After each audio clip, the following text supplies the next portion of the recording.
Hello everyone, how we all doing today? It's me, Jake Starvik, doing another stream with Street Rat Atlas when he chooses to jump on of Baldur's Gate 3. Now we will be doing the Moonlight Towers once he jumps on. In the meantime, we're just going to play a little Kingdom Come Deliverance because this is just something I've been doing on the side, just as something fun. This game is just immaculate. It's really just something special. Can I should be able to teleport there. Yes, I'd like to fast travel, please. Because it's nighttime. You need to sleep in this game. I should probably take the opportunity while it's night. Hello. Sorry. Hello, that's okay. How are you? I'm good. Oh, that's a tenor. Just took... I don't know why, but I fucked every process of making this coffee. What do you mean? What kind of coffee did you make? So usually when I do a Saturday stream, it's instant coffee. Quick, easy, and it lasts a bit longer. Yep. Tonight, this is my first coffee of the day. Oh. And I was like, you know what? I'm going to go fancy? Yep. I'm going to make an espresso. Put Didn't the turn coffee that grounds.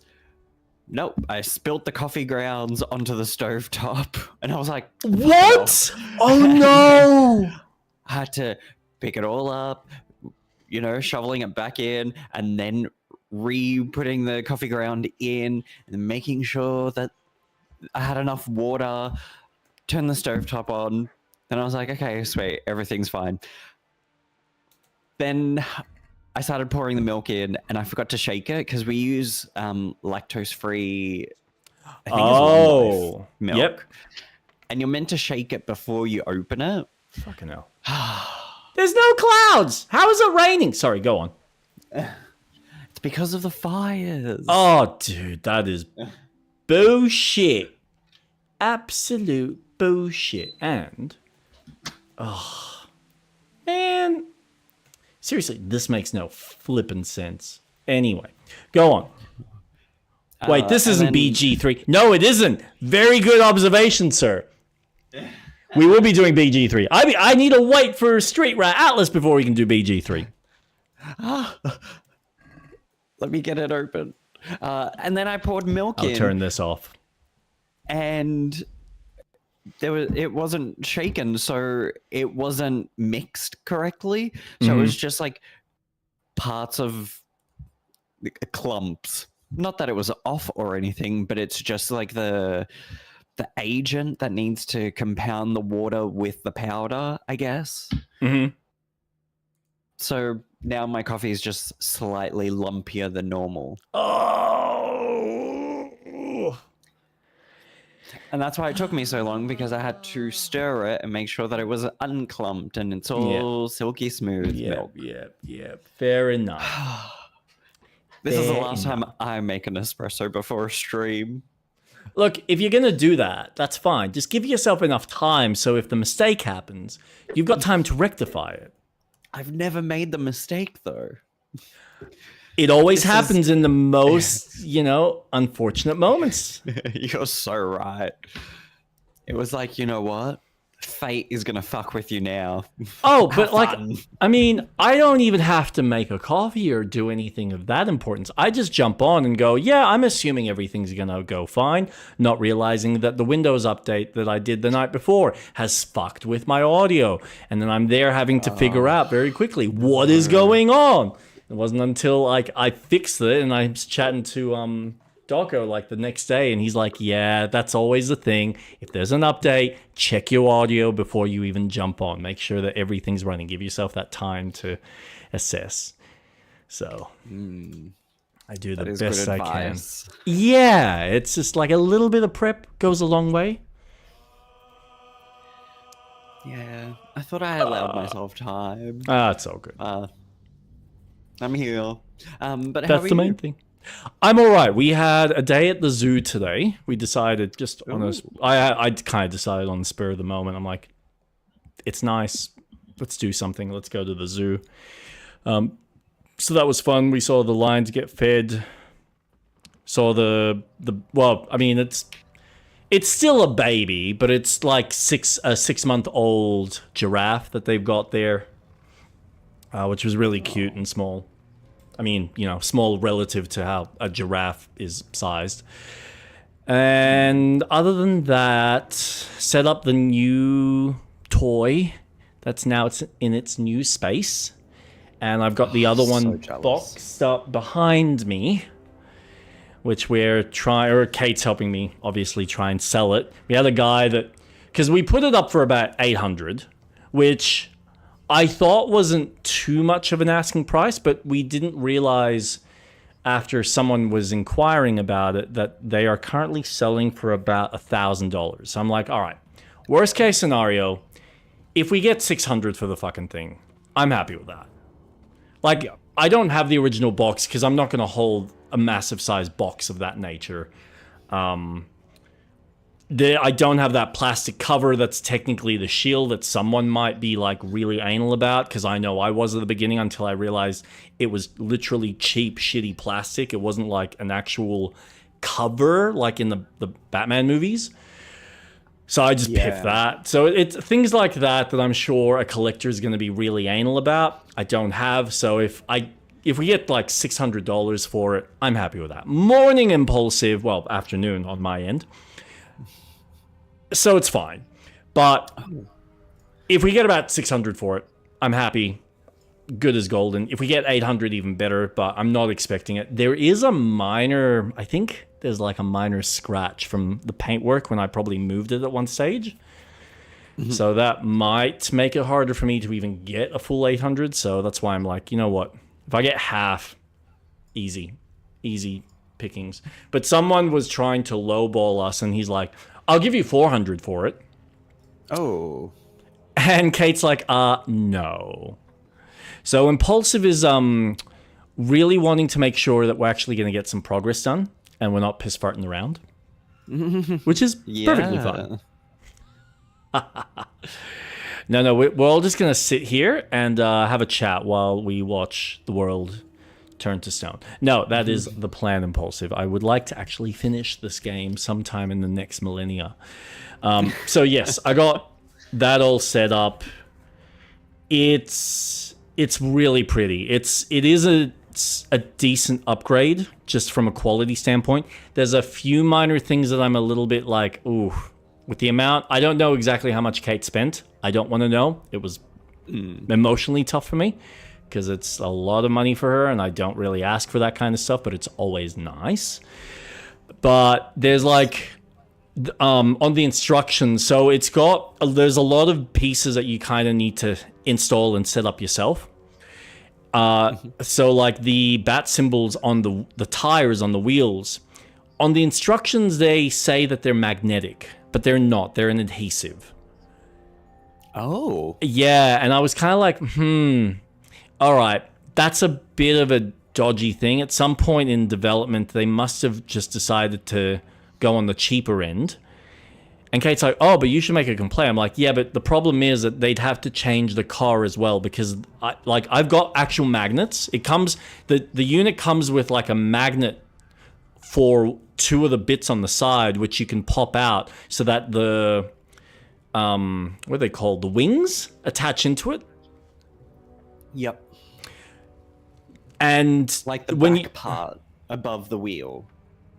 yeah, above the front wheel. So remember in the movie when he like extends out the wings and he's like hitting the guys, like hitting their shins and stuff, so he's just tripping them. It's At that the Christmas parade. Yes. Yeah. So it's that extension, but Okay. the magnet sick. when you attach it to the wheels, it obviously doesn't react. So I'm like, well, obviously they would have changed not only the actual the bat thing itself that's adhesive, but they obviously would have had to change the wheels. So both are not magnetic. So they would have saved money on two components, which means that if they're going to suddenly give me whatever the original design was supposed to be, then they'd have to basically take the whole thing back, as opposed to just send me magnetic bat bits attached to the wheel. So it's kind of like there's that. There's on the remote, it's got like 4 sound effects, and I was hoping for things that were more related to the car or like the music. Oh no, we haven't done. They're like literally ripped out of the movie kind of sequences. We will do a shared chat in a sec. I don't know. Oh, I've Yes, sent, you have. Or, I just haven't. I forgot. Okay. Notify followers. Here we go. And that should all be good. There it is. Shared chat. Wonderful. Thank you so much, mate. So yeah, it's kind of like on the why would you do that? That's a bit like I don't know. It's like minor little things that I felt like they could have been a little bit more tasteful with, as opposed to here's just a sequence from the movie that just feels like something ripped out of a $60 toy that you buy at like Kmart. You know, when you press Iron Man and he's like literally ripping quotes from the movie. Yeah, it's like the sound bites. Yeah, you press Iron Man and he goes to infinity and beyond. You know, stuff like that. So, because I'm a massive Lord of the Rings fan, you know that, right? But other than that, the quality, like the paint work, the design, it's actually a little bit bigger. Not by much, but it's sizably bigger. It's even wider as well. So Kate's like, is that thing going to fit? I'm like, it just does. Like the wheels kind of just pop out just a fraction. The inside all lights up. You've got the rotary blade at the front that obviously is motorized, so that moves. I haven't done the smoke machine yet because it ideally asks for distilled water so that you're not damaging the little motor inside, which is all fine. Okay. But yeah, it's really high quality kind of premium components, parts, and everything else. The only other thing that was kind of and I get why they did it, but I think I feel like they could have done a better job. So the power adapter that they give you, because it doesn't run off battery, it runs off it's got its own power. Oh, I think it's like D6 or something. But the adapter that they've got, which is clearly designed for every single country, instead of them going the extra mile that, you know, you're spending upwards of 2K for this fucking thing, instead of giving you all the individual adapters for each country, like, you know, when you buy laptops or when you buy any kind of electronics typically provide you with, this thing comes with what seems like something sold on Amazon on the cheap.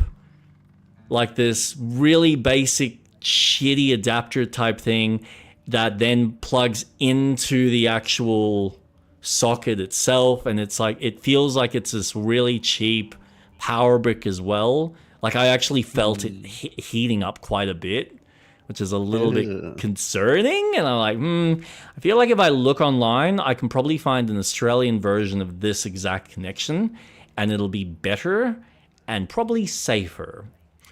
So that's a consideration for me later down the line. If I want it to be connected at all times so that party scenes, I can kind of go pull out the remote, here's the lights, here's this, here's that. Because it's great. With the remote, you can just do it from a distance and off it goes. And that can be really irritating when we're, playing a board game and just have, a scene from the Batman movie just blare out of its really poor quality speakers. So, but yeah, really fun. Really fun. Nice. So did you put it in the same place? Same spot. Same place, yeah. Nice. Yeah. Nice. Yeah. And there'll be a few other location. Yeah, I mean, I've got 2 other things that I know are on the way, but they haven't been constructed yet, I would say. And they will be later gifts from what Kate has told me. Not that I know about them, so I just need to pretend like they don't exist. But then that'll technically complete my Batman kind of diorama, as it were. That's cool. So, yeah, I'm pretty happy. At least, like, the 89, 90s Batman era with Michael Keaton, my favorite. Oh, love it. Peak. Love it. Oh, so good. So good. Man. If it wasn't... Don't make them like they used to. Man, if it wasn't for McDonald's, we would have probably had a sequel. If it wasn't for absolutely. McDonald's. Well, McDonald's at least is we're what getting we're it in a comic book. Yeah, but it's... I get it, but it's not the same, and... It's not. It's like... Anyways. It's like how I think about Cowboy Bebop. Sure, the live action may not have been everyone's favorite, but fuck me, that's the only thing we were gonna get that's modern Cowboy Bebop. Otherwise, we just have the 80s, which, don't get me wrong, it's one of the best animes, but sometimes it's just, you know what, I'll take what I can get at this stage. If this is how my favorite thing is gonna live on, then so be it. See, oh man, I wish I had that sentiment, but I've had a few shows that have come from books that I'm kind of like, I don't feel that sentiment. Well, like, if this never existed, I'd be happy for it, because at least it doesn't feel like you're treading on this, what I feel is relatively sacred ground, and you're mistreating the content because, we want to take our own creative, take on it, or, well, we don't agree with this story element, so we're going to do this thing. It's like, well, then why the fuck are you touching the story? Like, this is why you signed on for the project, right? Like, you chose to tell this tale with these characters going through this journey in this universe. And now you're going to suddenly start changing the universe because, it's not to my liking, or I don't like how these characters play with one another, so I'm going to, really kind of twist. And sometimes it's for the good of the script. Like, I must admit that Lord of the Rings, if you read the books, and I was making this joke with Kate when we were walking one day, all the characters are so stoic that you kind of go, how do you distinguish one from another? Like, Gimli is not a comedic character in the books. He's stoic, just like Boromir, just like Aragorn, just like everyone else in the fucking party. And you're like, what's the distinguishing difference between them? One smaller and the other one's got long ears. Like, that's it. Like, it's just, there's your differences. But there's no real kind of tension and banter that I think the movies add, that Peter Jackson with the script writers really kind of, I think, elevated it. Obviously done like the Hollywood taste kind of aspect to it, but just a little bit more personality, which I can appreciate. Yeah. So, and don't get me wrong, I agree. There's some IPs that have been mistreated. I'll say it. Royally. Avatar: The Last Airbender. I think the live action is absolute trash. Oh man, that first movie, and that's my point. Like, if you're not going to bother, even the putting M. Night Shyamalan movie, 100%. Like, just don't do it. Just don't. It doesn't work for live action. I'm sorry, it just doesn't. I honestly feel like it would, but the funny thing is, it's not. And I've said this once, I'll say it again. It would work if it was done by like a Chinese studio who progress they said. Yeah, I know. I told you we're gonna sit here and talk. If it was done by like a Chinese studio, it would 100% work. But you don't really have anyone in America that's taking the time to go, let's actually, get proper kind of martial artists who know wushu, who we can put on fucking strings and shit to do all of this fancy shit. And then actually put in some extra effort into the CGI. Like, it's... Yeah. There's elements to it. I think you could easily do it. It's just Hollywood doesn't have the cultural imagination to pull it off themselves. I agree. I can see that. Unless you've got like a serious fucking Western fanboy that understands it and like the Wachowskis, I think, did a really great job of doing some of that wushu. But even if you look at the early films compared to the newer stuff, you look at how Keanu Reeves moves compared to any of the Asian actors, and you're like, chalk and cheese. But you appreciate the effort that was put into the actors, doing all the performance and the stunt work. So true. I don't know. I think it should be left as animated. Western femboy. Hey, they're rising in power, apparently. Yeah, they are. All right, so where do we need to go? Oh, here we go. Oh. Daddy? Go. We'll wait for your signal.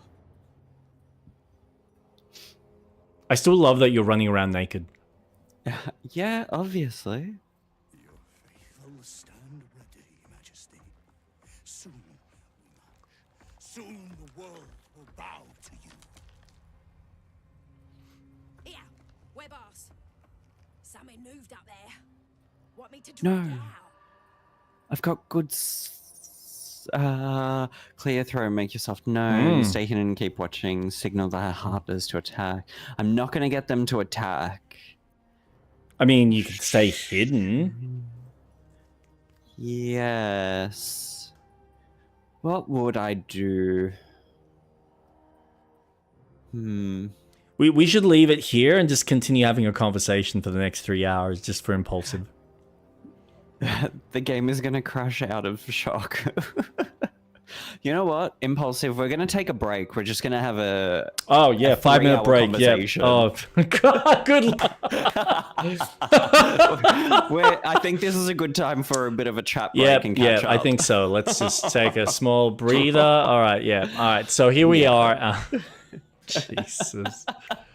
You know what? Too good. As a bard, I feel like I would be confident, so I'm going to make myself known. Higgy. Oh. The driver's eyes cut through the darkness, locking on you as your parasites. No more yap. Yep. Your minds connect. For the love of God, please, no more The talking. absolute, or just the echoes of his fractured mind reverberating in the darkness. What of your true souls, my queen? How have they survived? Ooh. You know what they say, a ballad a day keeps the darkness away. To make the darkness quiver with my song. You must have blessed them, my queen. But if so, Where is their lantern? Ooh. I wonder if I Ooh. could. Dropped a message. She said, you need to give me that lantern. It's very important. And I get a +9 advantage. Come on. Let's do it. Oh, should I add a bonus just for the fuck of it? I mean, how? DC 14. And you roll a 1. Why can't I see the roll? Oh, you can't make see it? the spider a permanent summonable pet. Really? Oh, I want it. Oh no. uh, Gotta catch 'em all. all right, Dungeon Mon. roll. Ah, win. Oh, you got it. Killed it. I got a 22. Oh. Majesty, is this true? Did I not serve you well?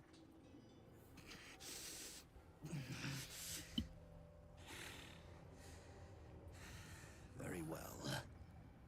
If it is your will. But I require choices.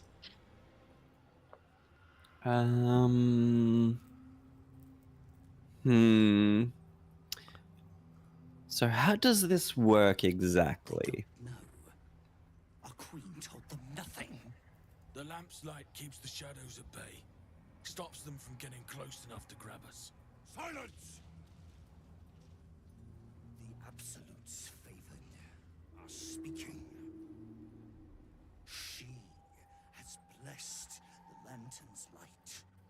Tell them to walk away. Who protects us Oh, from the shadows. oh shit. Okay, good. You may go. What do you mean, go? We can't go without you. The shadows would tear us to pieces. This is not Her Majesty's will. Oh. Oh, okay. You now carry the blessing of the Absolute. You will be safe. That is something I would do. You know what? I'm gonna do it. I'm gonna dissect. Just do it. Do it. Do it. Come on, I get a 7 to 10 bonus. Come on. Yeah, I don't see any of the dice roll. I have no idea how lucky you're going to be. It's very good. I got a 21. Boy. If it is Her Majesty's will. You can't be serious. You know what's out there. If it is Her Majesty's will, then we shall walk. Oh. She will protect us. She must. She must.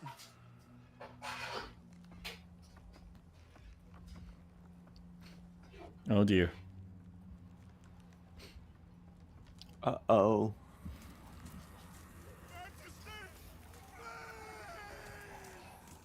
I'd never believe it if I hadn't just seen it. Nicely done.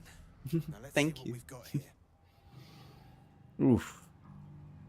Repositioning. Oh, what I need to do... I need to join them by the hip. Lantern gives off a Oh. chilly glow, protecting all. First step to turn him into a pet has been accomplished. Incredible magic.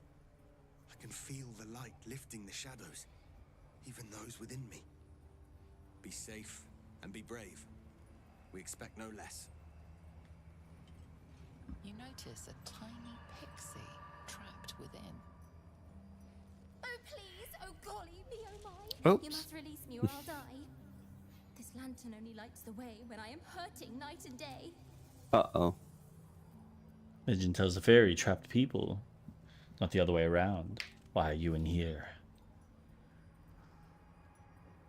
My pixie dust is bright as day. My injuries can light the way.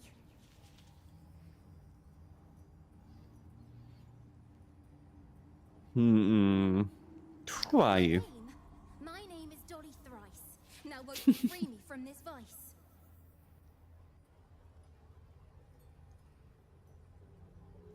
I'll gut you like a 10-day-old if you don't release me right this moment! I'm gonna keep you. Ma, you Ask her changed it. where is Captain Hawk?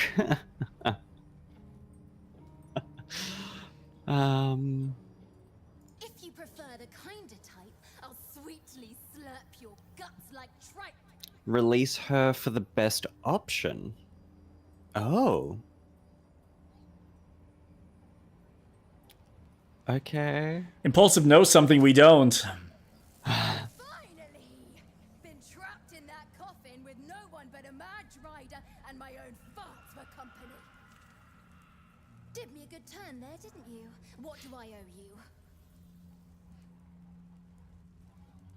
Oh, what's on offer? I need to get through this shadow curse. Can you help? Feel like that's going I'm to be pretty important. Sure I can, but will I? Yeah, sure, why not? Here, give this bell a shake. Speak the magic words and you'll get what you've earned. Protection from the shadow curse. What more could a dingus want? You're welcome. Curious. Nice. We do get to see some interesting things. Been blessed already, Oh. haven't you? Move on with your Now you have permanent Ah. protection without even using a torch. Oh, oh, so that means we can go back to that house. House? Yeah, there was a house that had stairs that went up, and as soon as you go in, Oh, it's got the curse on it. yeah, That might work. Ooh, What's inside? interesting. Where did you wander off to? I was just looking over here at some dead body. I want to see where those morons disappeared to.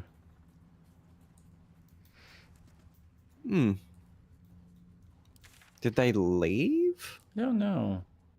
I thought they died. I mean, yes, but I want to see where they died. Like, was there a body left behind, or did they just literally disappear into the ether? These are all questions I have. Whoops.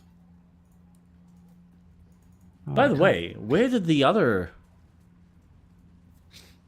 Another area. of Another the area of map. Oh, makes sense. Okay. So,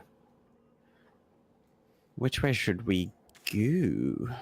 Alright, well, Find the ledger, reach Moonrise Towers, rescue the tieflings. Does that mean we can go through these now?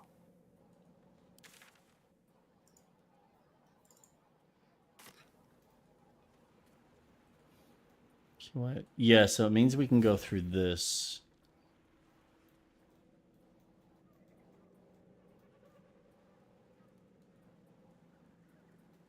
Is Good. that? Open up. Have we opened that up? I feel like we have. Yep, okay. That's all fine. Oh, this is cool. Is it affecting you or no? No. Oh, good. Crates and caravans. The town toll house. If you go to Moonrise Tower, you'll have a clear mission on what to do. Baldur's gates is so large.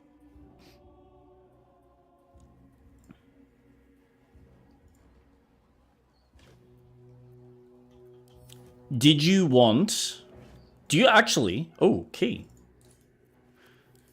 Do you remember where Druids of the Emerald Enclave. that other thing They was? died trying to stop Catherine Thorne. Yes. You can side with the evil people or the good, similar to Goblin versus the Druids. Okay, cool. Did we want to go to that location? Well, we can give it a shot and see if it works. Do we need a teleport? Yes. Shadowed Battlefield. I'm pretty sure it's this place. Lead the way. Then-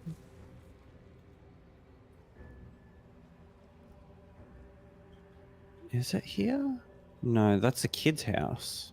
Yeah, that's what I thought.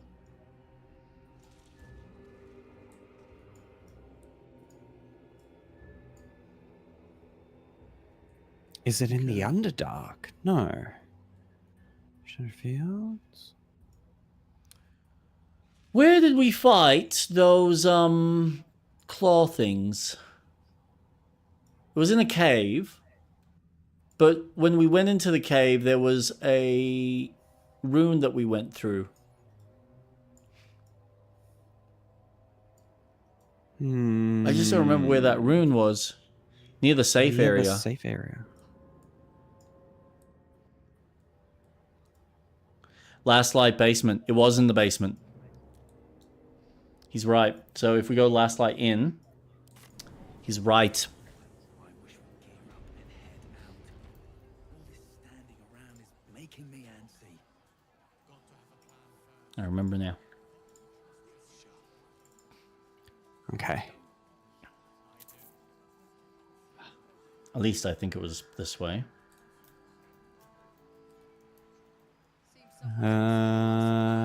I went the long way. I don't know why.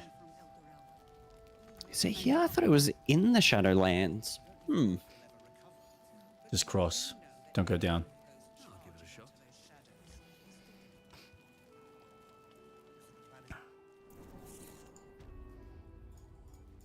Yeah, it was here. And I think it was this way that you went. Yep. And somewhere here is a ladder? Yep. There. Knotted roots. Hey, hey. This is it. This is it. Now we're protected. Oh. Okay.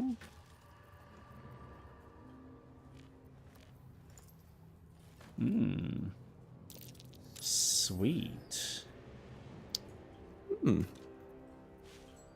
Ooh, yeah. Bottle. So we have a bed that I can sleep on. To where's? Oh, good find. Right tool will do the trick. Where Oh. are we? Oh. Ah. Oh, we could have just walked here. Yeah, I noticed that. Oh, that's funny.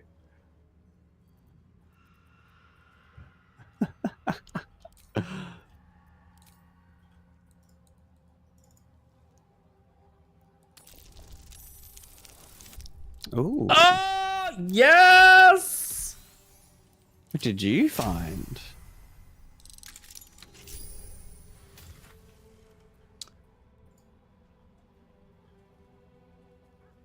A penumbral armor. Stealthier while obscured, the wearer gains a +3 bonus to stealth checks. Ooh. Perfect for someone who likes light armor. So I would say that's a vampire. Or me? Do you want it? I'm more than happy to give it to you. Here, I will transfer it.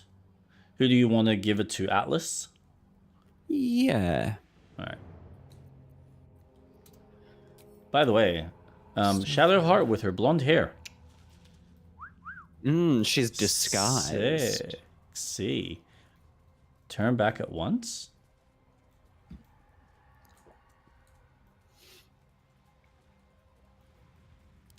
This is actually better than what I'm wearing. I'm only getting +1 to stealth checks. But this is while obscured. Yeah, I'll wear it. Fuck it. Okay. Cool. So we got that out of the way, nice and quick, which was good.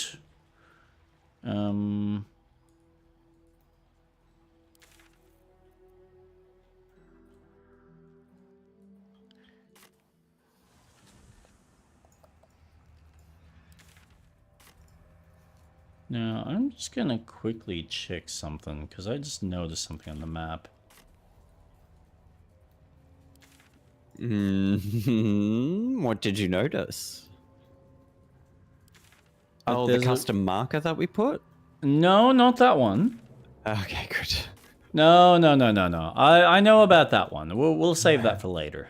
We'll come back to that.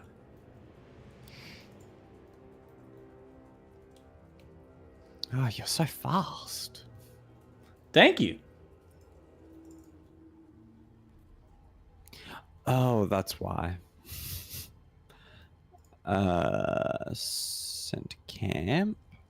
How did we not explore this section?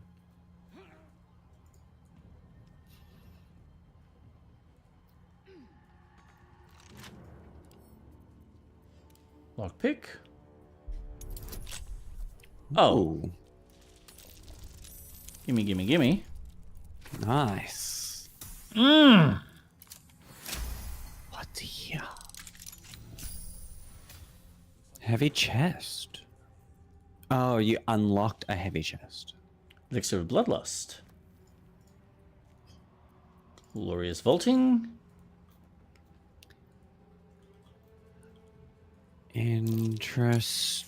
Interesting. Ooh. What's This that? is where There's they- something in the distance. Ah, hello! You Oh, son of a no. bitch! You thought I was just gonna walk straight in. Level 6, Shadow Cursed Vine Blight. There's another one over there. There's 2, there's 3, there's 4. 1, 2. Wait, 1, 2, 3, 4, 5. Aww. Well, isn't that sweet? You thought I was just gonna fall for it. Without some assistance. Tisk, tisk, tisk. Alright, well, do we want to try and deal with these? Yeah. Or do we want to... It's up to you. We can leave. We can come back here. I think. Nah, fuck it. Let's do it. Alright. I don't know where you are. Oh, it just... If you come back around, just behind you. Yep. Keep going. No. Turn right. Left. Oh. Left. Yep. Up there. Oh, you're up there. Yeah, well, there's 2 ways. You can either jump down, or you can climb up. Well, I play well at a distance. Yeah, so that's kind of what I'm thinking. Because I might actually have a bit of an advantage, so we can actually take advantage, and I can keep Lae'zel just on the edge here, so they have to work harder to try and get to us. I think Lae'zel should be positioned here. Which I'm going to. Hold on. Yeah, nice. Hold on, Nice. No. Separate you two. You guys are... No. Lae'zel. Let's get going. Alright. One day Yeah. I'll catch a break. What are you Maybe weak here. to? Is that blood? Oh yeah, we should be checking that, shouldn't we? Examine. I would say... Well, they don't really have any weaknesses. No, they've just got a resistance to necrotic Fire? fire. I mean, that sounds about Oh. right. Did I tell you I watched... Speaking of fire, look at this segue. Speaking of fire, I watched the sequel to Wicked. Too Good, Too Evil, whatever it is. And how is it? I thought it was going to be a lot darker. Like it was meant to be. But it was Does it- really just... Oh, you're good. Oh, you're joking. So it doesn't even stand up to the original play. I was Yeah. not impressed. I enjoyed the theater, the stage show. I thought Yeah. the stage show was Oh, it's incredible. immaculate. It's immaculate. But Like, I think with the movie, it just doesn't. Don't get me wrong, the acting is fine. Like everyone plays their parts really well. But I enjoy Wizard of Oz more as a story. yeah, well, I like that the Wicked Witch of the West is evil and she's just trying to get her sister's shoes. I appreciate that someone wrote fan fiction Yeah. and it became so popular that we've got what we've got. Yeah. But having, so little screen time of Dorothy and the gang, because you've got Fiero and Bok, who are Scarecrow and Tin Man. They were best friends, and now they're journeying together, but they don't talk to each other, and we don't see anything, and it just doesn't make sense. Yeah. There's no Yeah, I know. interaction. I know. Like, there's... I don't know. It Before you continue, yes. let's start this battle. Oh, 100%, yes. Yeah, 100%. yeah. Do you want me to shoot the first shot? Where am I going to be positioned? Thanks. Sure, go for it. Go for it. Okay. What I might do. I'm also going to get Shadow Heart there. Ooh. Good start. All right. Yeah, I mean, that's kind of the thing, isn't it? It's... You appreciate their take on that universe, but it also has a lot of loopholes that just don't really make sense in the grand scheme of things. Where are you going, guys? Why? He can't make up his mind. All right. Shadow Heart. So if I go... Ooh, oh, wait a second. Needle burst. Explode in a needle burst upon dying. No. Err. How does Shadow Heart work? How does this work? Okay, so if I just do a standard... Oh, what? Come on. Boom! Oh, Die. Thank you very much. beautiful. That's Radiant Cleric. Oh shit, she's got heaps. Cloak of Shadows, Bestow Curse. Sorry, I No, you're haven't right. used Shadowheart in a fight yet. You're still figuring her out.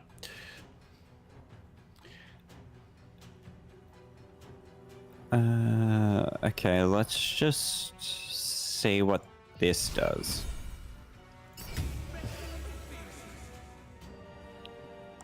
Cool. And then... Actually, while you're doing that, I just want to make sure. Yeah, this is all running. Cool, cool. I've had a few minor issues with YouTube, or just one. So I just want to make sure. That on you. Oh, thank you. So you've got 2 bonus to your AC, your armor class. And then I will end her turn, and then... Oh, I've got a disadvantage? What the hell? With what?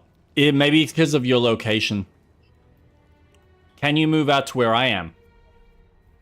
Yes. Yes. Too dark. Apparently. Too dark. I'm gonna shoot the one in the back because... Damn it. Oof. Yeah. And then I'm just gonna move Oh, that's fine. here.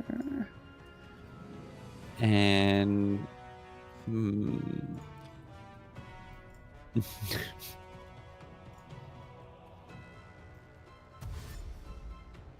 Oh. Yeah, they gotta move a little. I thought Yeah, they so were we- static. No. They will move. I'm actually impressed by how much they do move. Oh shit, there's more of these things than I thought.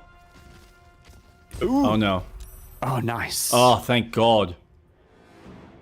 Oh, that's good. Alright, so... Bang. Oh, nice. Thank you.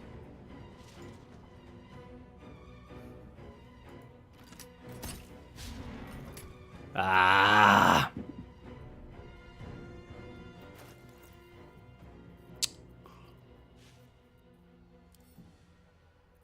and I can't throw it. God damn it. That's okay.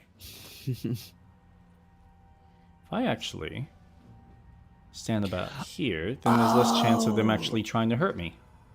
I'm an idiot. With what? You Can I take idiot, that- Stimpy!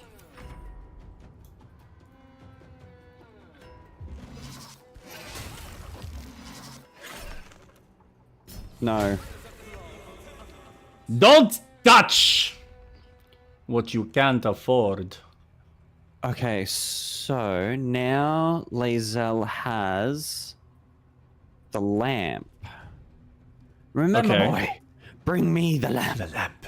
No, take what? No, what is it? Take what you want, but the lamp is mine. And the rest of the treasure is yours.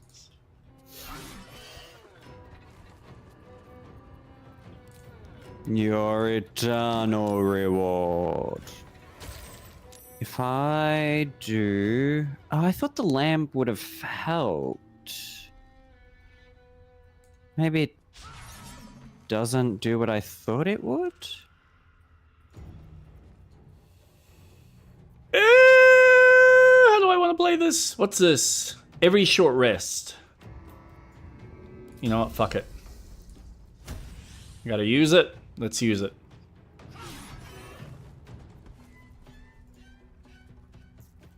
And... Damn it.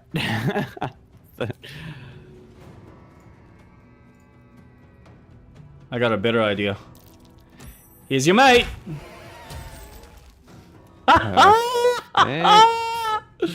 That was awesome.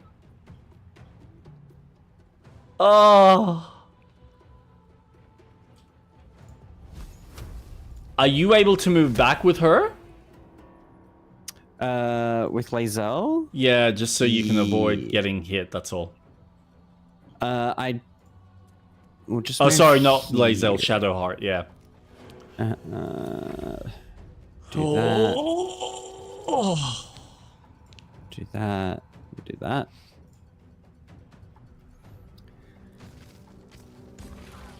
Oof, that's what I was afraid Damn. of. But And I have was the also... torch. It's alright, it's alright. I thought that was the whole... Ugh. You sons of bitch. Okay.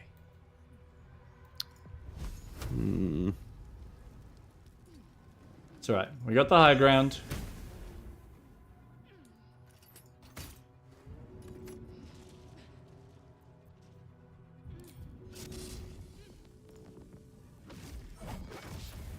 Ooh, shite.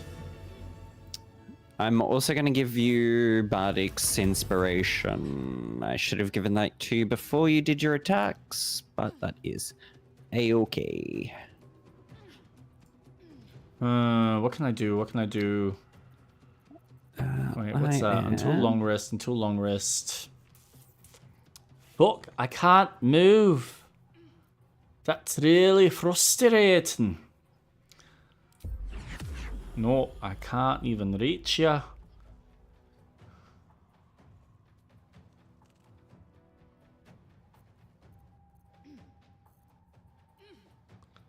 Well, fuck. There's no point doing a disarming attack. Alright, I'm just gonna have to... I don't know how this is going to work. Sure. How long is she stuck for? One more turn. Alright, so theoretically...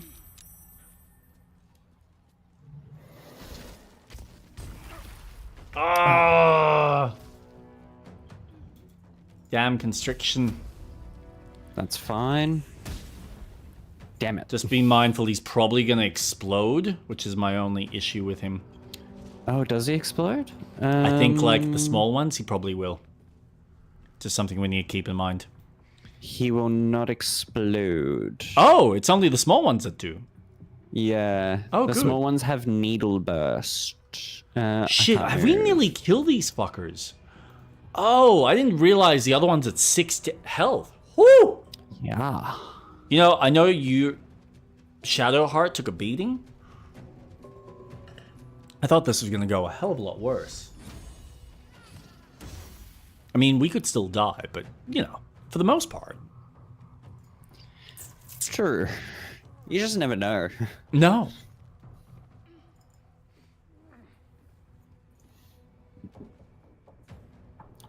Oh, it's my turn. So what's... Yeah. Yeah. Yep. Oh. Boom. Beautiful. Now we're not constricted. And let's call it a day. All right. Ah, that was fun. What's the quick button for that? G. All right. That just makes my life so much easier. What do we got here? We got anything important? Just some wood bark.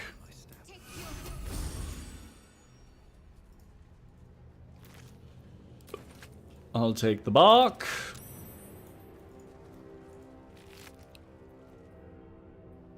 Shadow root sack.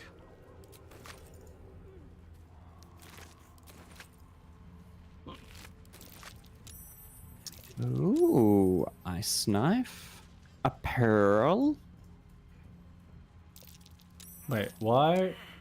Wait, what? Oh.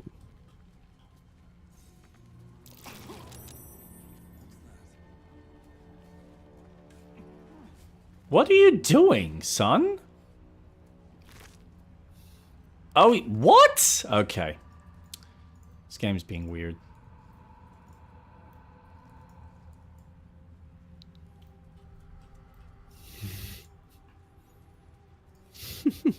Nice! Nice! That was a really good performance on our behalf. Yeah.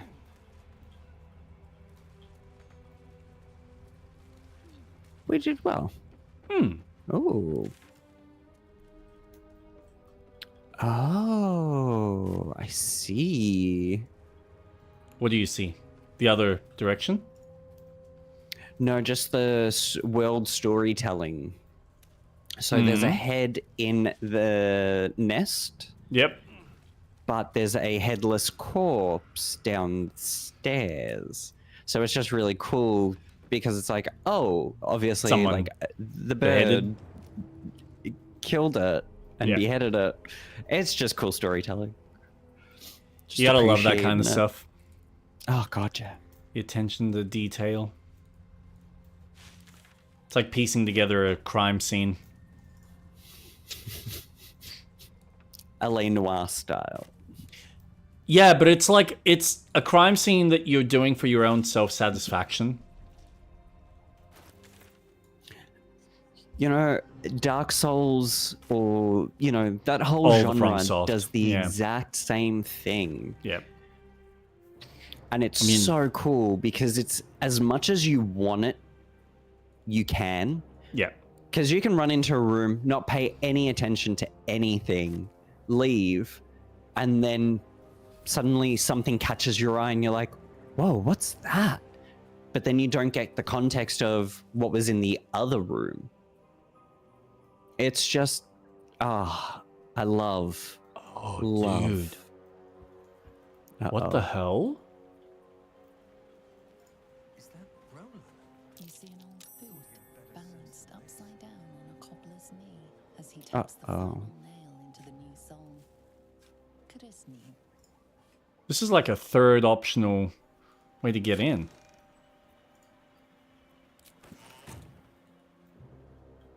And there appears to be... Yep. Yeah, I was concerned about that.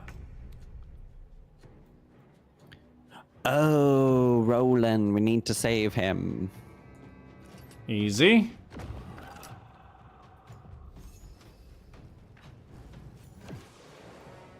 Critical hit! Yeah! Where's the other shadow?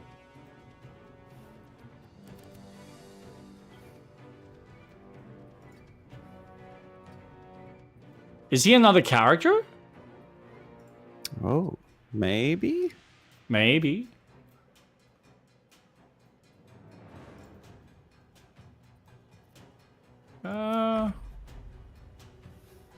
Where's the other shadow?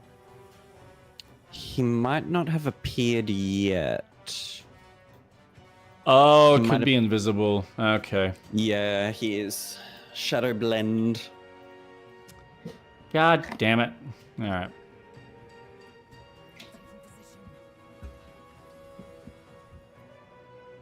Unless someone's got good visibility.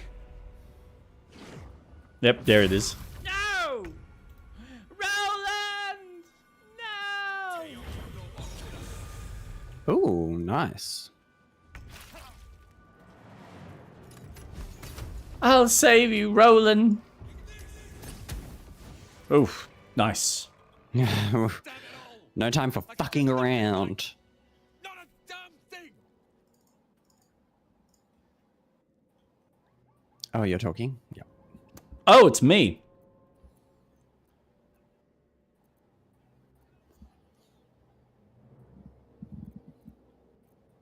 I was looking for Cal and Leah. What else? Instead, I found myself cornered by shadow fiends and in need of rescue. From you, of all bloody people. You're trying to help your family. You're too hard on yourself. Hard enough. I failed Cal and Leah again. Hmm. Be Oh, on well. your way. I'll return to Last Light. I know when I'm outmatched. Alright, you have to be a dick about it. Oh, did you grab that? Oh, no. Maybe I need more pockets. I didn't grab anything. Okay. Except for the chests. There's a Dark Justice mask. Synergetic cantrip. When you deal damage with a cantrip, you gain arcane synergy for 2 turns. I don't have anyone that does that? Ooh. Gloomstrand shield. Do you wear a Plus mask? 1. Do you want a mask? Oh. That adds intimidation. Oh. I won't say no. Where are you? I mean, the hat's probably a better option for you, but in case you feel like something a little bit more playful in conversations.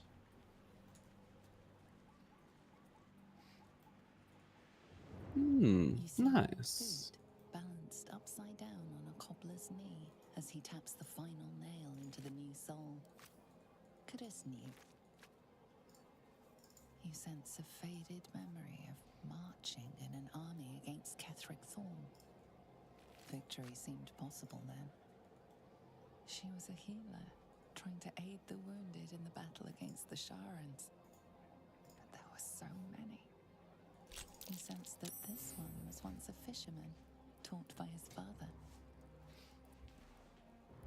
It's getting dark in me room. Oh, all right. Ooh. So, we essentially have found 3 very different ways to get in. We have a Mason's Guild up the top. Reach Moonrise. Find the ledger. Find out where the tieflings are being held in Moonrise Tower. Seems to be one of our 3 Shall we- main objectives. Find the ledger? Sure.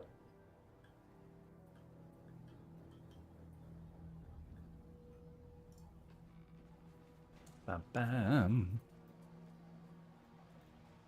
What's behind door number 1?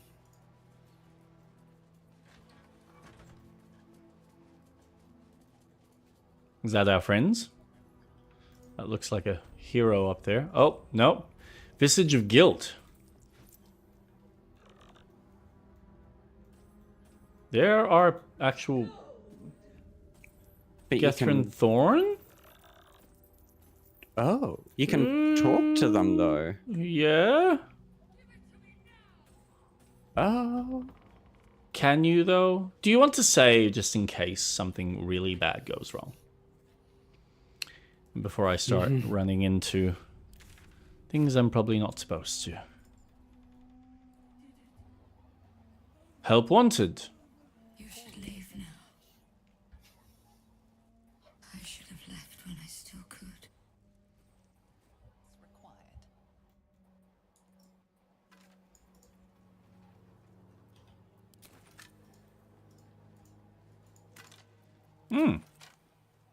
Finally, some action.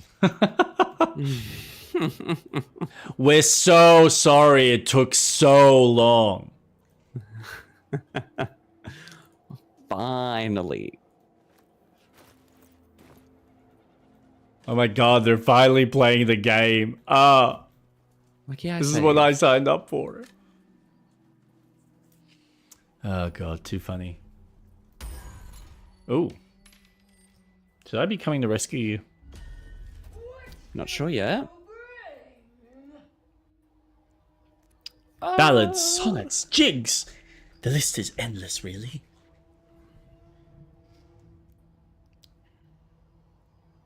Ooh.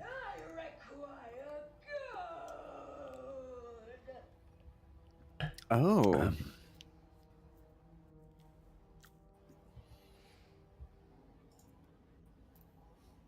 Here you go.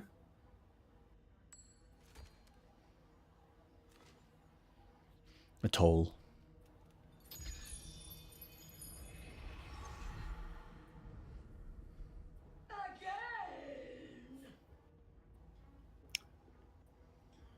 Here's another one.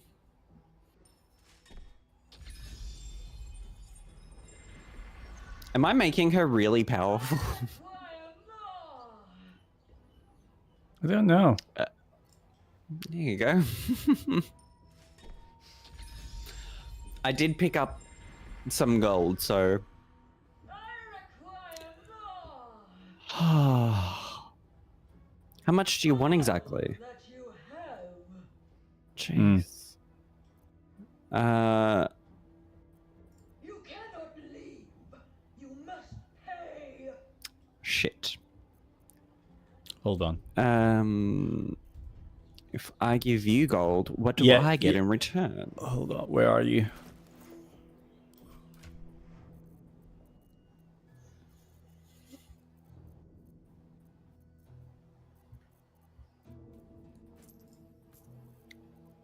Here's another piece.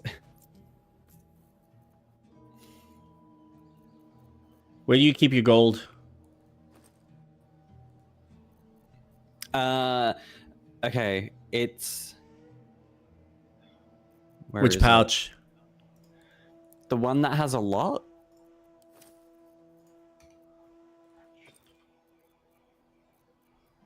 And then... Okay. Oh no, in my inventory, if you scroll down, there should be some coins there. Yeah, I've taken those. Perfect. Then there's in the bag that has, I think, about 54. Maybe it's in the 200. Oh no, it's yeah, I found it. I found it. All right, so I'm gonna give that to Lae'zel. All right, so now all I'm gonna do, I'm just going to. Where are you?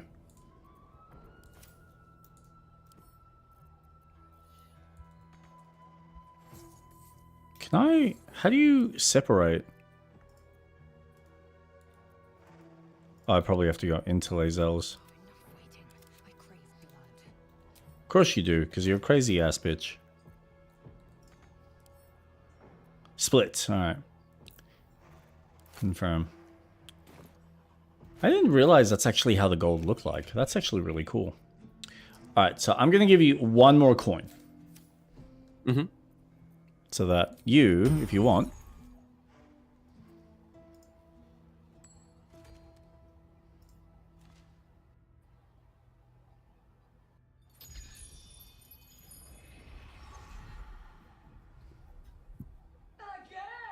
Oh god.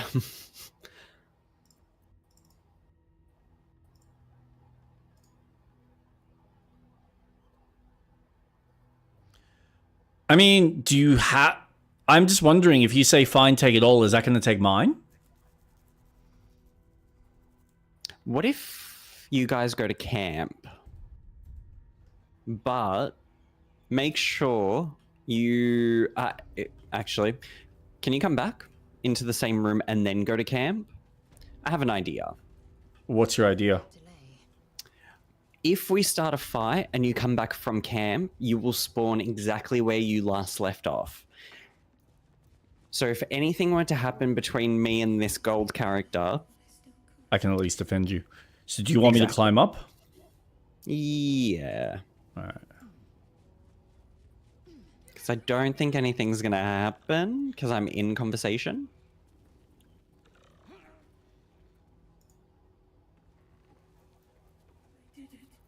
Okay, hold on. Go to camp. Oh.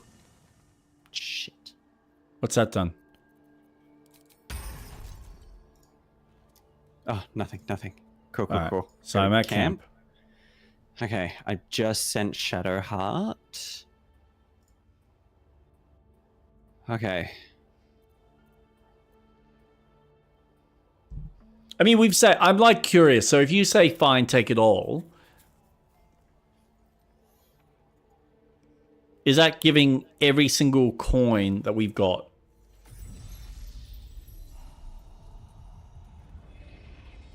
Do you want to check? Okay, this is good. Oh, we're gonna be in a fight. Yeah, I think. Oh wait, no. Ooh.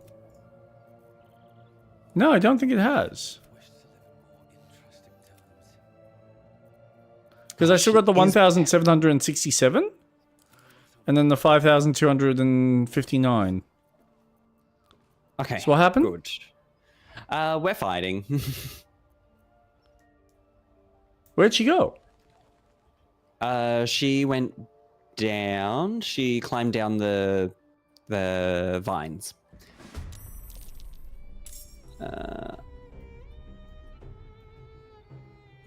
Let's 606. Holy shit! What level is she? Level 8. 8. What's her weakness? So she's made of gold. So she's charmed, alloy, alert, coin armor, armored in enchanted coins. This creature is a clinking emblem of golden greed. Could there be a method of removing the armor without destroying the coins? Dark vision, fast hands, immune to control dead, opportunity attack, turn resistance. Okay. Done that.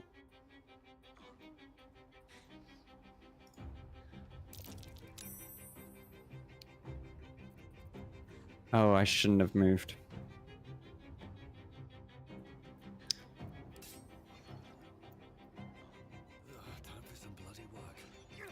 All right. ooh, what? Uh, There we go. Bonus action. Key points. No, I think I'll just do punchy. Oh, it's the skulls. Deal with the skulls. yeah. Oh, to get the armor off. Yep.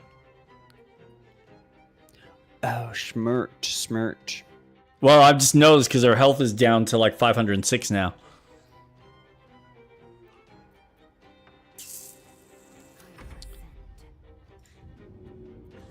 I can't do anything. Oh, nice. 406.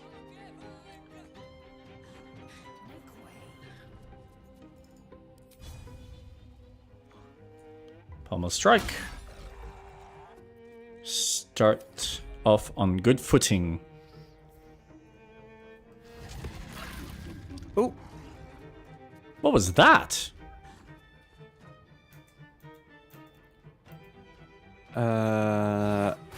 attack. And then Good puppy.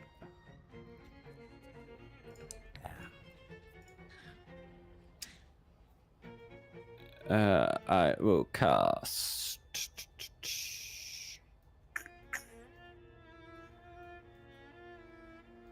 And look, these skellies also drop coins by the looks of it, so.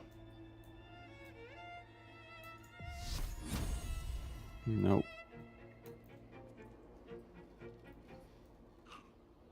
Start dealing with the one that I've just attacked. That way we're trying to get the damage done as quickly as possible. Or not. Oh, that one. Yeah, sorry. It's all good. It's all good. Sorry, I was looking Ah. at the one that was No, against the wall. no, you're right, you're right, you're right. Sorry. Hey, it's all good. I'm more curious what kind of damage this bitch is gonna do. There you go. Thank you.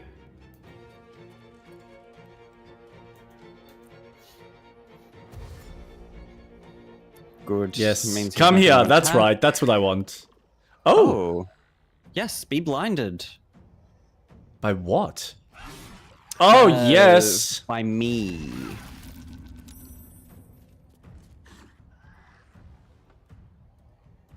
I've got a radiant light. Oh, nice. Nice. Oh. Where are you going? Where are you going?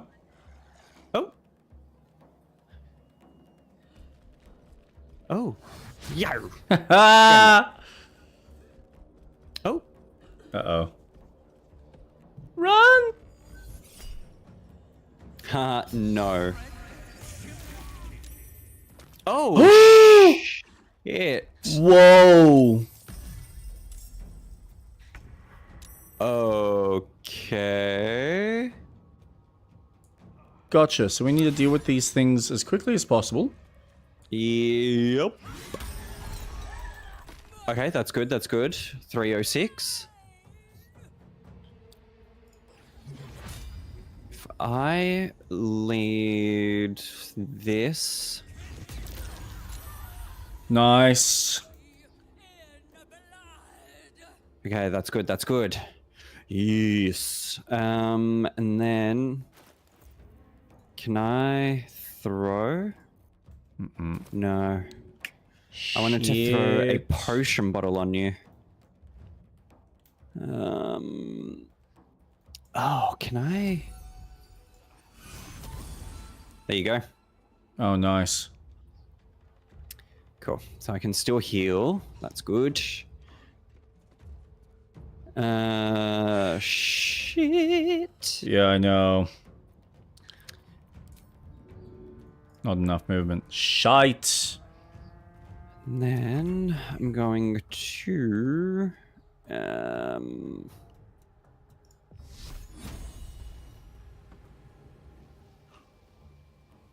Not enough resources. Where is it?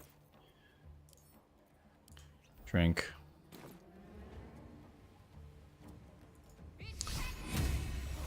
Perfect. I'm trying to get to this asshole. There you go. Oh, thank you. That's all right. Okay, and then I'm going to just go over here.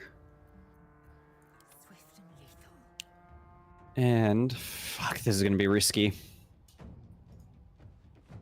But now she's blinded. Oh, nice. Might make it harder for her to see. I just need to keep a slight distance from her. Okay. And turn. Damn it. Oh. Okay, you've got 2 now. Shit. It's alright. Ow. Oh, saved. Oh, she's coming to you. Yeah, of course she is. Yep. Crap. Okay. Shit. Path interrupted, path interrupted, path interrupted. Okay. Because they're up on the roof. Shit.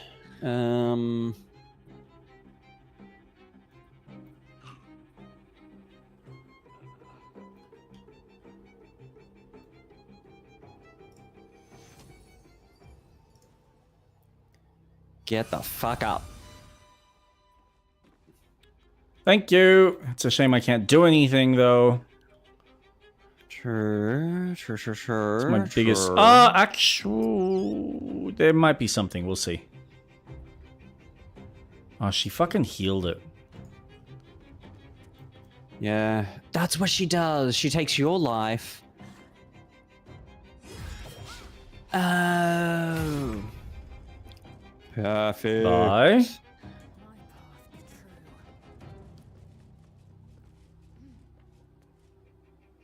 No.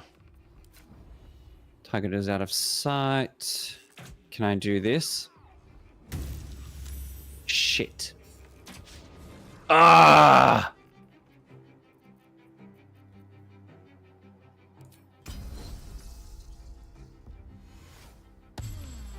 Oh no, that was a waste.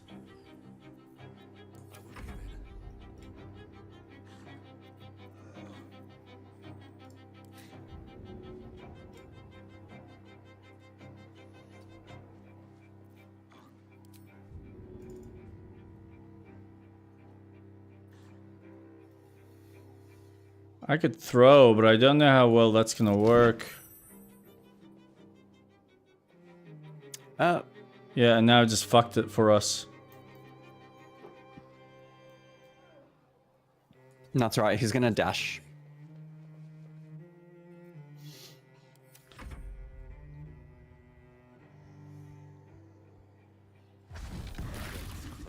Oh. Ow. Oh man, that's not good.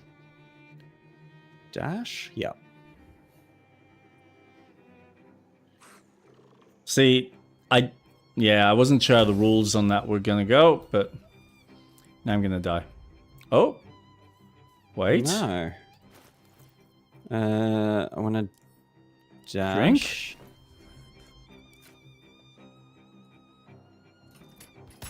Boom. Wait, who did you kill? The skull. Oh, nice. Oh, dude. Dude, there's like Oh, nothing of her. And here I am just running to the other side. Okay. Can I throw you? Not too heavy. There you go. Gonna try and move. Oh god. Charm. Charm the bitch. Yeah. Damn it. It's alright. It's alright. It's alright. It's alright. Let's see. Target is too far. Ah, not enough. One. Common.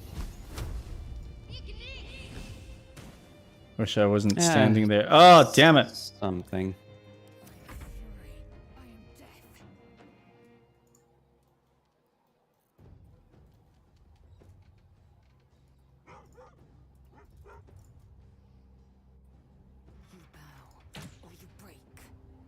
Nice. One more. Oh. Just a That was bee's pretty dick shitty. away. I know, I know.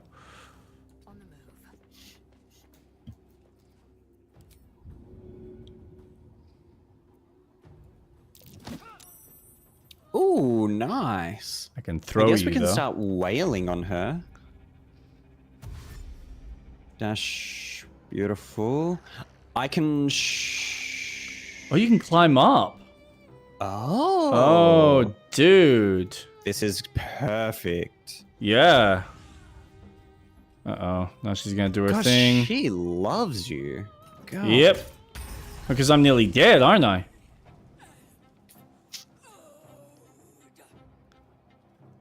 Oh, look at her. What the fuck? Keeper of coins. Crazy ass bitch. I love the design. Yeah, I know. Fuck you. Oh. That was Gave good. me enough trouble. Might as well. Fuck her shit up.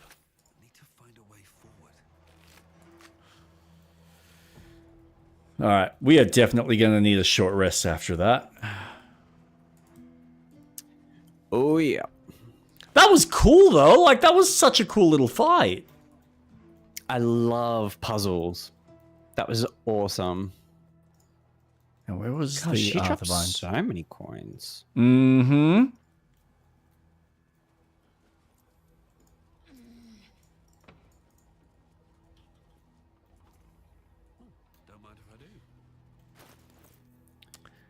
Alright, actually. Lockpicking possible. I'm gonna pass that back to you. So you've got your money. Thank you. That's alright.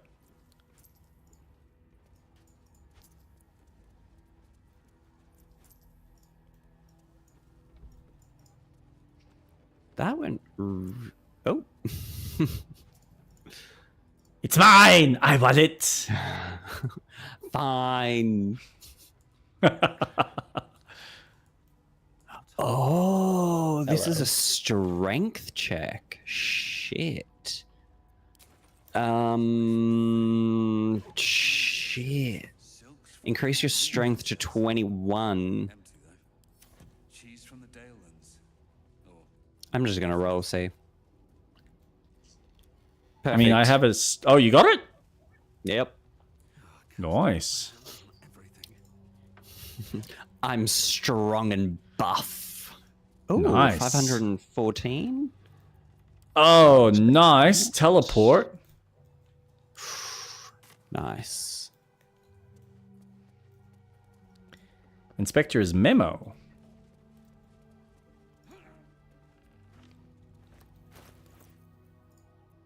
Where are you? Ooh, B. Zoo's up to his old tricks. The damn rat tried to sail right past without paying toll. A half dozen crates this time, as if we'd miss a shipment that large. Transfer them to impound. And no funny business. We seized 2 chalices just days ago. 1 silver, 1 gold. But it seems they grew large legs and walked off. Odd, isn't it? I'm not pointing fingers, mind you. But if those chalices don't walk right on back, Jeragoth will want answers, and she'll be asking you first.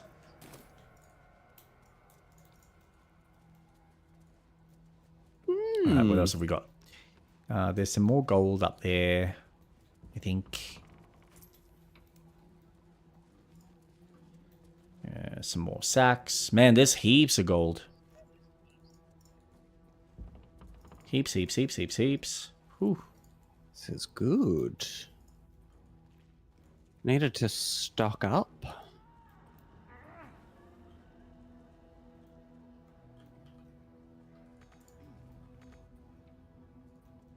That's what I wanted. Let's go back down.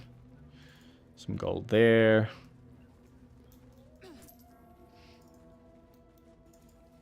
Now, that don't open. That's a rotten carrot.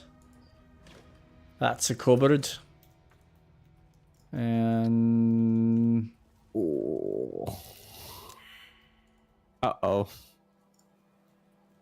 Oh, no, don't go any further. Because I think... DC 30. For what? Jesus. For this safe, I'm not going to be able to do this. That's a shame. Jesus. Are you saying you suck at opening safes? Yeah. Yep. Either you or what's her face? Very strong people.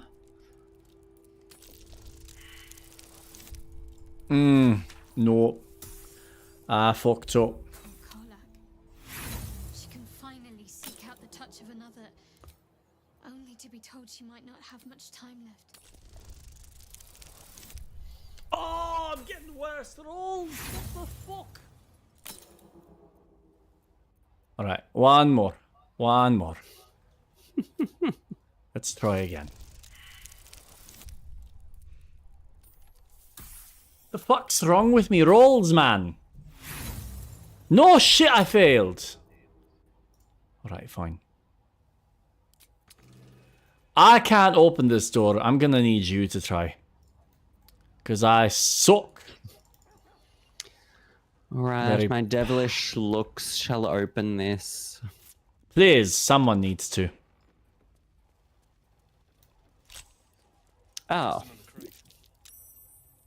Oh, well, yeah, of course. Done. Easy.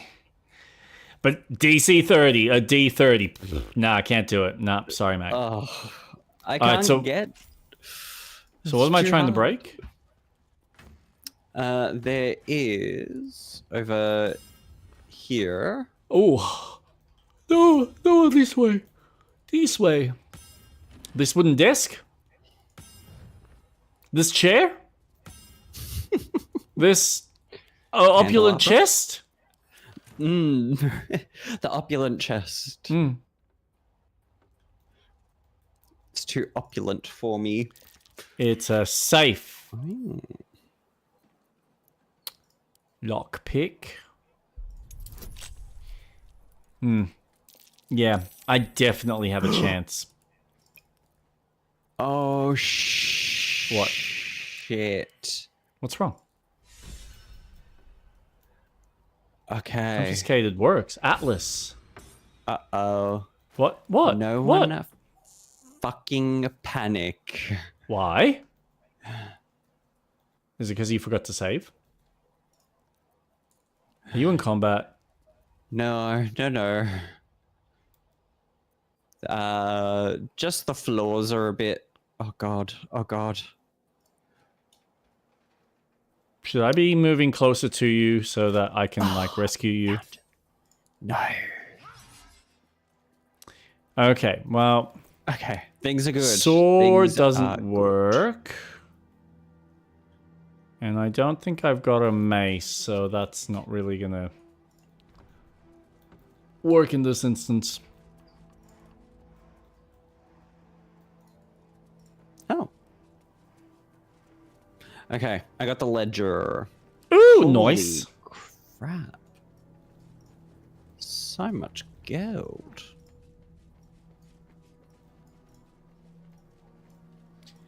Alright, I think this particular building has been fully explored. And I'm just getting a nice view of the landscape.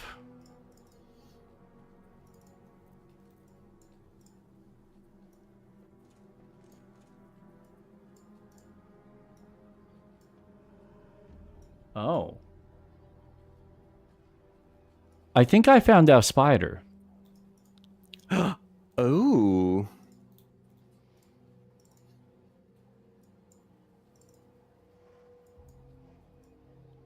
And obviously the other friends along with him.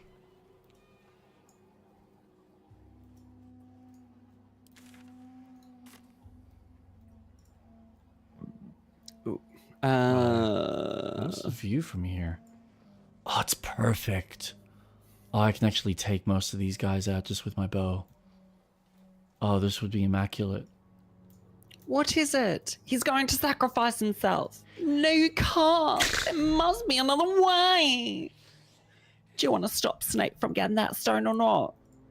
I would You love have to. stop him, Harry. Not me. Not Hermione. Yo. You really do that British, Cockney British pretty fucking well, if I do say so myself. Thank you. Not me, not Hermione, you. Yo. No, you can't.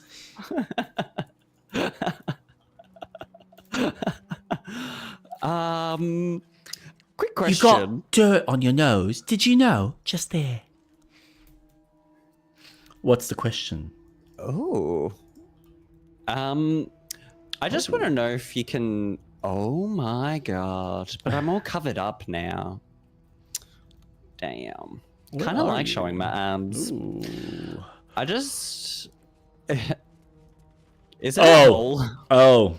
Royalty. Yeah, there is a hole. It's a black hole, though. Okay. I can't see a hole. You don't see a hole? No. You don't see the hole? Where the hole be, boy? Where be the hole? Does it say that it's a chasm? No. It doesn't actually give me anything. It's just a big black hole.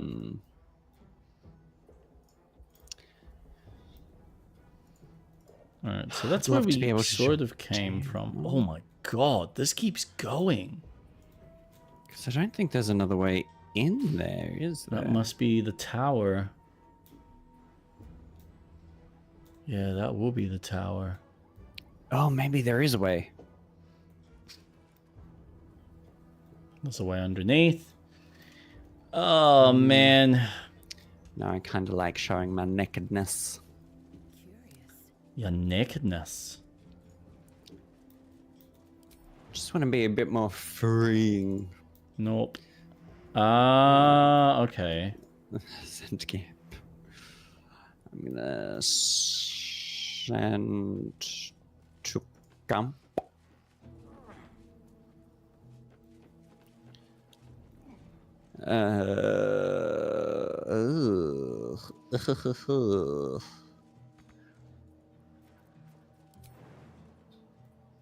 Nope, Auntie nope, nope, nope, Ethel's nope, nope, nope. charm.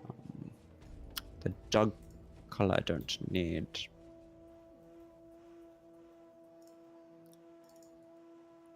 Gosh, I really have a lot of shit. Isn't it great? Send to camp. Ooh, double doors. Where am I going?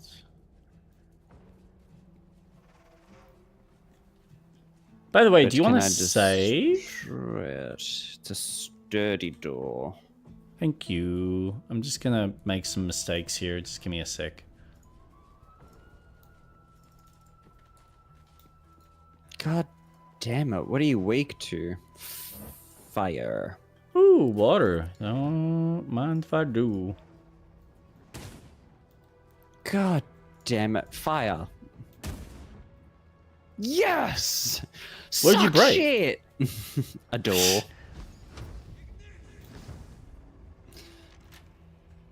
Locked. Can I get through? Oh. I know what I have to do. Put that on. Go Okay, here. I think I will wait for you to open that lock. I'm gonna be a Because masked I nose. suck. We're close. Oh. I can feel it. The absolute. Its power is strong here. Okay. So how would one supposedly get through? Oh shit, that was not what I wanted. Playtime's over. So, perk up your ears. You and If I break the sturdy thing, will that work? I don't know what I'm doing. Ariel's assets. A devil, and a powerful one at that. They're locked up in the I thought there would be Moonrise physics. towers, and you're getting them out. There's rags.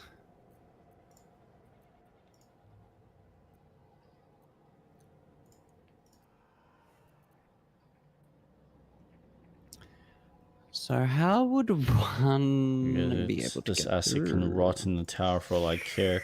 This devil is so powerful. How did they manage to get captured? Questions. You're wasting my time. Oh, can I teleport? Click heals. When in where it heals a target again, there's additional health points. Soul refuse abeyance or neglect duty. The pact holder shall cast the Actually, promise into don't I as have... a lemure. I'll It's a make level you 4. Shit, I can only do it refuses, once. and he turns to a thick But blob of stink flesh and you can do it too. sinks to Okay. Avernus. You either mount a quick rescue, or you condemn Will to an eternity Target too far. suffering in the Okay. hells. Sounds like Holy You. fuck. And me. Holy Target out of fuck. sight. No, I can see that though. Choose to teleport there. Awesome. What the hell? You can jump? On God, one I should have condition, You and jumped. Will's pact. Fuck. interesting. Now, why should I go letting my favorite pet off his leash? Holy crap.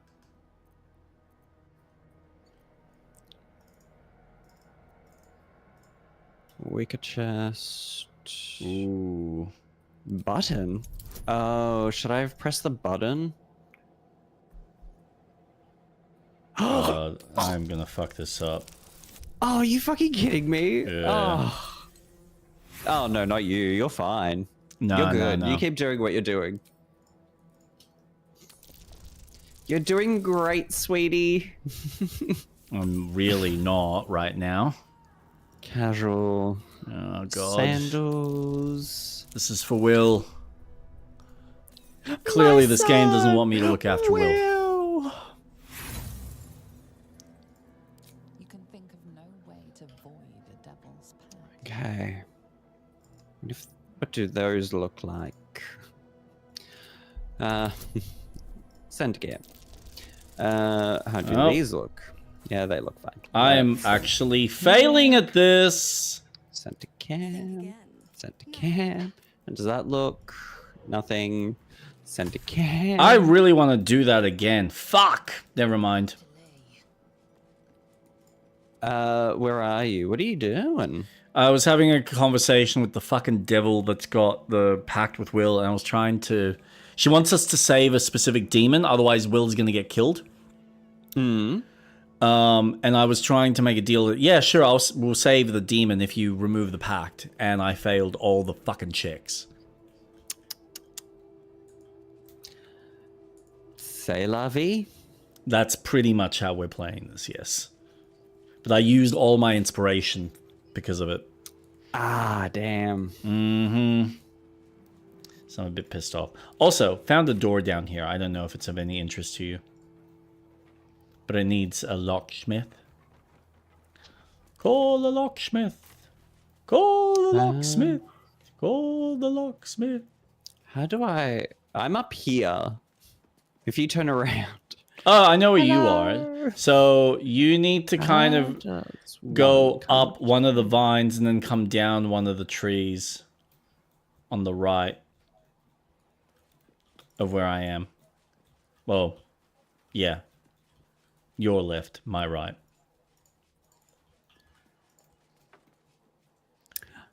Mm-hmm. Or there's also like a doorway just through here that if you get down to the bottom floor, you can just come down to. Well, unless you feel like I can't get around. down. Can you get back up?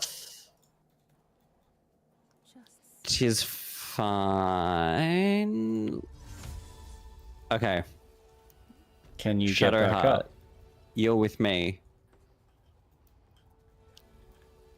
Which door do you want me to open? Oh, it's down the heavy oak doors just below. All right, fine. Oh, the puppy's left behind. Oh, God, it's great having a huge dick. Oh my God. Jesus. Oh, shit. Oh, hello. Oh, hello. Hello indeed. Well, how are you? Well. Where have you been all my life, big boy? Maybe this was a mistake. Did you say steak? No, I said mistake. Oh, you got me all excited. Ooh, perception. How much farther can I go? Faja, can you hear me? Papa, can you hear me? Okay. Sure. So that's okay. I know what that is. There's a hidden door, but how do we open it? How do you know there's a hidden door? Because there's a scratch on the floor. See, and My I dare. perception's very stupid. Oh well, that's sad for you. I can't say shit. All right. Well, just know that there is a scratch on the floor. So there is something that needs to be turned on. Woohoo, Sixer. Hello. So that we... How are you?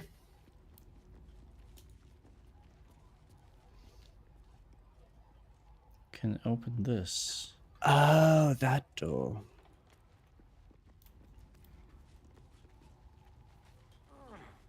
Raja. How you doing, Sixer? Good afternoon.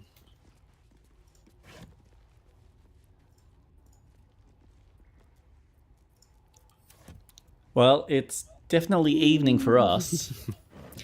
Definitely.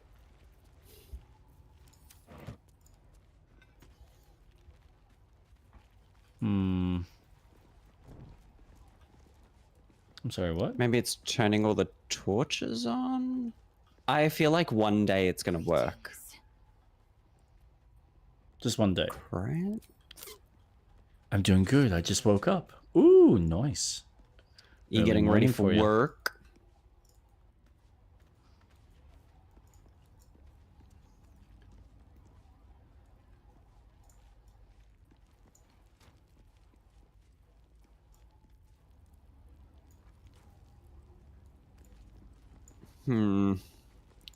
What if we just start moving things? I mean, that's always an option. Yeah, unfortunately, I have a semi-heavy day. Ooh, that's unfortunate. Hopefully not in the hood.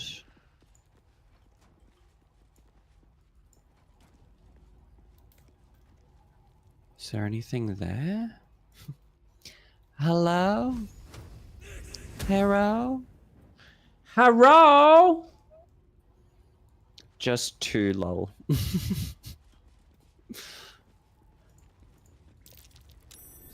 Oh, dude. Yeah. What? Oh! Ho! How'd you find the button?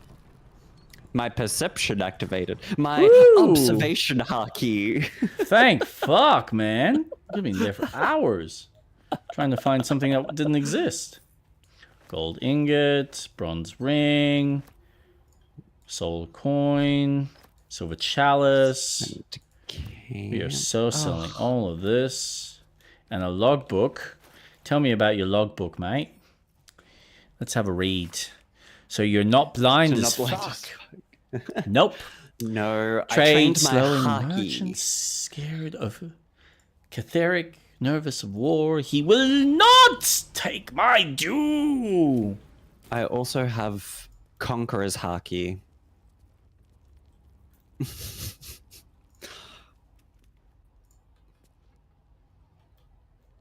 Down we go. Gosh, I need to get rid of shit. We also need to heal. Ooh. Oh, Maybe yeah. save before we venture. Yeah. Oh, look at that. Perfect. Wait, don't move, Thank don't you. move, don't move. Okay. Okay. So you were saying, as far as your experience with Wicked? Yes, because we got a bit distracted. Oh, it was fine.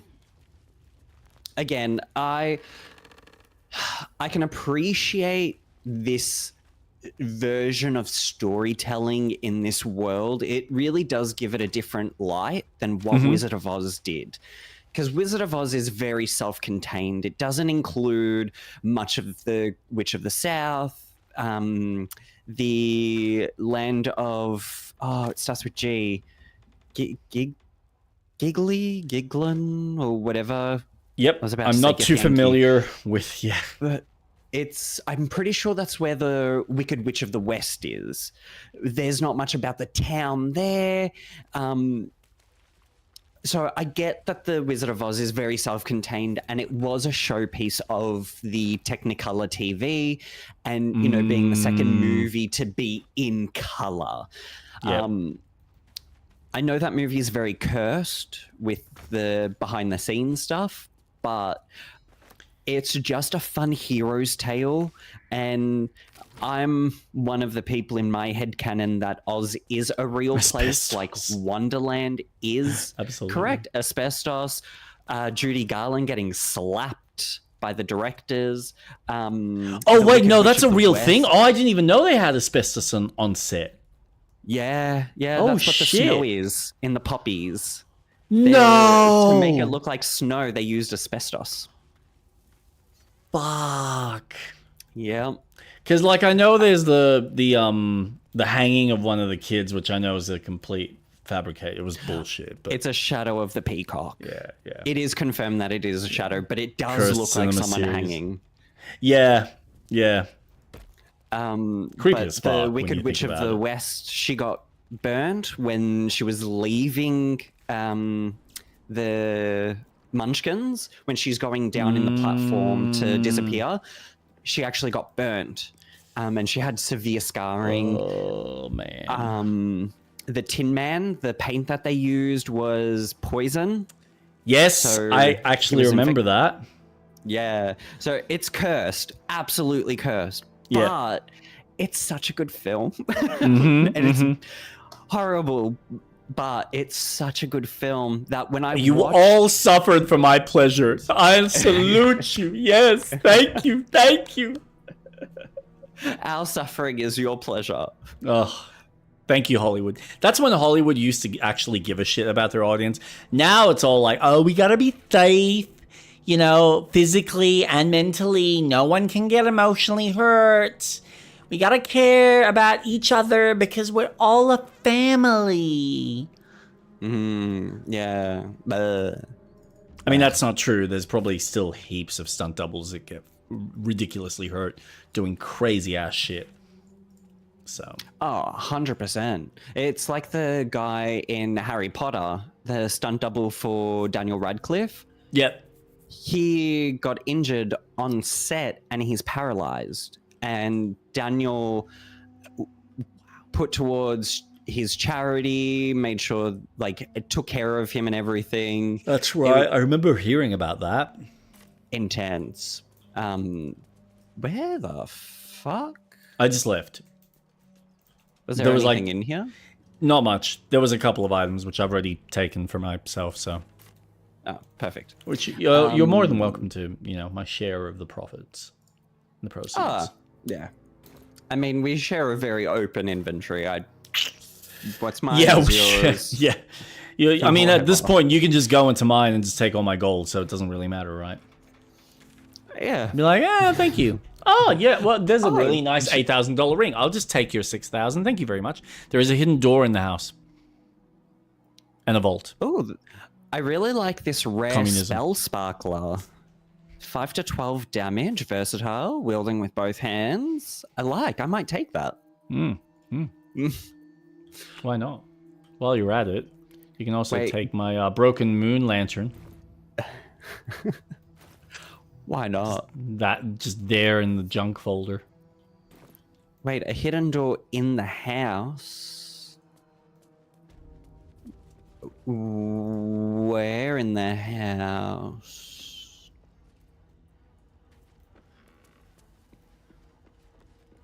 Communism. Exactly, brother. What is mine is yours. What is yours is mine, brother. Let's cheers to vodka. Everything is mine. I don't know what you're talking about. Let's cheers to vodka? What the fuck am I saying? Shut I up. don't know, man. Go home. You are home. What are you talking about? Where am I? I've lived through it. I'm good, lol. Yeah, no, I don't think anyone wants to live through that. Times are tough. I don't know. People seem to want communism back.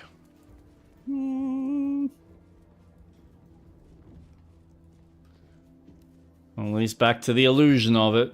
It's like, guys, are you even aware of what that even means? Oh, careful! There's some outside? shadows. 1, 2, 3, 4, 5, 6.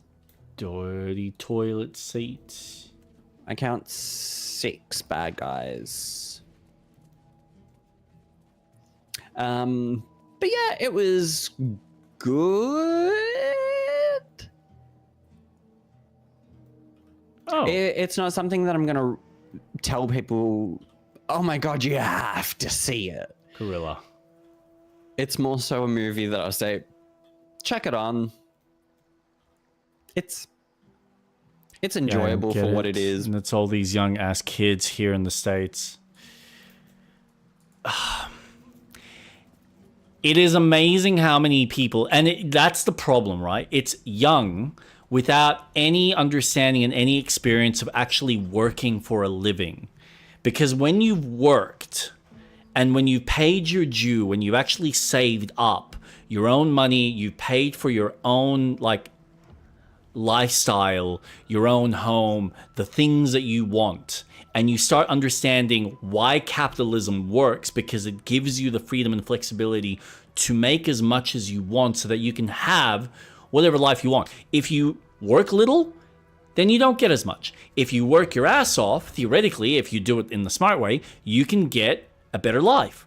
But there's like pros and cons to it. So it's all about that. The more effort you put in, the more you get out of it.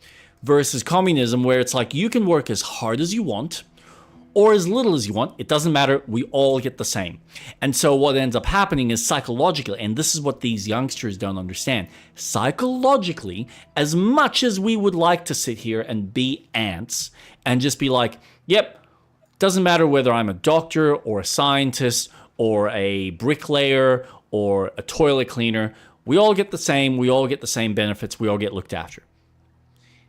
There are certain benefits I understand, but if you're telling me that someone who is literally just picking up trash off the street should be getting the same fucking amount of money as someone who's had to study night and day to learn every single part of the judicial system, or someone who's had to study countless hours on all the anatomy of the human body so that when they go into surgery, they can save your fucking ass, and they're being paid the exact same amount as everyone else. It's like, well, what's the motivation for someone to put in more effort to actually go study something important that's actually going to benefit people?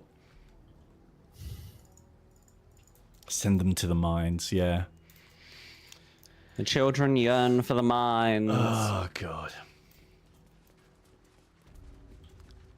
Make them work hard.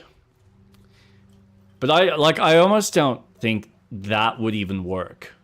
You'd really, it's like you need to have them do something of real consequence and then say, okay, so now what you've made, we're going to give that to the poorest person that's done absolutely nothing. And we're going to equate it. So tell me how that's fair. Because that's essentially like we already tax the wealthy 50, 60%, which is a lot of money when you think about how hard they work and how much they earn. The unfortunate thing is, it's not so much the tax that's a bitch. It is a bitch for them, but it's the fact that they have the ability to find these loopholes so that they're not paying the taxes. Yes. Which I guarantee you is kind of done on purpose anyway. So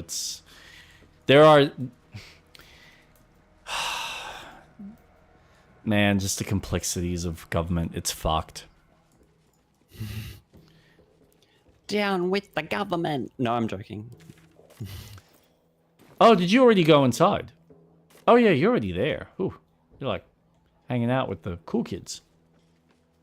Oh yeah, I'm going to be training this young kid next week that has that kind of mentality, and I straight up told my manager yesterday that he will piss me off. Yeah, we well, I don't know if I told you this, Street Rat. So we came back. I think I mentioned that he reminded me of James. That's what it was. Yep. Strawn. Yeah, so when we're in New Zealand, we're sitting around the dinner table chatting, and you had Strawn and Leela there, and Leela's talking about the fact that she's been doing all this extra overtime because she wants to, she's just started working, she's got all the holiday periods, and she's wanting to save up as much money for like uni and her studies and whatnot, which is really cool. And we're like obviously trying to incentivize that. And Strawn's turned around and said, "Are you sure you're okay with that? Is everything all right?" And of course, Kate was kind of taken back by it. It's like, hold on. What? She's working hard. Why is that an issue? It's like, oh, because I have a belief of, a work-life balance, so I don't do any overtime. I won't do any more than 40 hours. And Kate's like, Okay. Okay, so I get that, but if you want things in life, sometimes you might need to work a little extra. Sacrifices. Yeah. And he's like, no, I understand that, but it's everyone's got their own life. Everyone kind of does, and has their own choices, but I just believe in the work-life balance, so I won't work any more than 40 hours. And of course, when Kate and I were discussing this, and she, like both her and Gran obviously have this mindset, who the fuck are you to turn around and say that you're only going to work 40 hours when A, you've just had your car break down, so now you're going to be asking your grandfather for money. You've had your wisdom teeth that you need to take out, which you've also asked for, I think, $2,000 from your grandma, which you're going to be paying back, and you're paying minimum, so it'll take you upwards of 6 months to pay just Gran back. That's not including the money that he's potentially going to have to borrow from Granddad, right? And you're borrowing money from two people who worked their asses off running a fucking farm, because there is no, I just work the bare minimum. No, it's a farm. The day doesn't stop until the work is done. You work there is overtime. There is just unfortunate overtime in those types of jobs. Any job where you're actually doing something of time consequence, you're going to be working overtime. And even jobs where there are high stakes and there's high importance on the line, because you're there trying to make sure that the company is going to function and it's, hundreds and thousands of employees have a job tomorrow. Yeah, you're fucking putting in overtime. If you want the pay and you want that reward, you have to put in the sacrifice.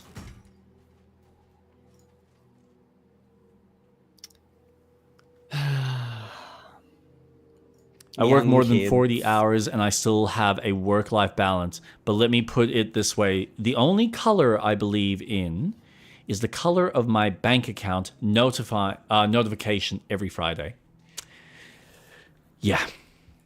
And look, everyone's got their motivation, but this is what it is disrespectful to sit there and say, I'm just going to have a work-life balance. Meanwhile, you're borrowing money from your grandparents' hard-earned cash that should be left for their retirement. Yeah. Like, that's a bit of a fucking double standard if I ever heard of one.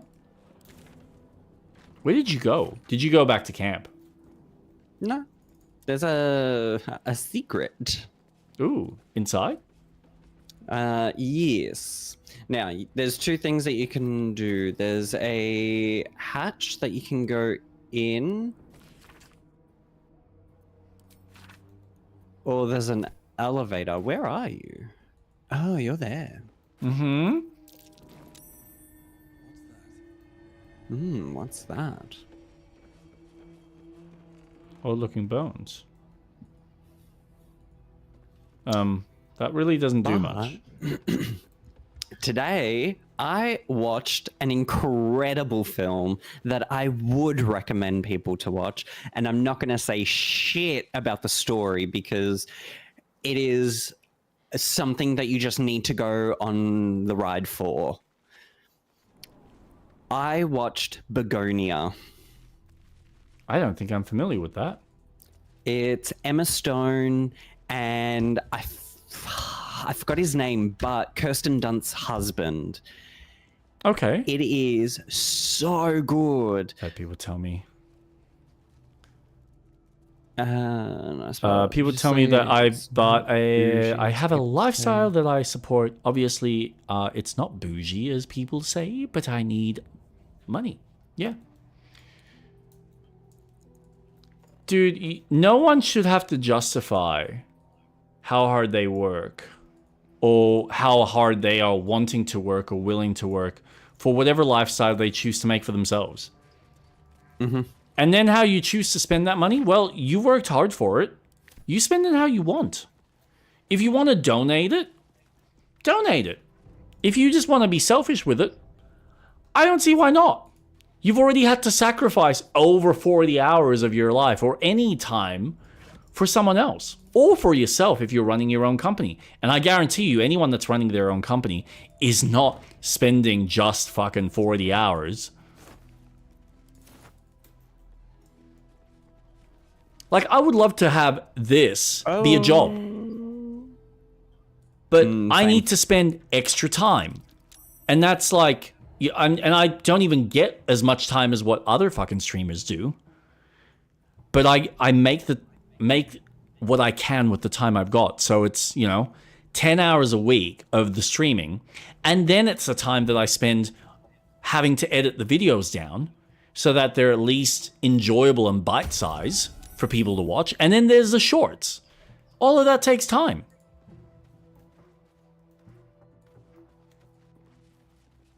Time that I could be spending doing God knows what other hundreds of fucking things. Yeah, that was so pointless. Do I open the door? Where are we? When's the last time you saved? Now. Awesome. But I really recommend Begonia. The only thing I will say, which isn't a spoiler, it's a story about these conspiracy theorists. Ooh. Oh. Okay. From a distance.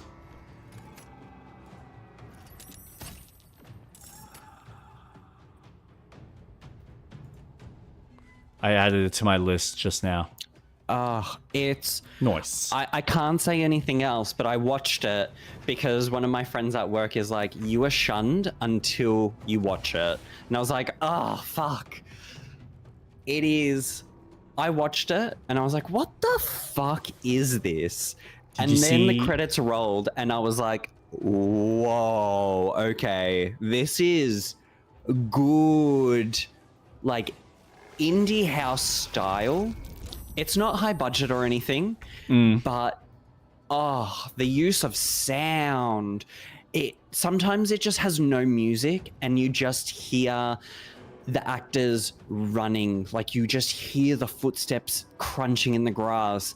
Like the focus is the moment rather than the music creating the moment. It is so good. There was things that happened and I was like, whoa, don't know. Oh, okay, that happened. Shit. Highly recommend. It is so good. Really fun. So it's just a story about these conspiracy theorists and just watch it. Okay. Watch it. Yeah. Okay. Now, the only recent one that we watched was Logan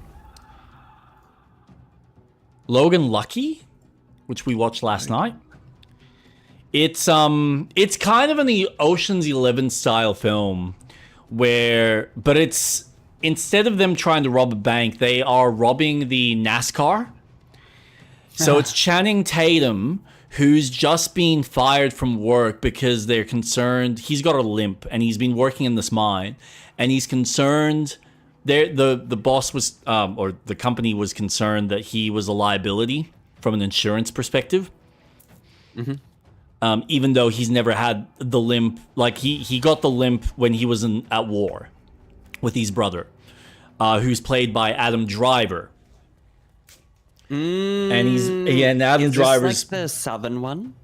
Yeah. So they're like, it's like full on redneck. You've got I don't know his name, but he plays in The Boys, the younger kid. Yes. Yep. Homelander's son. What? No, not that kid. The one that plays alongside Urban. Oh, fuck, what's his name? Shit. He played in that recent film that he can't get hurt.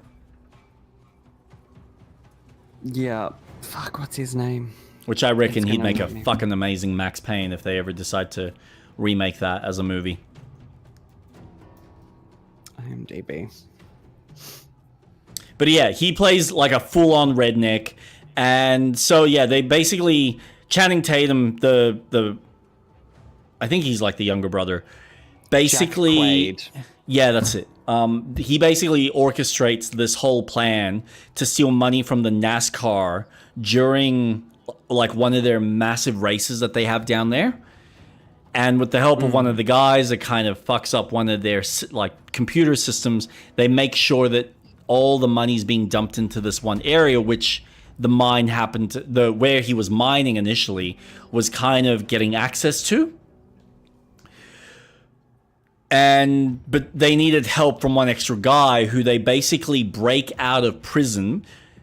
Mind you, he's about to like have his, I think it's the parole. Like he's basically about to be released in like 3 months. And he's played by the recent Bond actor or the last Bond actor. Why can't I think Daniel of his Craig? name? Daniel Craig, thank you. So yeah, so they basically have to break him out, do the heist, and then like put him back into the prison with Adam Driver at the same time, so that it doesn't look like they get caught or that they've done the heist. It's really cool. Like it's a fun flick. But it's nothing like you need to desperately watch it or anything. It's like if you love those kinds of films where it's all about for them to try and, you know, the band of merry men trying to rob from the rich and give to the poor type thing, it's a cool flick for that.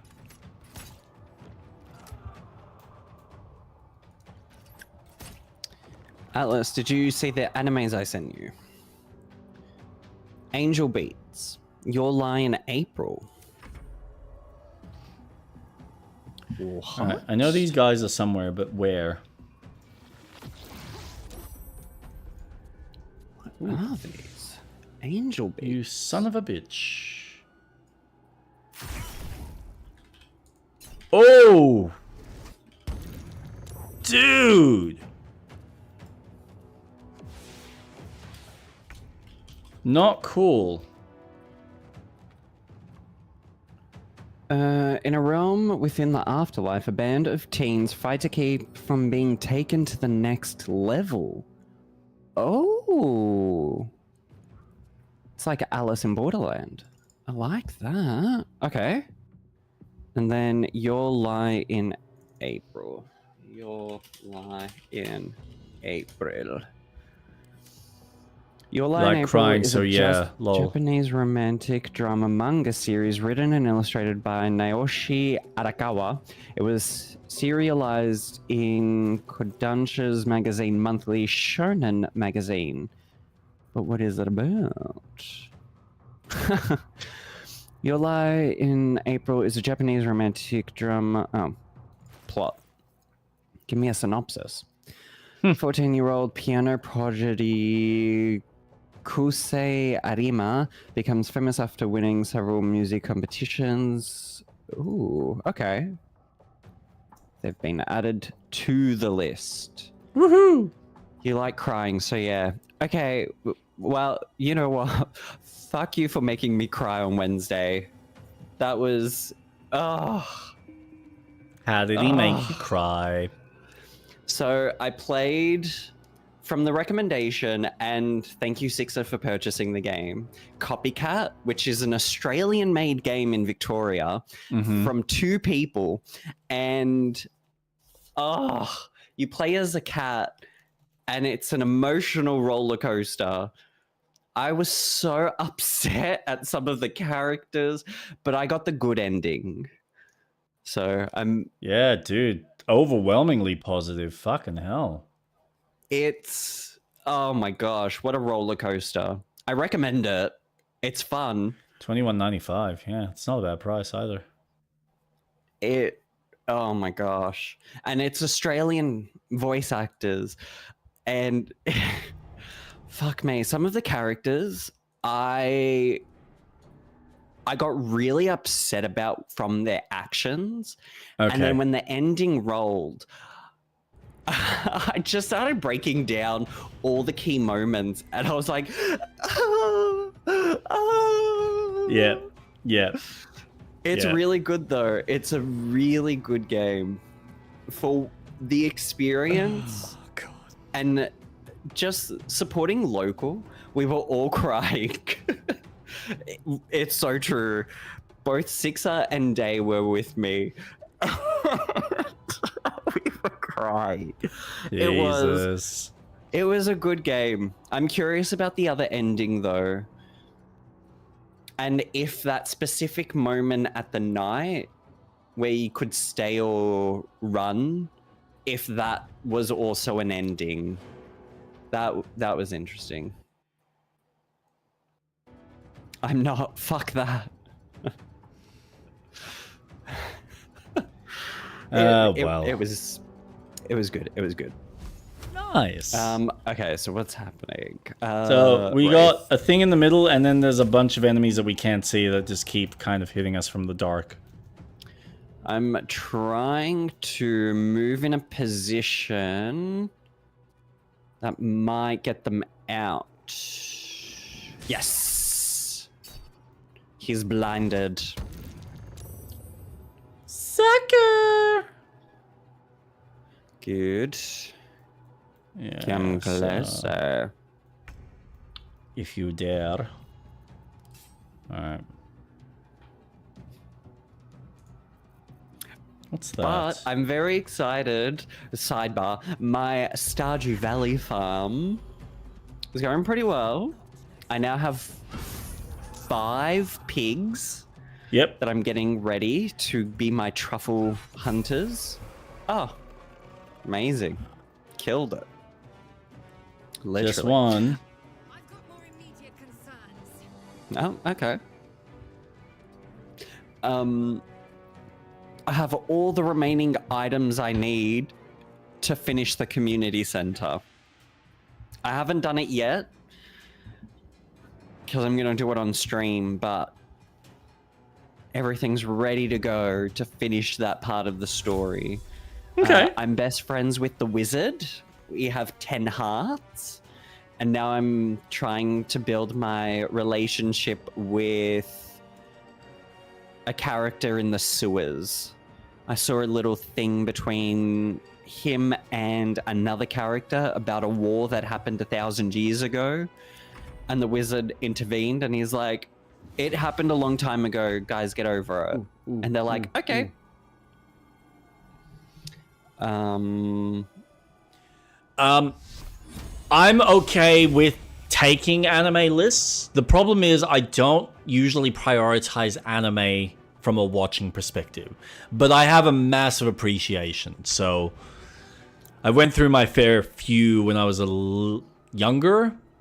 I tried going through, but I never actually finished it. Assassination Classroom, which I thought was fucking brilliant, at least the first handful of episodes I watched. You should watch season 1 of One Piece. No, I'm not desperate. Season one just finished. You can watch it. It's only one season. Yeah, how many eps? 1,155. Only 1,155. Yeah. Only. Excluding like 10 or 12 filler episodes. No. That's I nothing. miss shows like Samurai Champloo, where it was like, hey, here's like 20 eps and you're done. Here's your beginning, middle, and end story. No. Moving you know on. what? I disagree. Give me the animes that had 50 to 70 episodes and I'm set. Death Note had 70 episodes and it had its start, middle, and end. Cowboy Bebop, 52 episodes and a movie in between the last couple of episodes. Start, middle, and end. Give me a nice chunk of episodes and I'm set. I think 20 is too small. You should have watched One Piece. Mini. That's all I heard. Charm. Everyone should watch One Piece. No, it's a fun show once you commit to it. Look, it's you know what it is. I get it. I know that it's fun, and I'm sure that I would have a blast watching it. There's just so many other things that I want to watch and see and experience, even from a gaming perspective that requires so much time to sink. I don't want to sit there and be glued to something that's going to take 1,000 or probably 500 hours. Because what are they, like half an hour ips? Oh, yeah, 20 minutes. Yeah. Alright, so we're going to get rid of you. And then, I don't have enough. That's fine. We're going to shoot you then. What? Well, that's very unfortunate. Because here's what we're going to do. What do you mean I don't have enough?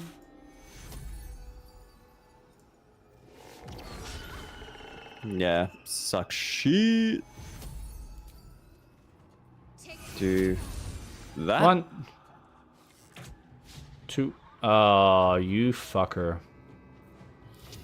Alright, fine. I recently rewatched Naruto Shippuden, and it took me 2 months.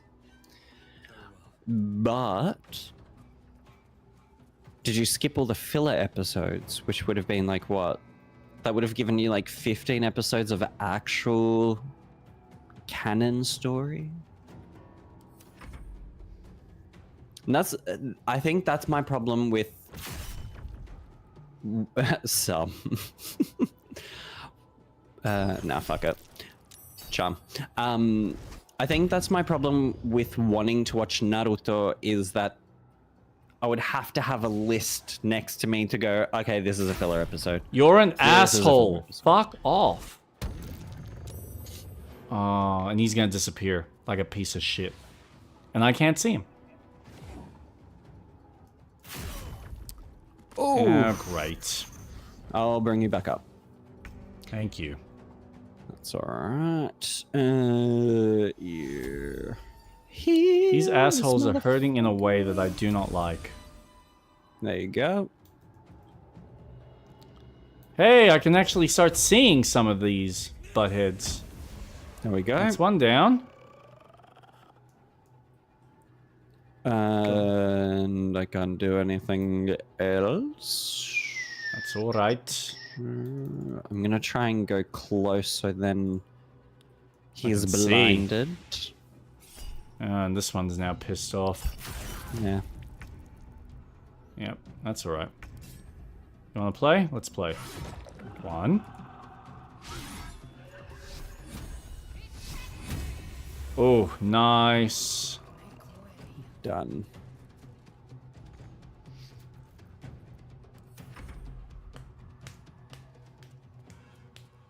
But no, I was gonna say before, I want to watch the Wicked films, but I must admit, I did hear really average shit about the recent one. Not that it's shit, but it was kind of like yeah, they didn't sink the landing. No. It was kind of the main complaint that I heard. Bye! That was neat. Now, while I'm alive. Oh, I can't even drink? God damn it. Alright. Who's left? Oh. Yeah, come join us. Come join us. Yep. Oh, nice. Nice. Good work, Lae'zel. Damn. Okay. No. You know what's funny? I know he's there. Because my cursor cannot move through smoothly. Like, it's actually having to go around him.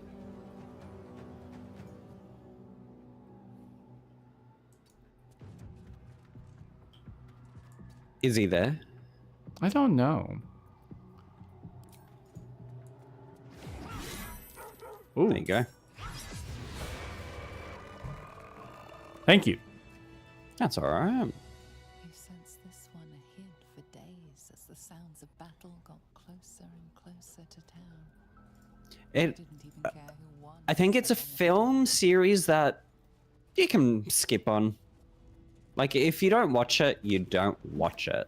Look, fine. I'm curious just to see how it comes together, but I'm not making it a priority type of deal. So when I get to it, I get to it. And I'm grateful that I've at least waited till the second movie came out so I can at least see them all in one foul swoop as opposed to having to wait 12 months for the next film. Yeah. This ancient map depicts the area surrounding Moonrise Towers in detail, depicting a profusion of local fauna, deer, rabbits, black bears, and flora with special emphasis placed on areas for prolific foraging. How quickly things change. The Torms are Selûnite through and through. Or so I believed. Perhaps Ketheric only converted for Melodia, and with her death, and then his daughters, his faith died too, but to turn to Shah, if beggars believe. Ketheric's Justicars are growing greater in number and more determined to rout out any traces of Selûne in Rithwin. Why do they think this town was built? One cannot rip out the foundation of a building and expect it to remain standing. Brother, I remain the last two bastions of Our Lady of Silver in the town. A few, the trusting few, come to worship in secret by moonlit nights. Others converts, all. Whether they truly believe, I cannot say. Impossible, isn't it? Sick of standing idle while Justicars gain power in our humble town? What will become of us if we allow it? I met a man who was no man, touched by a devil, or maybe worse, but he offered me something I couldn't refuse: help. The time is now. Ketheric's Justicars, their stronghold in the temple below, they will be wiped out. All of them. I didn't ask how. I just want them gone. Let the Harpers have a Ketheric now. They'll make short work of him. Okay, we can level up. Oh, shit. Which I'm going to take advantage of because stats. Yes. Okay. Go to my helpful little guide. Level 8.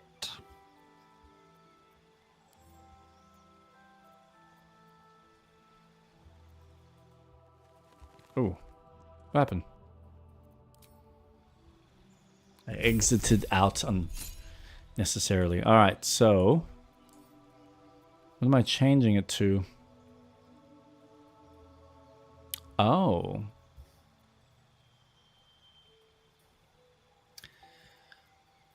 Oh, that's what I look like? Ugh. Gosh. Phantasmal. You guys think Sadie Sink is going to play in the upcoming Spider-Man movie?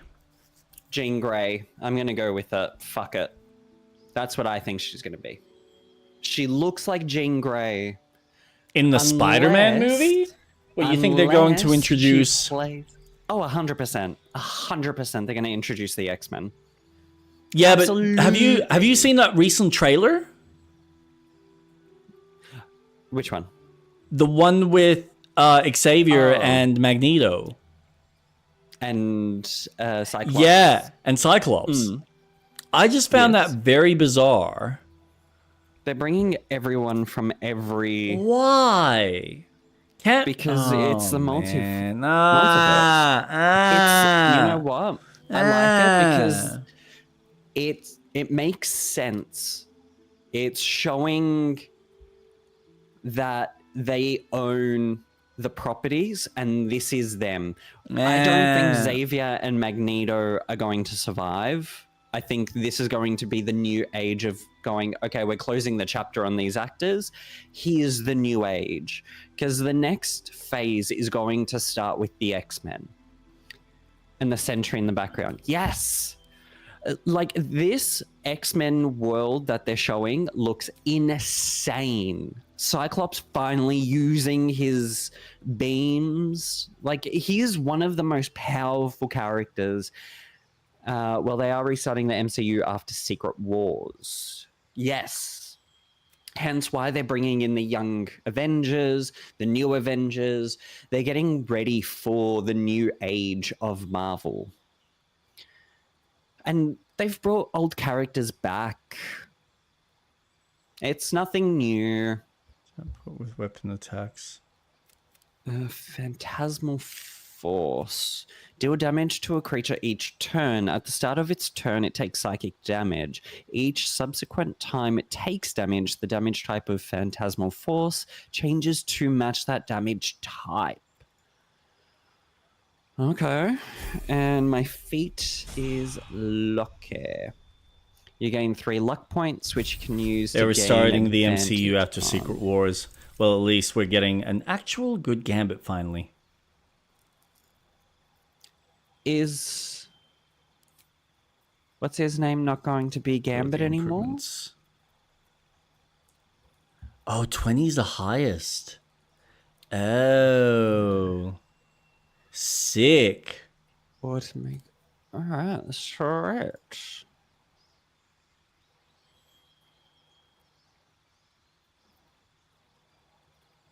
Okay. Oh, shit. So you're a cleric.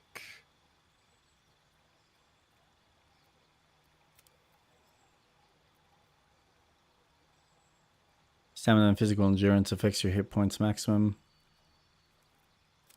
No, fuck it. Let's give her hit points. I gotta make her a tank. Might as well be a fucking tank. Tank it, baby. Yeah. Ooh, you gain advantage on saving throws to maintain concentration on a spell. I think I will use that. Yeah. Oh, man. Yeah, I really don't know what to think of the whole... Ooh. Of the whole Marvel universe. Just... I'm curious about this film, but I'm just keeping my hopes real fucking low. Marked a spot at the base of Moonrise Towers. Worth a look. Yeah, I think there's a reason why they're getting the Russo brothers to do it again. Oh, are they directing it? Mm-hmm. I mean, yeah, that makes sense. Something good here, I hope. Ooh, drink to turn invisible, potion of speed, glorious vaulting.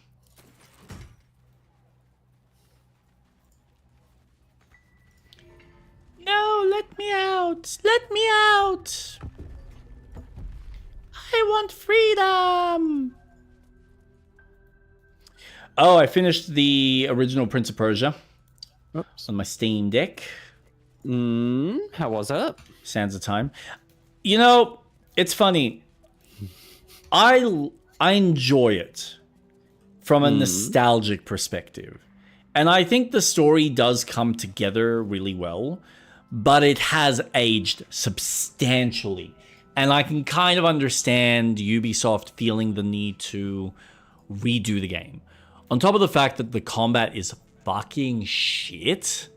Like, there is nothing interesting about it.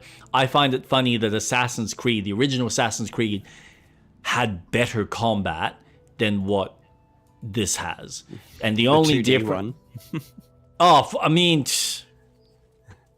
You can, say... No, I'm talking about Sands of Time. Okay. Yeah. Like, the only thing that's cool about Sands of Time is the fact that you can jump over enemies or jump off walls and stuff. But the problem is that you end up kind of... They are your go-to for every enemy.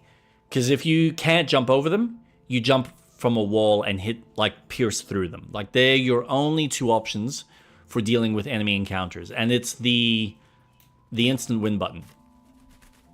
In every fucking scenario. Which means that the combat is just shit. There's nothing interesting. There's nothing kind of enticing you to want to learn any of the mechanics. The platforming was good. But I think by the end, I kind of realized, you know what? I think the later games do some of these platforming sequences better. As far as the variety, the challenge of them, the length of them. They're very simplistic. And you do get a few fun ones at the end, but by that point, it's like, oh, it's literally just run, jump, jump. Run, jump, jump, run, jump, jump, jump, jump, jump, down. Like, it's just... it's fine. It's fine.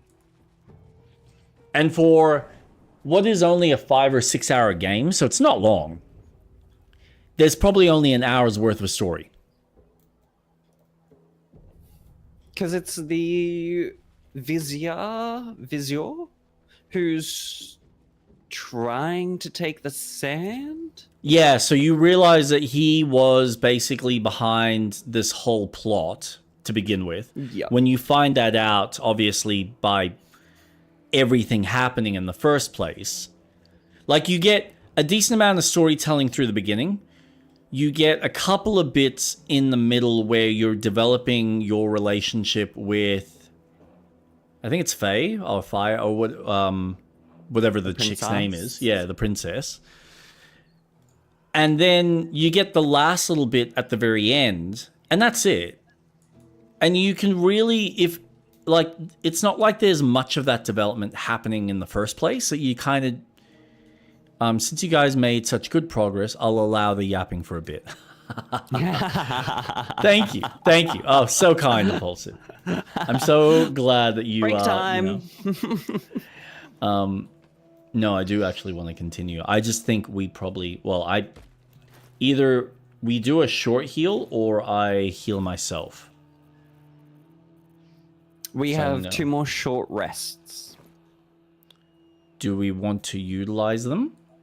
Yeah, fuck it. Hold on. I don't... Oh, yeah, I don't have to be nearby. Cool, cool, cool. No. Yeah, awesome. I thought that at the start, but then I realized, oh no, you don't have to be. Because we're just doing it as a group.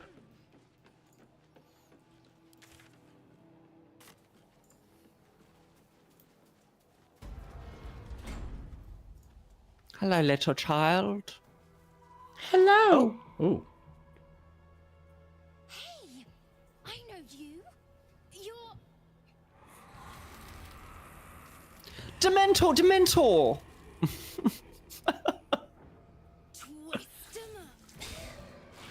Oh, mad Good on you. bitch.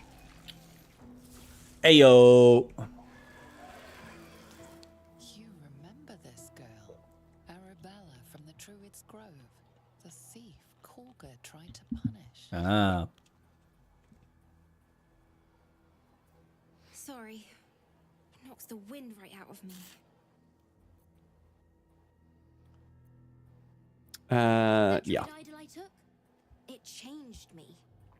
I can do all sorts of stuff now, not just the vines. I think real hard and say some loud words and then it happens. Mostly. Mostly. They come out at night. Mostly. Tragedies. Them's the sad ones, right? I hope not. Well, there was an ambush. Mum yelled, "Run!" So we ran. I could hear him run behind me. Till I couldn't. Still can't find him. But I bet you can. You'll help me, I just know it. They mostly come out at night. Mostly. I'll find your parents. Thanks, mister. I knew you'd help me again. The vines won't last forever.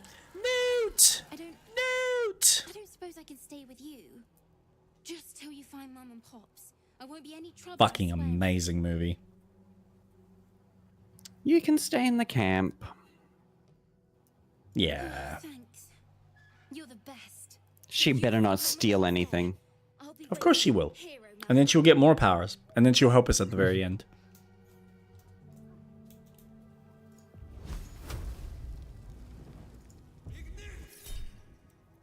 Oh, luck points.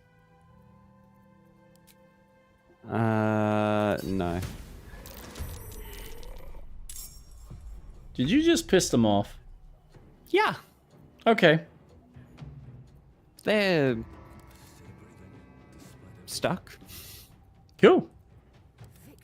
I'm just going to position myself here so they remain blinded. Aha, you can't hit me. Oh, wait. Never mind.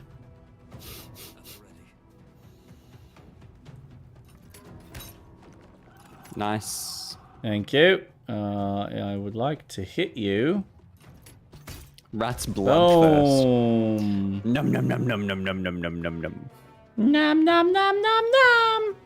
All I see is bags of experience. Yes.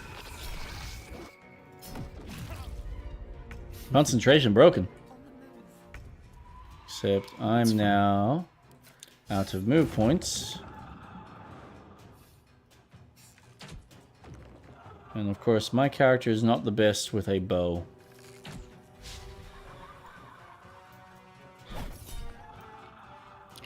Oh.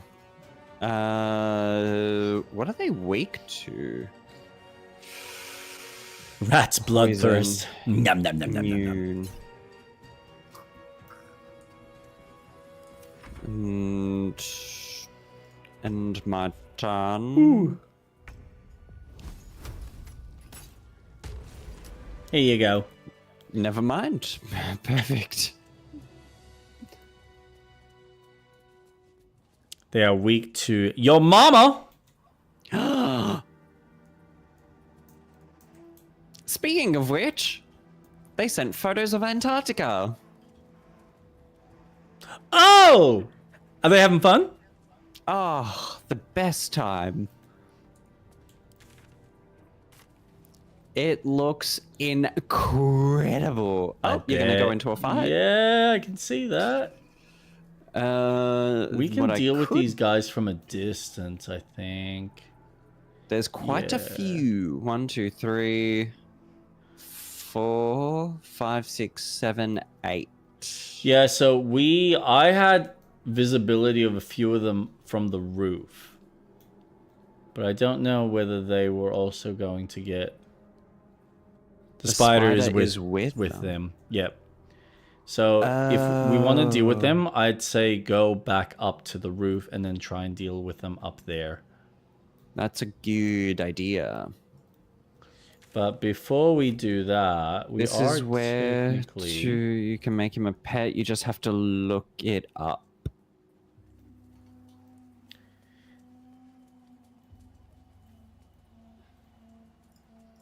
Internet. What was that? Okay. What am I looking up? True love is caress. Oh! Wait, is this where I have to use... Hold up. Where is it? Your potion thing? No, my, fuck, what is it called? LARP?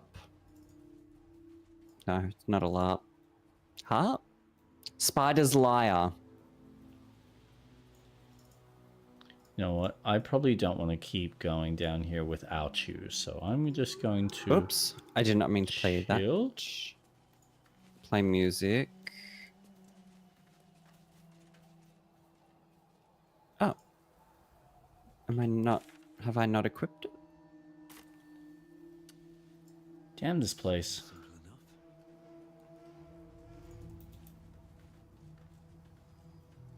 The harp is meant to call him when you first enter chapter 2. Oh. Okay, so that's what it's for.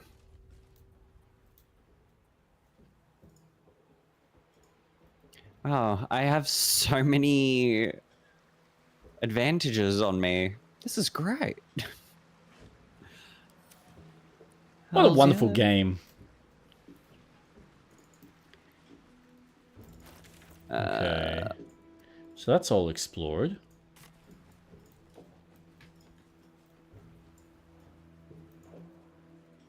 I can go out there.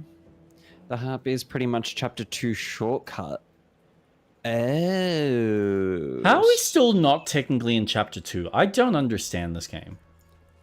To be fair, we've been in this part of the game for a while. I know, but like seriously. And it's only going to get bigger once we get to Act 3. You are in chapter 2. Okay, cool. Oh, thank God. I was going to say. I thought this was not chapter 2. Oh, that is great.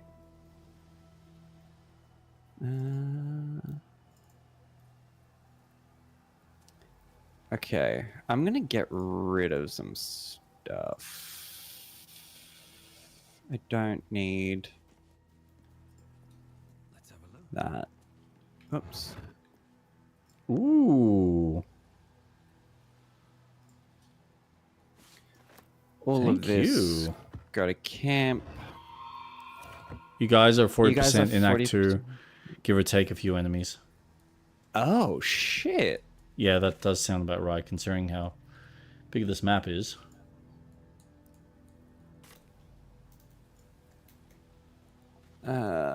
Center camp. Center camp. Do I need anything else? Here.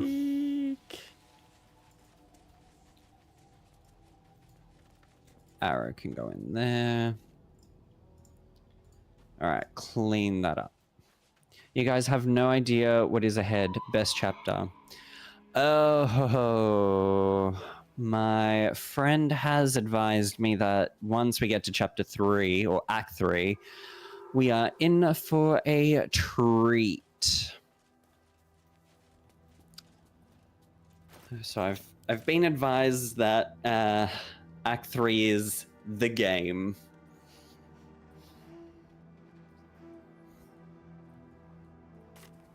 So what, everything else has just been preliminary training? Yep. That's nuts. Man, if that's how they designed this, what the fuck is the next Divinity Original Sin gonna be like? Yeah, I am curious. Fucking hell. Okay, so you're thinking Act 3 rooftop. will kick your ass if you are under level gear or no money.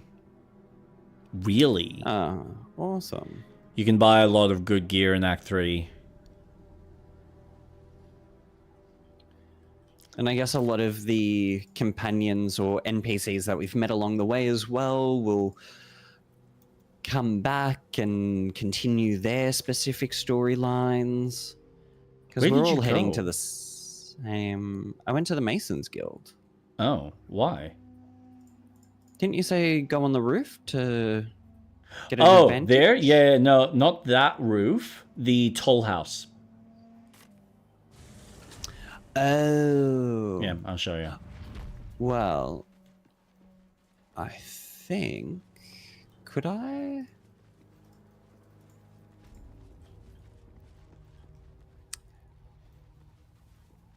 No.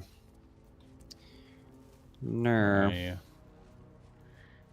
No? What do you mean, no? That might be worth a look. Ooh.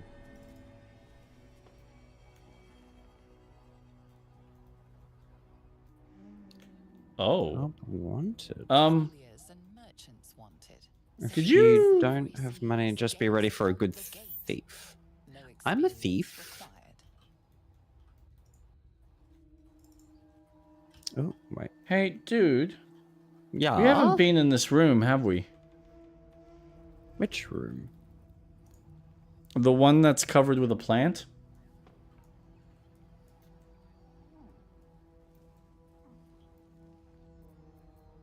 Oh. No. No, we have not. Medium toughness. Blackets will be done. This is the hidden room I told you about. Oh. Immune to slashing.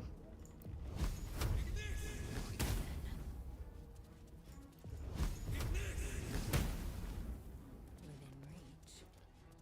And attack. Inventory. Seized inventory.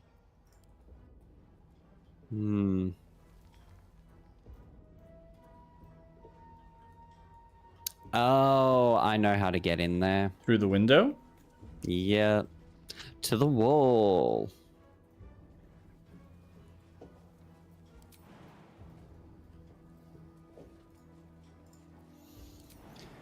Piercing, necrotic, immune to psychic, poison, and radiant. Undetected.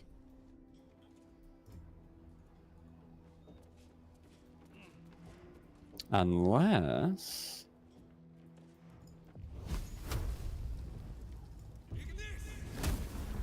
No.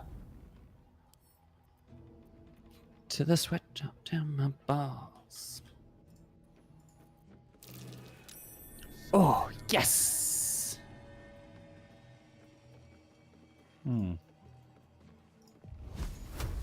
Sorry, Shadowheart.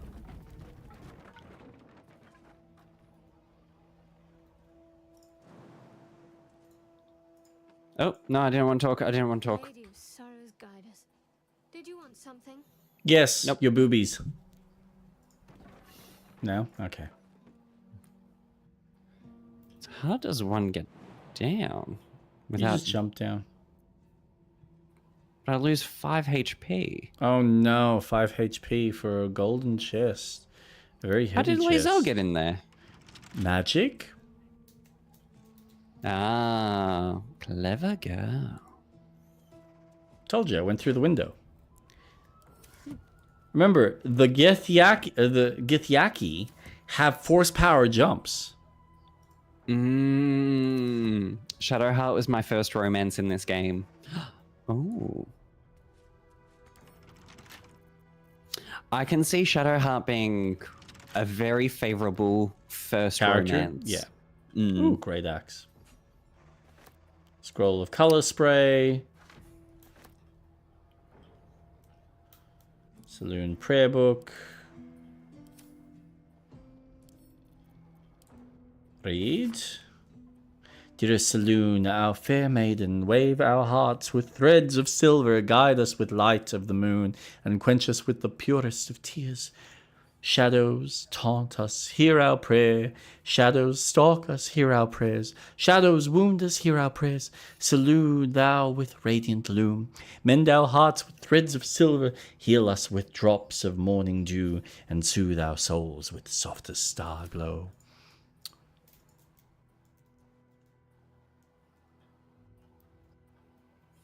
Eep.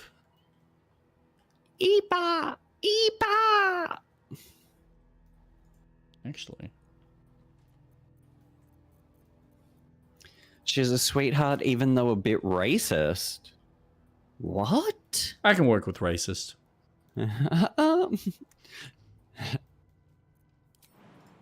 You can excuse racism? Yeah, it's perfectly fine. It's a quote from Community. I don't even remember that quote. Oh my See, god. You know, all right, so here's the annoying part. You're worried about 5 HP getting down here, right? I have to worry about 13 HP getting out of this room. But I thought you could force jump. I can force jump. That doesn't mean that I can just force jump. Ooh, actually. Dudes will fuck anyone as long as they are hot. That's how that works. Just no target? Oh, because it needs a target. Just gag a racist person if they're hot. Triplet creatures. They don't have to talk during. I'd rather take the big devil mummy. Oh, I totally agree. Like, this is... There's a reason why I've been keeping... Carla. Yes, Carla. Carla! In my group. She is hot as well. Yeah. But difficult to romance. I don't know. She seems pretty easy. He's ready That's to bang, horrible man. to say. She really wants a pounding. Oh man, so easy to bang. Okay. Easy. Too dark. Alright, I'm in position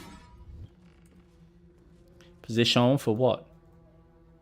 for the fight. Oh. Oh, I thought you wanted to jump down and deal with this chest. Oh, sure. I'll take those 3rd degree burns. Oops. Oops. Wow, Jake. What? Okay. Ugh. Fine. Oh, I'm an idiot. I had feather falling. Well, you're God a fuckwit. Damn it. I should have used it. Alright, DC 14. Yep, got it. Nice. And she probably into some nasty ass shit, but we can't talk about the goat Pam. Did somebody say muffins? Okay, hold on. I can. Fireheart.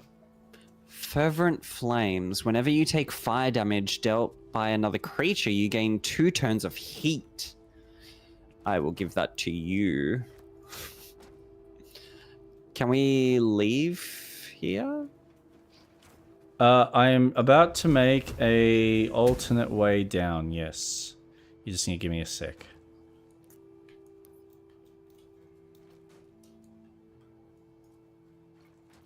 Enough waiting. I crave blood. Okay, that's 3. Can I get something else to just make it a little bit better? Wait. You ready? Oh. What Jump. have you done? Oh. Just jump. Whee! Oh. No, I don't want to talk! Oh, shit! Wait, what? Who saw us? Oh, you moved into view. Dagnammit.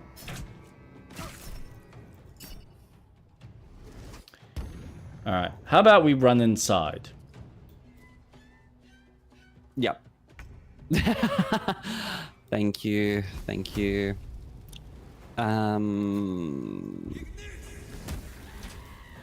Oh shit, that was a waste.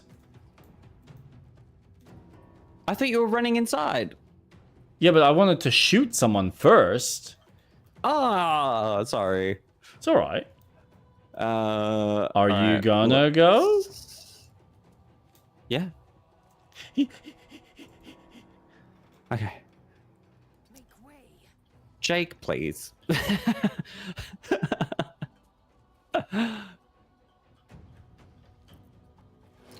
Coordinate with Rat. I didn't do anything! That wasn't my fault! We should do a muted fight. No. Just... Okay, and if I do this, I can... yes, I'll do this. No. Okay, Oh, Jesus. so... Hitting a dead body with an arrow is your fault. Scene. What dead body? Oh, as in that? Yeah, I mean, look, I'll take that. Didn't realize he was going to fucking shoot. So we have to kill the spider? Or do we have to kill everything around it first before killing the spider?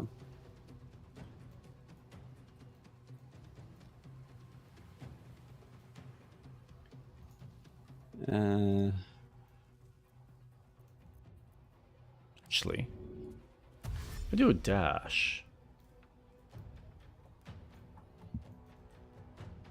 What the hell is that? What even is the hell that? Daddy, chill.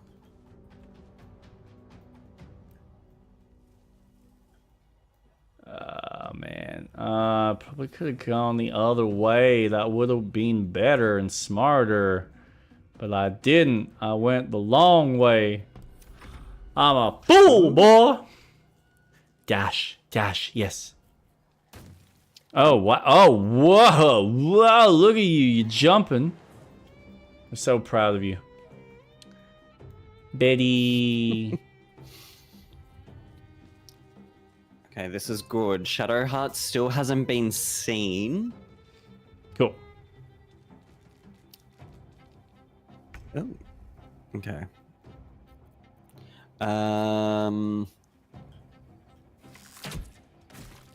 Nice. Okay, so you're going for him. He's dead. Because you're probably going to have a better view. So where's Shadowheart? Up on the roof. Time to blast them with a light special attack. Just line them up. Oh no, I can't use Sunbeam. You're not a fucking Pokemon.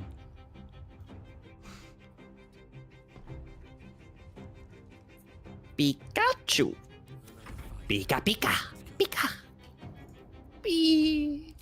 Pika pika. I am Mewtwo.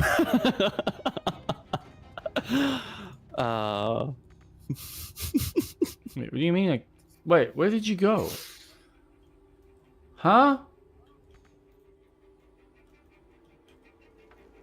How the fuck did you end up there, you dumbass?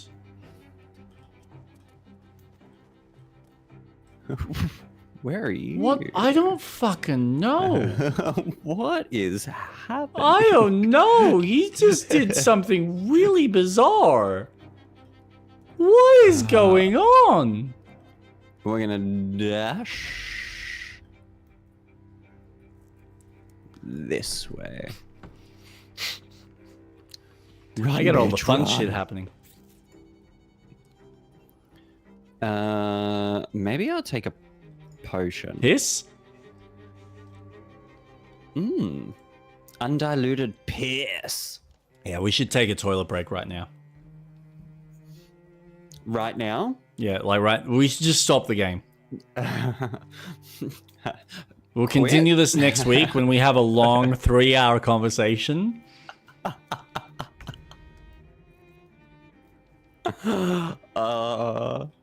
So Impulsive's true, like, so you know what? I'm done watching your shit.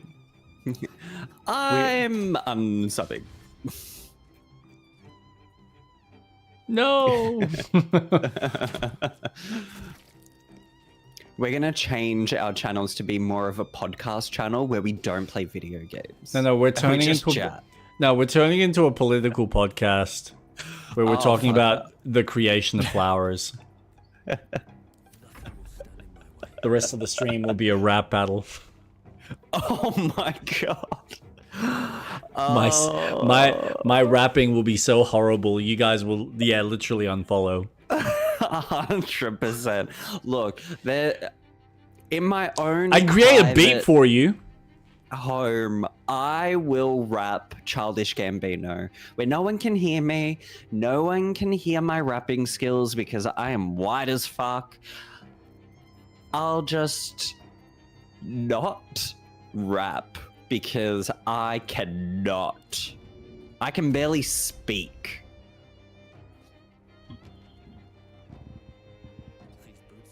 Though I am rereading the book. Oh, what have you been rereading?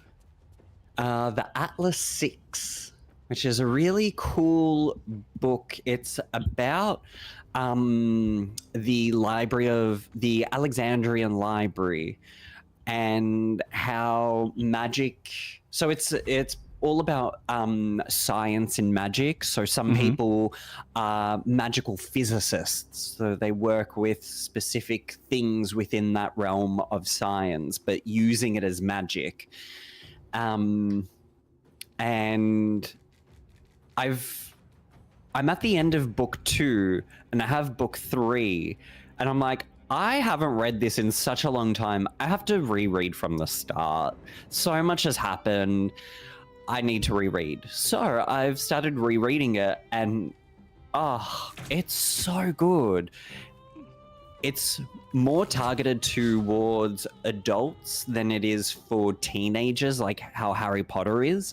Mm-hmm.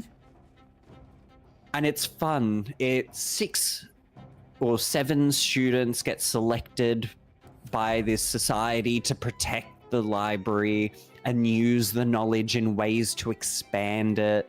And it's really cool. Really, really cool. So I am rereading that. So I'm hoping that by doing that, I can increase my knowledge in reading. Because I'm a fucking idiot. All right. Fair enough. Yeah. I did, because we had no power yesterday. Well, not to say that we didn't have power, but it kept kind of cutting in and out. No, sorry. Yeah, no, it was yesterday when the fires and shit was happening. Yep. Oh, yeah. Have some of my sword, bitch. So I started rereading the City of Bones. The Immortal series. I don't know if you've read them before. No, but they I know the are series. fucking fun. And it's one of those, oh my god, why did you even bother doing a movie and then a TV show that somehow made it worse? It's just... 'Cause that's the city or countries live on the mechanical moving. No. This is... No, that's Infernal Engines. Yes. No. This one is basically... You've got a group called the Shadow Hunters, who are kind of the half-humans with, I think, if I remember, because again, I'm rereading it, so I don't remember the specific details, but they have some angelic blood, angelic and I think demon blood, that allows them to create signs on their bodies. Each of the signs they're almost like spells, but they have to tattoo themselves with symbols which give them various abilities. So it'll be like a symbol for strength, a symbol for agility, a symbol for some sort of protection. And then as they fight, they have to complete these symbols so that they can then harness the power. So they essentially do all these tattoos that are half finished. And then as they are about to fight, they then go click, click, click, click, click with this like specific... It's like a little dagger, or a wand, however you want to call it, to finish them off, and then go into fighting, vampires, warlocks, demons, whatever it may be. But everything follows this one girl named Claire. I think it's Claire, she's supposed to assume that she's just like a muggle, like a human being, but she's ended up seeing these 3 shadow hunters take down a demon in a nightclub, and they're completely in shock because they've put on signs that have made them invisible to like regulars, to normies. Mm-hmm. That's a bit racist. Yeah, well, because that's what they are. They suck. Can I finish him with a pummel? Not quite. Ooh, nope. Pretty close, though. But do we want him dead? I don't know. What else do we do with him?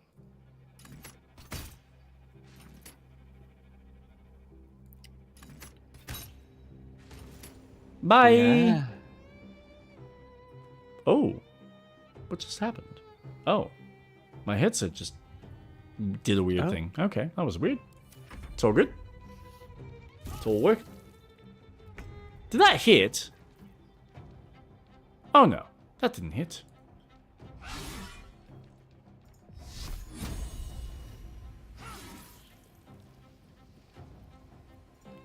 Well, if you don't want him dead, now's your opportunity to do whatever.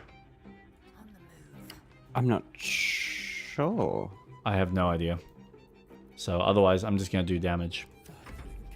Do I have any items that could befriend a creature? Scroll of Confusion. Look, it's alright. Is- It's our first playthrough. If we don't get it, we can always not worry Play too the much game about again? it. Yeah. Aww. I've made the decision for us. Oh, that's absolutely fine. Traps, please. I'm just gonna loot. Nice sword, though. Cruel Sting. What is that? Is that a sword? It's a long Take sword. that. Take that. I'll take that. Oh, a lantern. I'm exhausted. Better find somewhere to camp soon. exhausted. Arcane Ashes. Whenever you deal fire damage, you gain 2 turns of heat.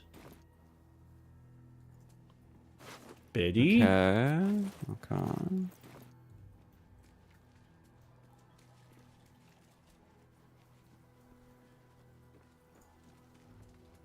What's inside? Rusty grey sword. We shall never know. Now, there are a few more enemies just up here. Oh, there is 2. Alright. Shall we? I'm just gonna go this way. Oh, never mind. Oh, dude! What? Oh, some of them are shadows. Nope.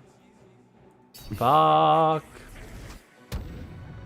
Nice. Why do these assholes hit so hard? That's what she said. Ayo. Oh shit, there's a lot. Yep.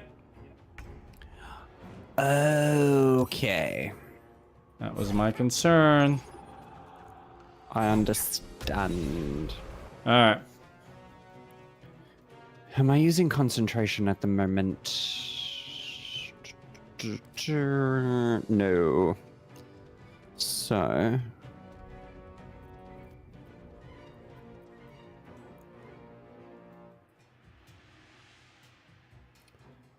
what I could do is give you not enough movement. Oh, I have to touch that person. Don't touch me. I don't want to be touched, Daddy. 10 turns. Where do I... Oh, I see. Alright. I'm gonna do something. Oh god, this could be really stupid. I'm not gonna even reach, never mind.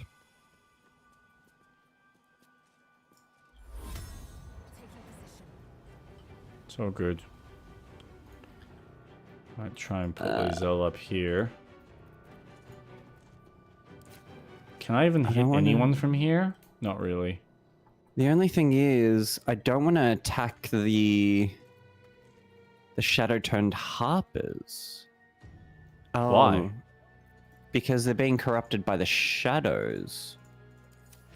Don't we have to destroy the shadows so they're free from the curse? Oh. Maybe.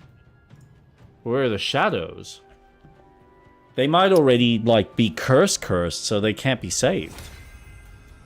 Maybe. Yeah. Because I remember think that was you're the right. issue we had at the very beginning when we first entered into this act. I can turn Lae'zel into a sheep.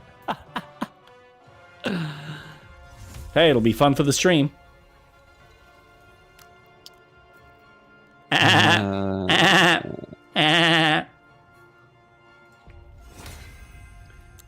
Oh, I hate that everything I do has to be up close. Damn.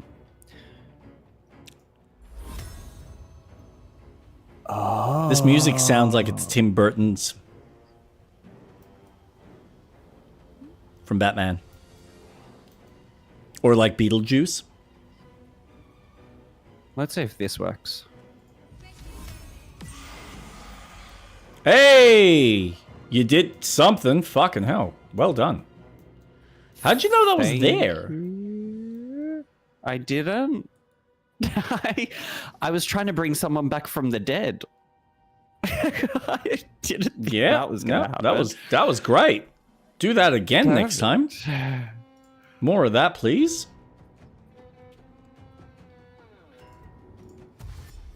And then I'm gonna run to Lae'zel. So we can see each other. Look into my eyes.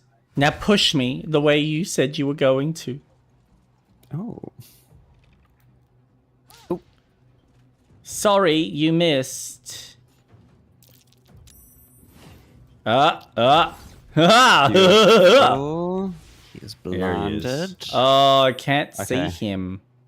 I'm gonna see if I can do what I was doing again. Let's see. Give me a second. Done. Fuck yeah. Beautiful. Turned. Yeah, see, I think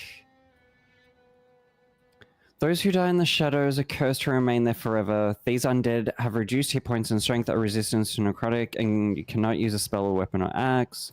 Turn. The affected entity must move away from the creature that turned it. It can't take actions, bonus actions, or reactions other than dash or try to escape an effect that prevents movement. Yeah, let's... I'm curious, because turned is only 3 turns. I'm curious, can we try not killing them for 3 turns? Away from the creature that turned it. You can't take it. I don't Yeah, know. but shadow cursed. Yeah. Undead. Those who die in the think we are shadow are gonna- cursed to remain there forever. That's Yeah, I your think that's your you're right. main, yeah. Look, I would love for them to be alive, but I think they are meant to be dead.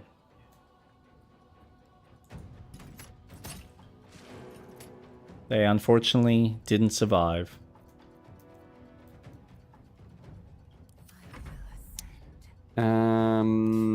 Yep.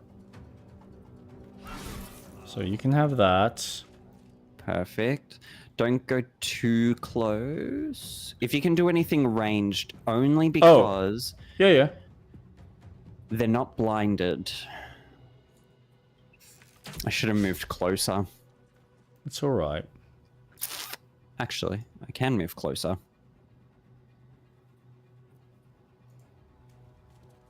Perfect. Now they're blinded. In that case.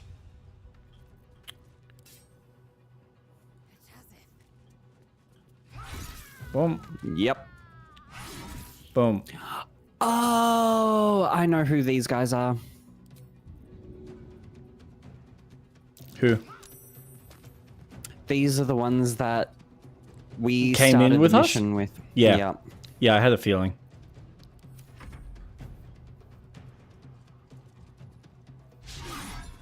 Haha! Take that.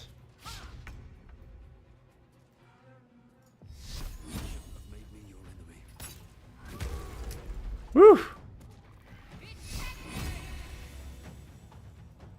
That do anything? Yeah, 5. Oh, yeah. No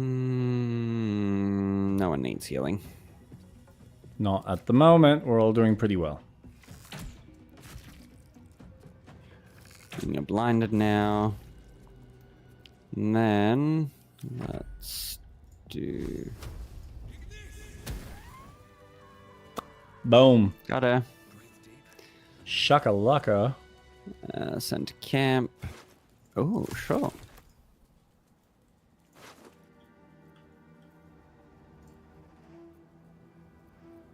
Sand. Oil, yes. That. You see a man drain his tankard in an inn as he listens to a flaming fist play the lute. He's Oh. better than his uniform, I'd suggest. Pluck. Oh. Uh-oh. What's wrong? I pressed something and something happened. Lost pain. Loss. Pain. Falls. Falls. Plane. Lost plane. Falls. Rise.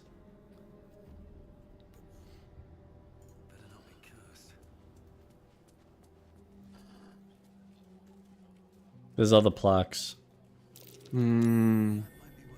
Our El Mister when nigh Thorm. Lady Onus Goddess of... Gov. Lady Goddess of... Light? Of light.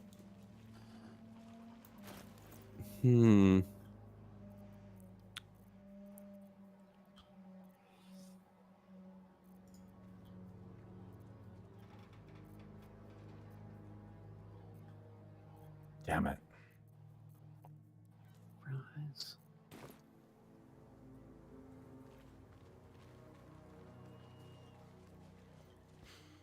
Huh.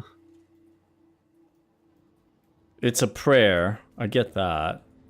But are we supposed to do something with it? Is it a puzzle that opens something?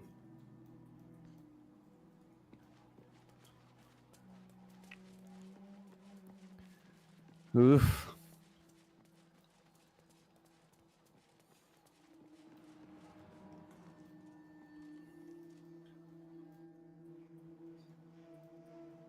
Okay, this place is massive. Yep. He who was once to bring justice to the victims of a murderer, to do so he needs a ledger belonging to the killer. It is hidden in the waning moon. So that's the direction you're going towards. Good, good, good, good. Me? Yeah. Well, I mean, I'm kind of wondering, do we want to clean up what's up above and then work our way down to the Moonrise Tower? Yes. House of Healing. Ooh. Yeah, I think I might go to where you are. And yeah, saving's probably a good idea. Yeah. Yeah. Okay, so there's a chest. Can I go up here? I can.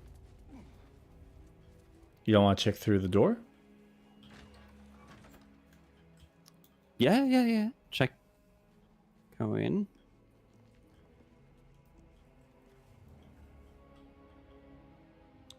Sponge tray, bone saw, silver tray, surgeon memorandum, potion of sleep, potion of sleep, potion of sleep. Oh, potion of invisibility. Read. A ball. Memorandum to all Rithwin House of Healing medical personnel from Malice Thorm, head surgeon. It has come to my attention that our so-called caregivers are wasting precious anesthetic resources on the elderly and the mortally wounded. Nurse Lidwin informs me this practice eases the suffering of the feeble and guides them to Our Lady's final embrace. Never have I heard such abject nonsense. Anesthetic is a tool to relieve my ears of my subject's screams as I apply the blade, not a mercy to be freely dispersed to living corpses. So has saith Shar, only in the infirm suffering may we forget our own. The next to ignore this missive will feel my scalpel without sedative. I will simply have to endure the shrieks. Oh. Here to see the doctor? Are we poorly? Oof. Oh, not so well. But well enough to wait. Join the line, and you will be seen.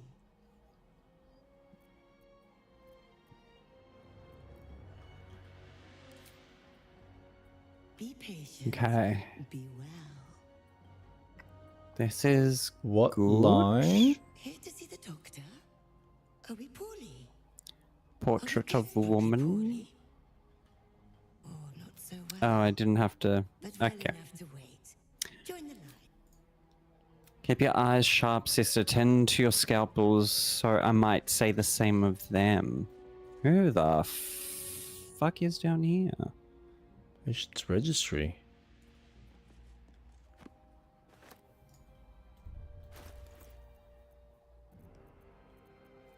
These things have stayed interesting. Roots, silver knife, gilded chest. No, no, no, no, no, no, no, no, no, no, no, no, no, no, no. What have you done? I went down. I Read. thought I was going to start a fight. This exhaustive log lists each and every patient who have sought healing in Rithwin, along with their ailments. Their minor injuries and common diseases of the early pages give way to critical wounds and deep lacerations, the repercussions of battle. Several unbound scrolls have been slid among the final pages, demanding the healers turn away wounded harpers and saloonites, and reserve their tonics for wounded dark justicars on the order of General Kethric Thorm. Drop.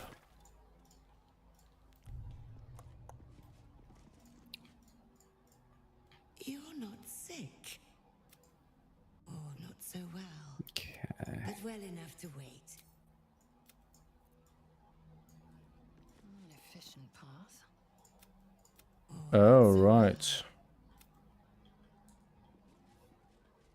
I think if I do anything, that's going to piss her off.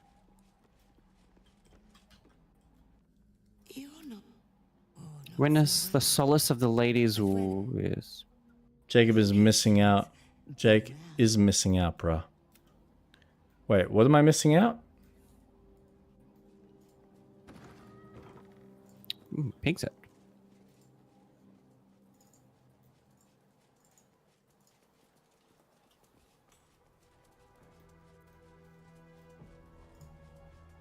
Okay, I'm gonna try and sneak back in and meet you up the top. Because this fucking ghost is driving me bonkers.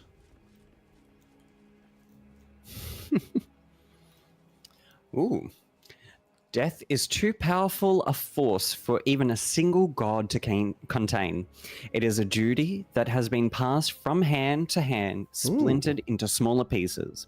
Disease, war, funeral rites, but there must be always be an overseer of a cycle as life falls away. For countless aeons, it was Jurgle, the lord of the end of everything, presided over mortality with his unblinking stare, until even he grew weary. Young Baal, Bane, and Myrkul must have thought themselves conquerors when they came from the god of death, yet he used their ambitions to free himself. Myrkul claimed primacy over death from Jurgle's bargain, but even he does not rule death alone. What is murder if not the most violent of deaths, seized by Baal in his incessant greed? What need would there be for noble Kelemvor to judge passing souls if one deity could hold the process entire? Even gods can die after all. Those who worship death should remember that above all else. Holy shit. Where the fuck are we? In Baldur's Gate. No. We haven't even started that fucking journey yet. Greetings, how are you, Amnesia? Oh, YouTube. Yeah, it's someone on YouTube. Hospital library key? Sure.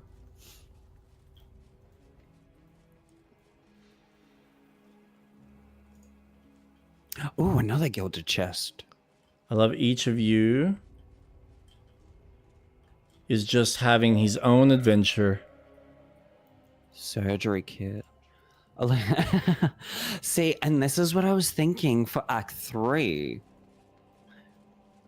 Yeah, but if Impulsive is right in suggesting, I think it was Impulsive that said it, that the real shit starts in Act 3, and we gotta really be at our A game, separating is probably not going to be the way to go. You think that, but there's a fuck ton of other things that happen that won't always require fighting. That's true. Hello, I am Tav, and I have amnesia. Let me know if I need help with quests.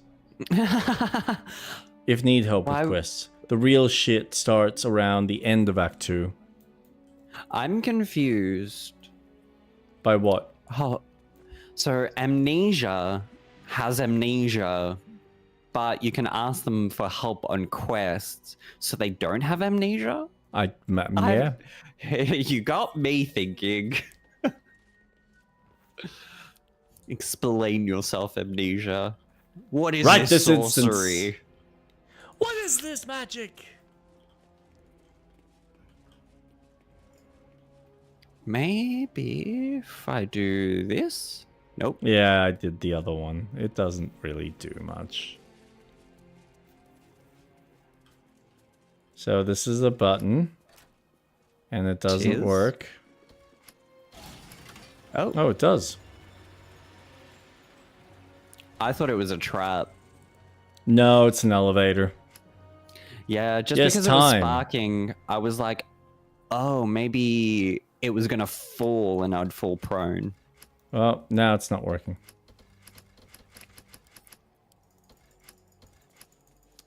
Well, that was great. Lazel broke it. Great. Thanks, Lazel. Yeah, it's alright, guys. Happy to help.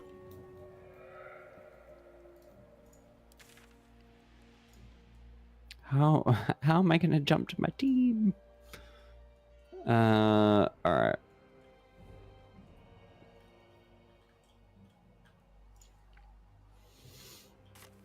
Actually, we can link up because you guys can go through here.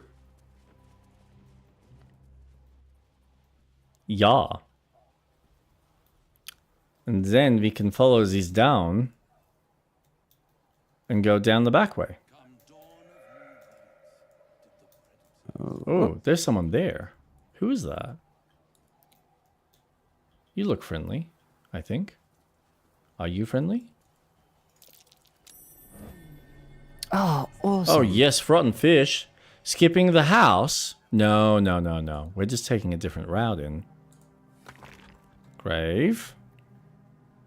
We're getting distracted, obviously. Raphael. Sinful red of bone. Oh my god, it's the devil. I mean, considering it's 666, yeah, I probably reckon you're right. I'm gonna bring Gale. Vultures in circle, preparing Shah's blessings upon you. Yeah.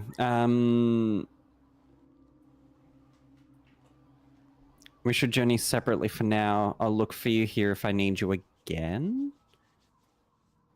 If you're sure. I'm sure. Very well.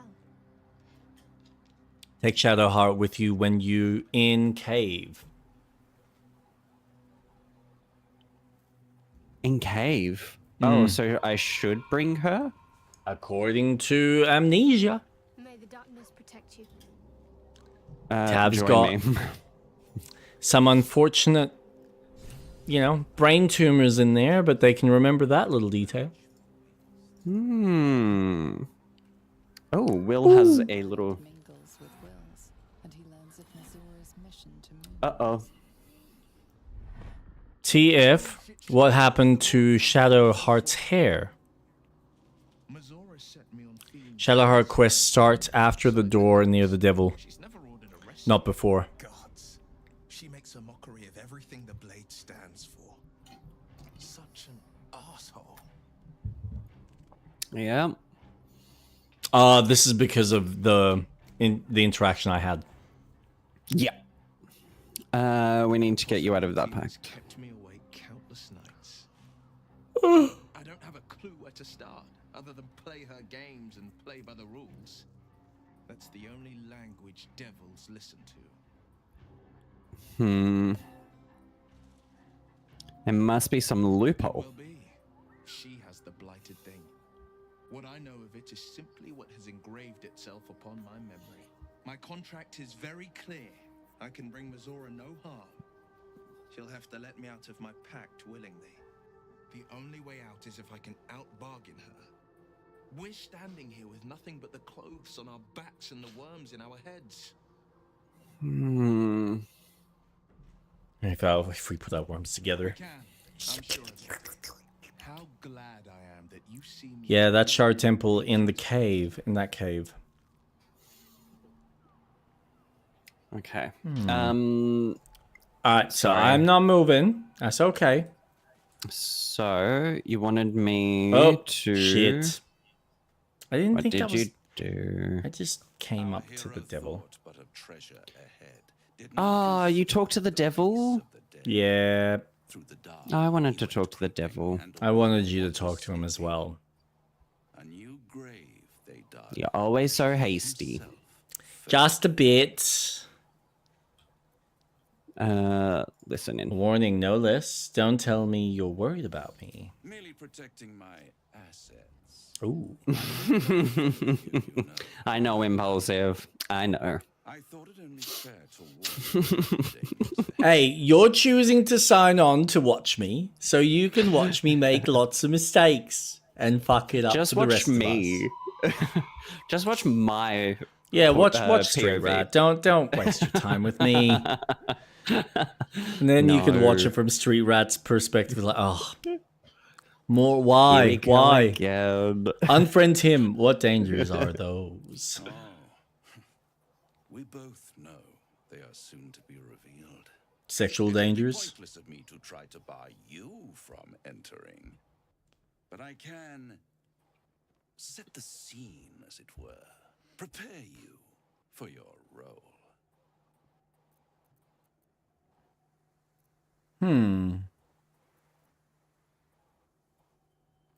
How do you even know there's danger ahead? I know. My role, even if you don't, it's to kill Ketherick. I had an inkling that was one of your main motivators. Delighted to see it confirmed. You're welcome to give it your best shot, of course. It's just that, well, the man has proven to be more or less resilient to death, which is not the only obstacle you're likely to face. There is a stage down in the dark upon which a great drama has suspended itself in time. Its actors dwell there still, mired in the languor of their long, tired scenes. If you, however, through the dark, go creeping and awake what is sleeping, chances are many more graves than yours alone will soon be fed.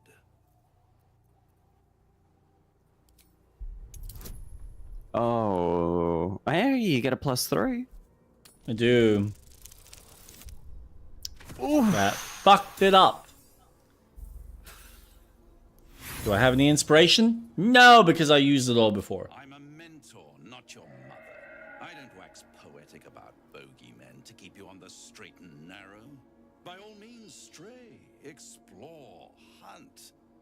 Just don't indulge in the illusion that you're the... And Raphael is more of a yapper than you guys.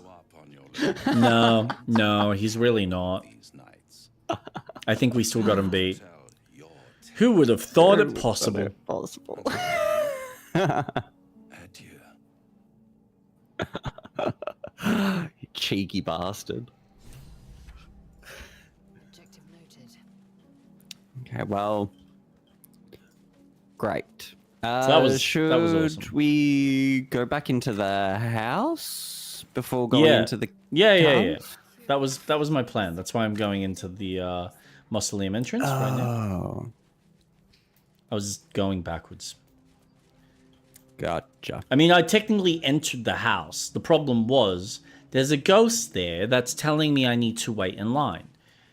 And I don't want to piss her off. Otherwise, she's going to be like, all right, well, here, deal with me and my servants. All right, so there's really nothing there. I've explored all of that. That just kind of comes back around. There's a locked door here. That might be of interest for you. I'm just grave robbing at the moment. Oh, there's a shop. Awesome. Wait, what? There's a Where? shop inside. Where? Where I am. Where the fuck did you go? Here. Oh my god! There is a shop.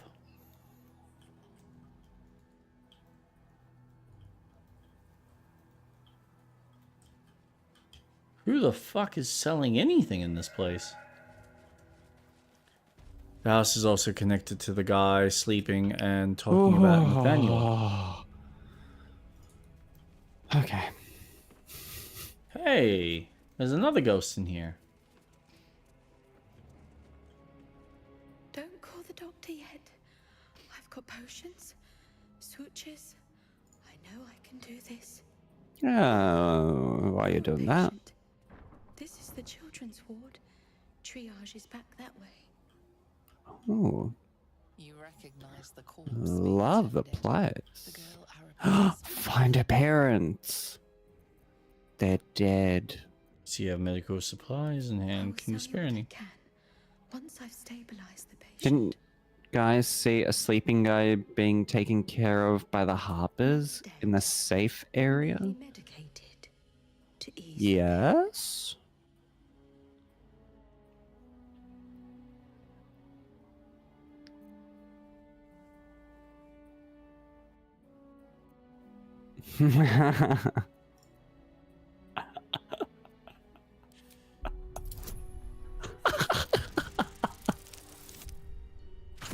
Fuck me. Oh. I'm not getting good rolls tonight. No. Hey, don't do that to my patient. Make sure to tell the bear guy about him. I'll do better, and the patients will be better. Hmm. It will all be fine. I will sell you what I can once I've stabilized the patient. Okay, I think she's my new favorite character.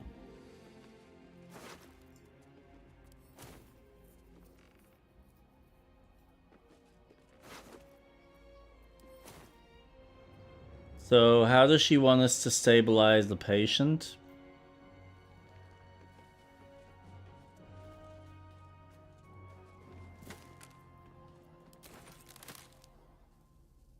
Why are you treating a dead body?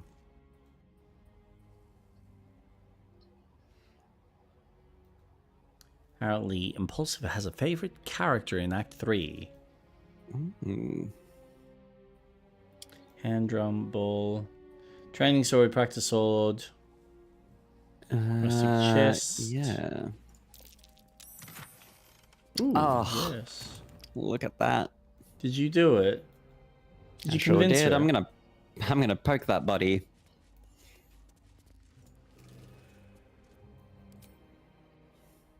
I see movement. Huh. Patient's awake. Now that's sorted, might I purchase some supplies? Much left now, but you're welcome to look. You sons a bitch. You sons a bitch. Wow, she has some stuff. Oh. Yeah, fuck it. I'll take your whole supply. Fucking buy everything from your cunt.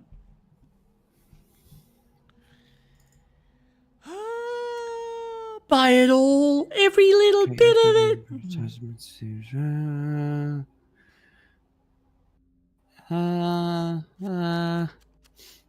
What's this? Cut your active weapon with the toxin. Targets of this weapon take 1 to 10 poison damage at the end of their next turn unless they succeed a con saving throw.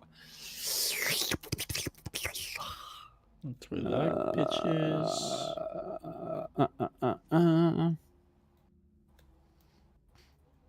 Okay.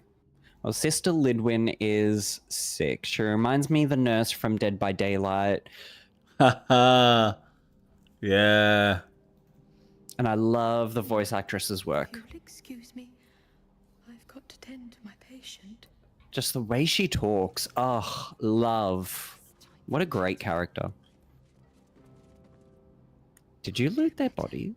And the patients will be better. Still not feeling better. Let's see if I can help you. Got some supplies. You've got a lot of money. You know what that means. Sell, sell, sell. Bye, bye, bye. Allows you to cast Charm Person once per short rest. Yes, yes. Sure. Laser. Ooh. Hammer. Grease bottle will keep. Gold ingot. Gold chalice. There we go. Back to blonde.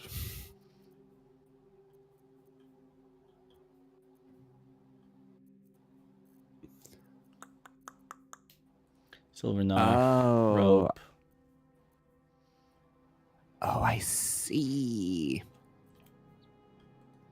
Copper band. Bronze. Okay. Some armor that I don't need. Gold ring. Awesome.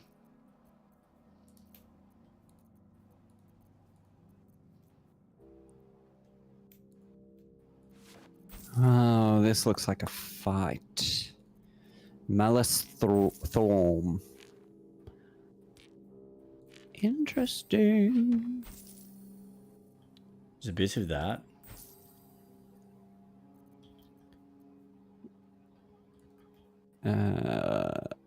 Let's head this way. Pilgrim's Curse.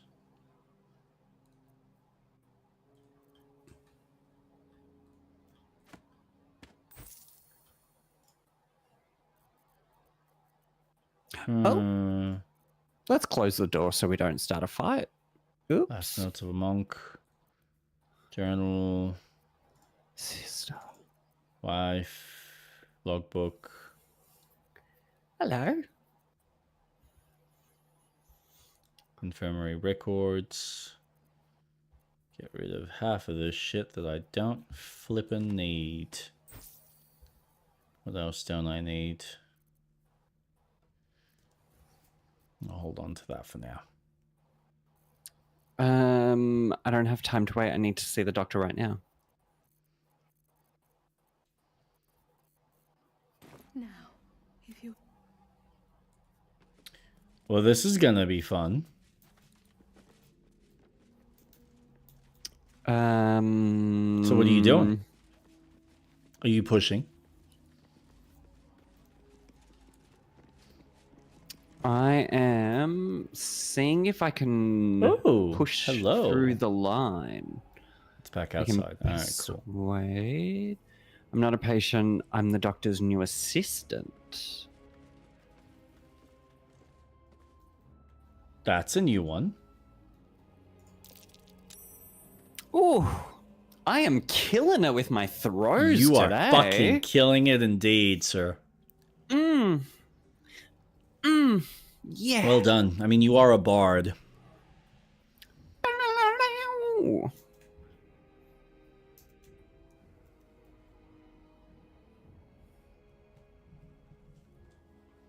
Okay.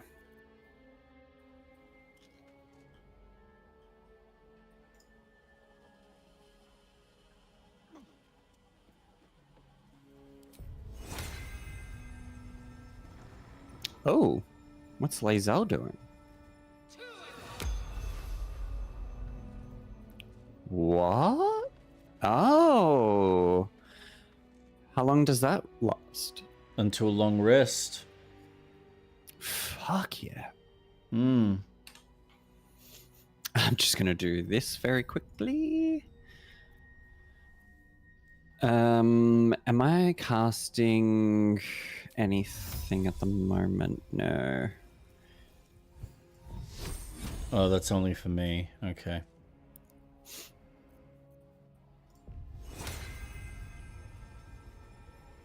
I will protect myself. Oh, that's for 10 turns, you idiot. You didn't read, did you? Yeah, stuff like that. Quit. You need to put it into turn mode. All right, I'm going in. All right, I'm going in from the top.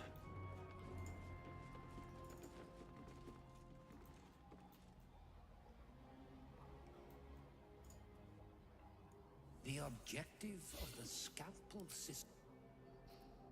Hold on, where are you? What to do? Stay here. Hazel. Greetings. No, I don't want to talk to you. Stop it. Not now, no. Fucking hell. Action, not reaction. One true way.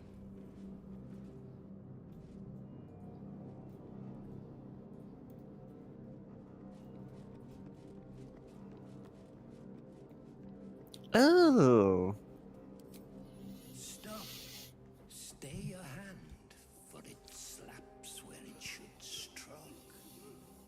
We can add. Perhaps it is our unexpected audience that makes you quiver. I look so cool. Forward. You are no It's like something out of Silent Hill.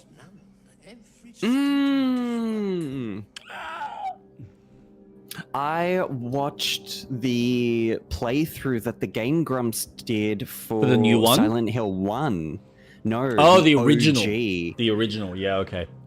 Oh my god, that game, for its time, fucking hell. Yeah, I know. I don't know how people finish that game without a guide, because fuck me, some of the things that I was watching were so obtuse and so like oh yep but it's so good to watch. Yeah, I don't particularly like the camera angles, like the OG Resident Evil, Dino Crisis. Yeah, the stationary.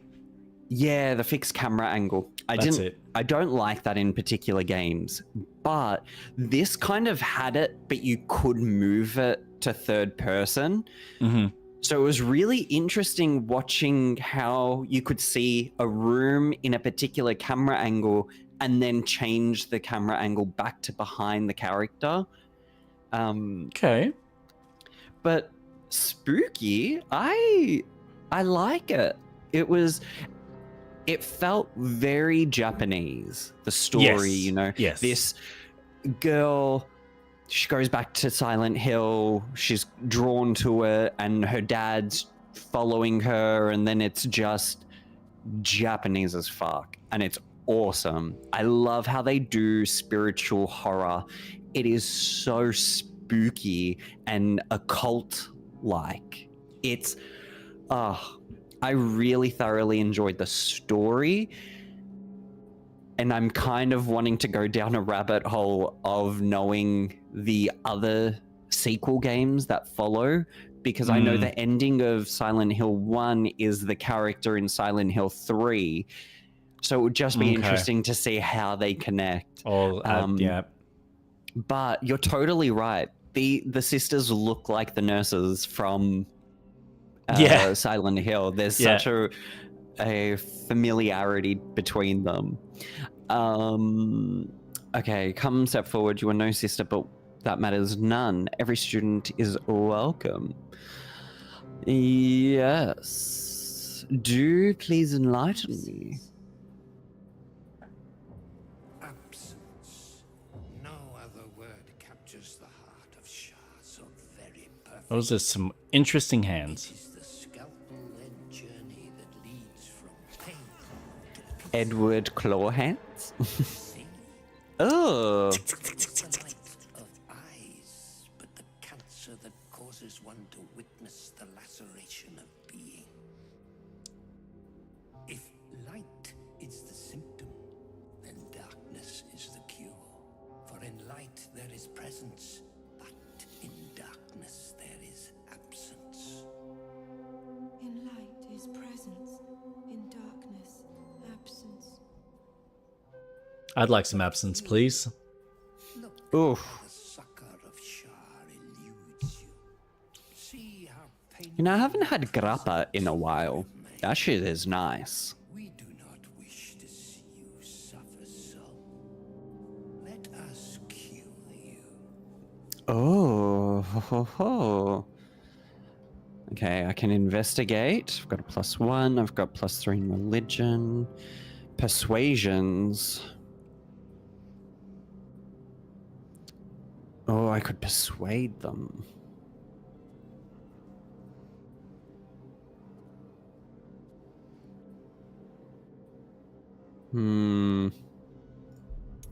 They're not ready. Come on. Yes. Oh, easy. Easy.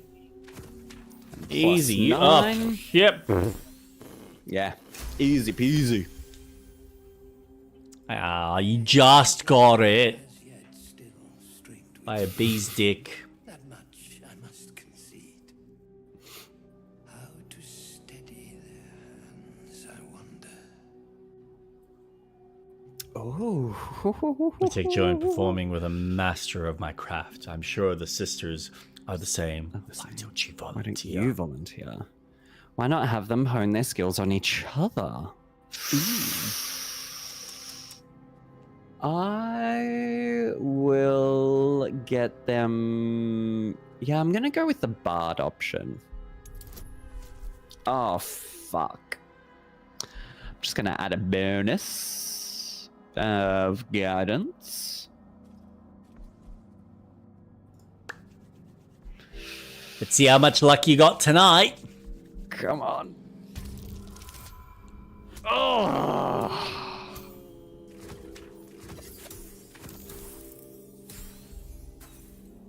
Fuck. There is misdirection in your words. You seek to linger. Sickness. Sisters, what say we to such wretches? The scalpel soothes. Come sing its song. Oh. We would hear your melody of mercy. Uh-oh. Uh-oh. And here begins our Bloodborne fight. And we didn't do a short rest. Shit.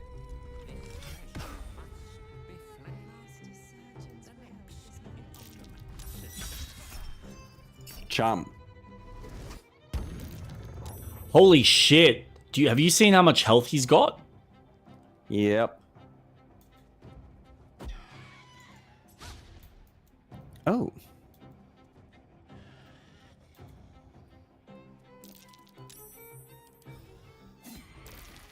Resistant to fire, resistant to necrotic.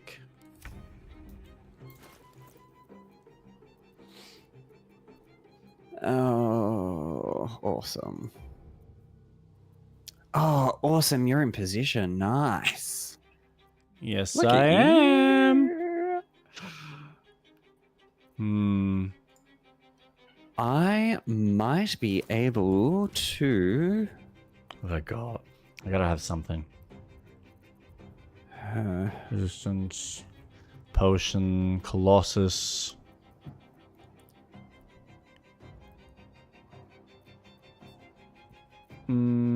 Lightning. Blur. Fireball. Alright, so there's no point in using Fireball because they're just resistant to that.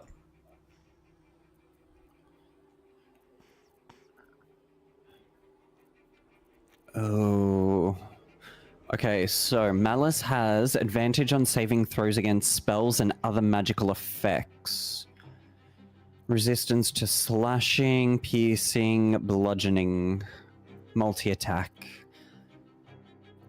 Oh, okay, one thing to note. Once we get the boss at 40% or less on health, he can multi-attack. Oh, really? Yes. Oh.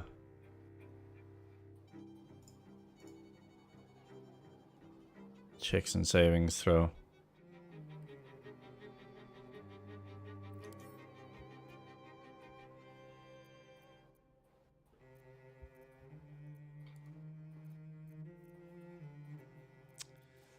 Damn. Do you have anything that is area of effect? Like you could throw something Well, down? that's kind of... I mean, I've got things. How well it's going to work, I don't know. Do you have like a poison or anything? Because they're not weak to it. Poisonous slime bomb. Oh, that could work.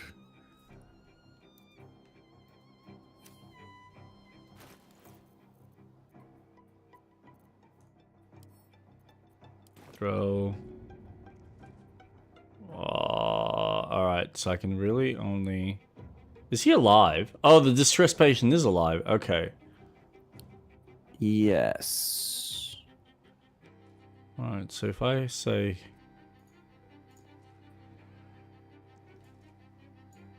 Throw it there. Yes. Damn it. What? At least one of them's poisoned. No, two of them saved their throws.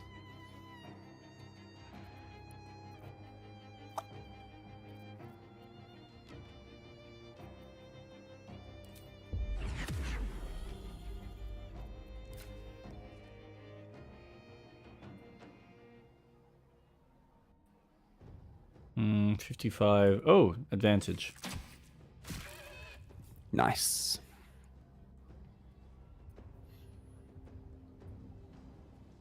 I like this fight. Lots of fun. Ooh.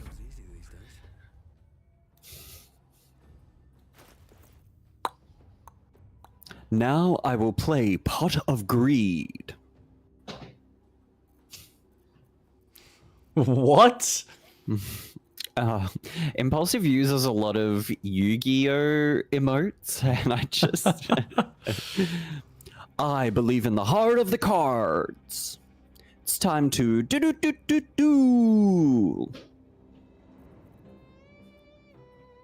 No. I will play Blue Eyes White Dragon.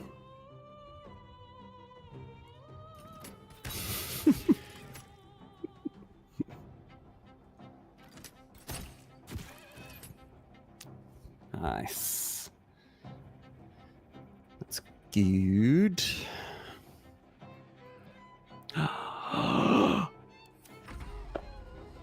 Blinded! Blinded! I can't see! Oh no! Ooh. Ooh. Ooh. Everyone, fuck off. Damn it. Just careful, because now you're in the poisonous cloud. Oh, I didn't think I went in the poisonous cloud. I thought it was...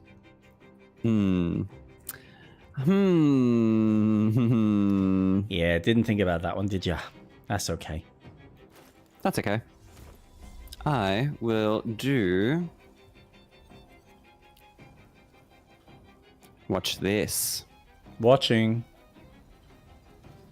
Roll watching in anticipation.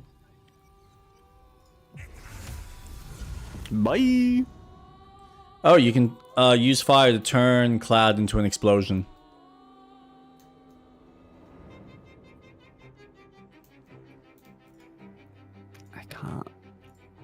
I can't. I just simply can't. Why not? Not even with Shadow Heart? If I give you like a fire potion, or you take one from my... Ooh. Holy No, shit. She's paralyzed. Oh boy. That's not good. Yeah. Damn it.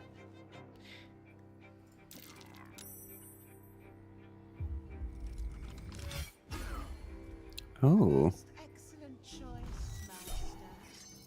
No. Bye, puppy. Oh, I shouldn't have done that. I don't care if... Damn it.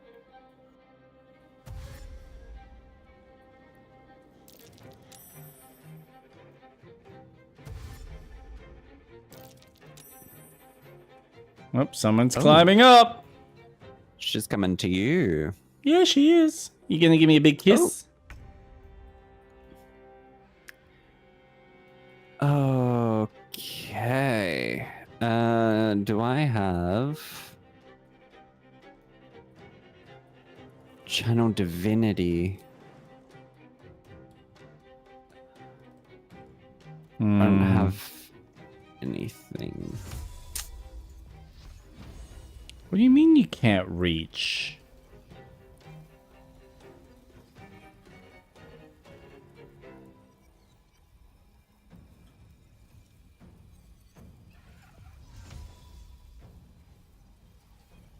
Target is out of sight. If I just do... You're right. That is probably going to be the best way. If I cast Fear... I'm just wondering who's probably the best choice. Yeah, I'll do that.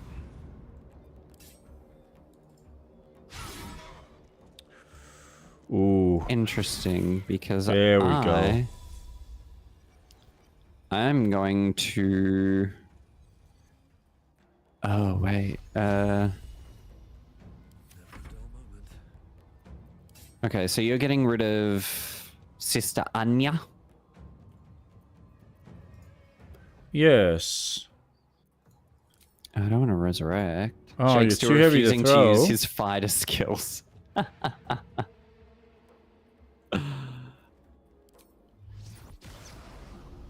Animate dead?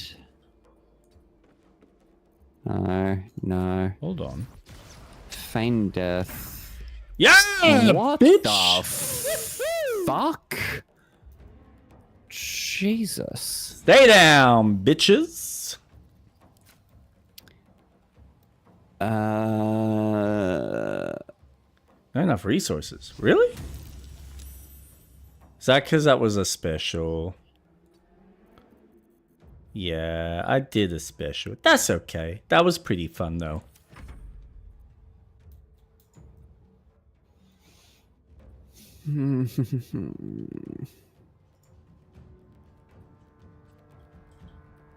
I hope this works. Damn it. Ow! I got hit. Yes, Sister Graham. Oh, Jean Graham. Jean Graham. If I then do 12% for vicious mockery, fuck. Bird. You're probably gonna want to heal yourself. Yeah, that's what I am planning. Lazel's fine. Yeah, don't worry about Lazel. She's great. No issues with Lazel.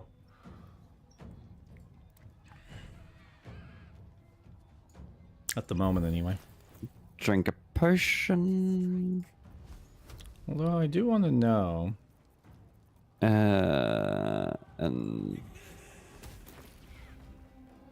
Ow, my freaking Dragon Balls! Bam bam bam bam bam bam bam bam bam bam bam bam. Dragon, lots of Dragon Ball Z. Oh. Oof. Oh, what?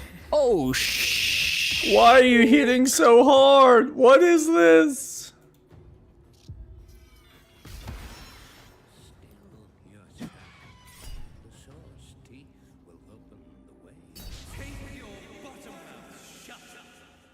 We might end up dying, man. This is crazy.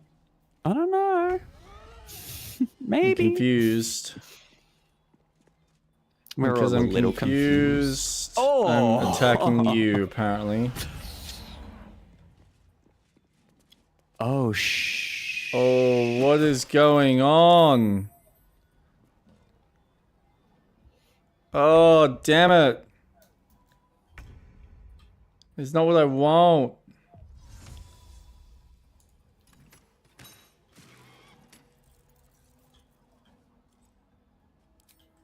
I'm gonna go. It's kind of a waste. Nah, I think I will just shoot you. Get the fuck out of there. Okay, creature I can see.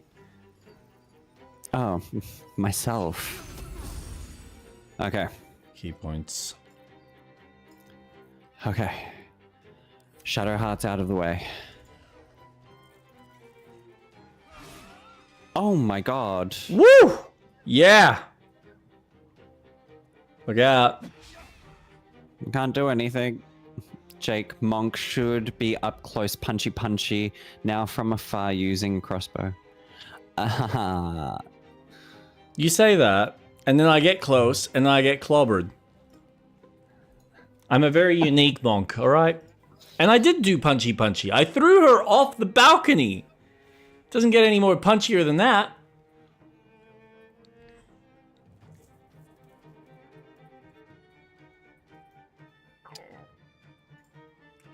For my main... Besides, I've seen Atlas's skill issue get good. Besides, I've seen Atlas's fireballs. His fireballs don't even do as much damage as my archeries do.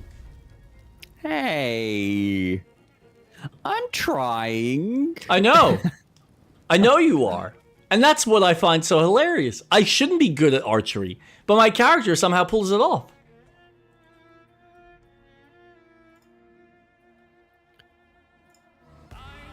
It's all those years chilling in the forest as a monk. I've been hitting trees and practicing with my crossbow.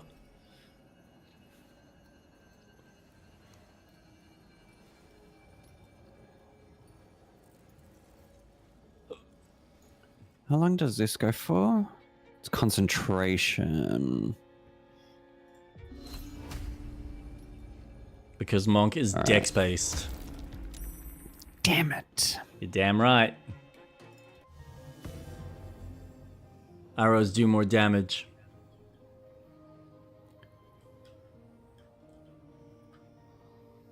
I can't target myself, but I am fucked. What can I do? What can I do? Drink. That's a good start.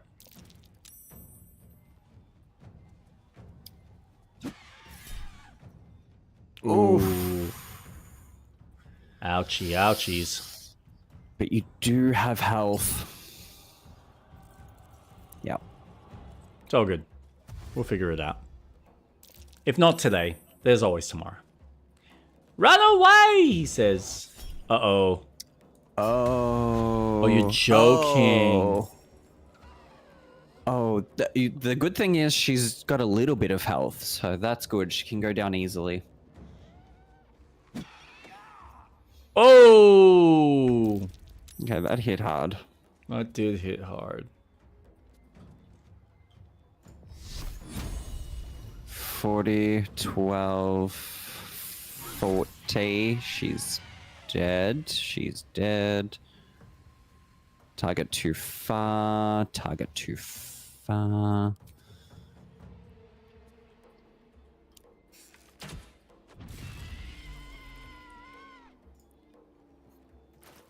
Cleric. Crazy ass bitch. Oh, can I?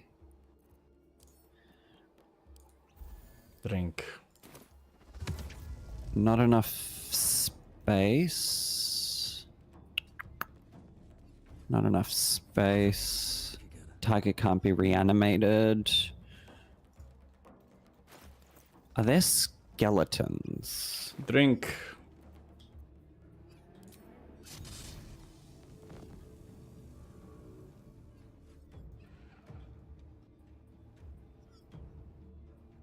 Breathe deep and move. 50. I Okay, can what position else? myself about here. That's I'll do this again. 55. Alright, let's try this. Fuck. God. Yes. Fucking damn it. Just climb up.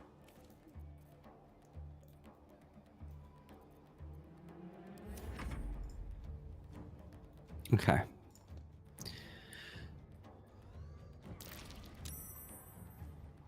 suck shit. She's so close to dead too. 12.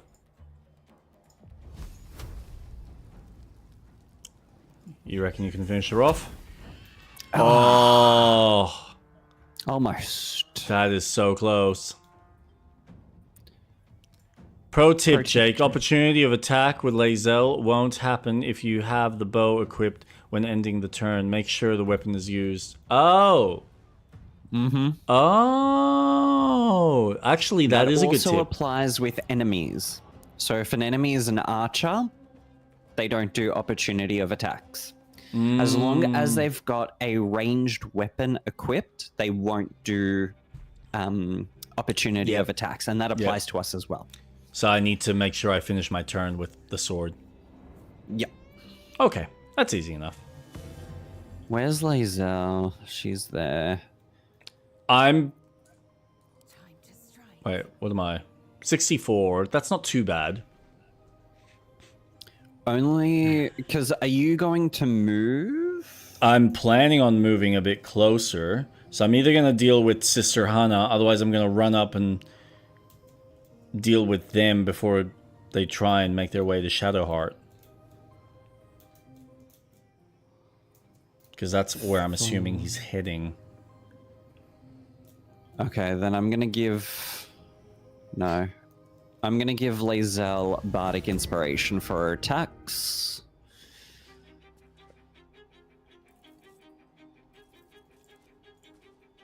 And I'll end my turn. Strummer learning. Surgeon chosen. Nice. Nice. Woo! Good start.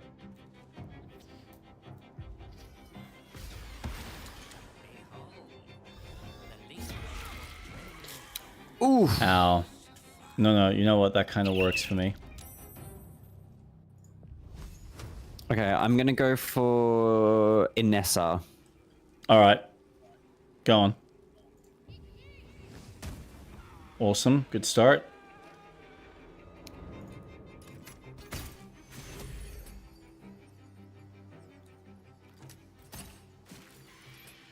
Awesome. And then... Lae'zel should be healed. Yep. There you go. Just because you're going to deal with some fucking shit in the moment with this boss. Mark a creature as your quarry to deal an additional 1d6 slashing.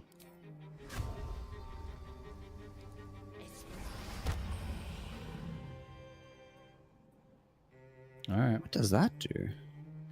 It's gonna give me more potential Spellcaster damage. hits with a weapon attack. Oh. What's that? So you're gonna do... Oh. Yeah, I know. Fuck you. I'm gonna stand right here, though. Smart. Oh, you still gotta deal with this fine. bitch. Ah, that's fine. Chomp. You fucked, bitch. You fucked. Alright, I'm just gonna attack. Awesome. Good start. And now we don't have to be bothered by anyone. For now, what until do he you have? decides to wake someone up.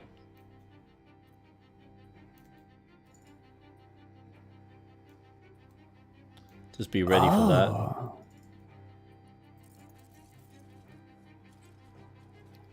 And then I will go... Extra resistant to fire. This is going to seem stupid, but if I go here... Damn it. Oh. Law drop. This boss, the villain's brother, as well as the gold guy. Oh. Villain's brother. Hmm. And how many can I reach? Does that reach you as well? It does. All right. Everyone's getting a heal. Oh, nice. With added HP. Damn it. Damn it. Yeah, I was concerned about that. That is fine because... Damn it.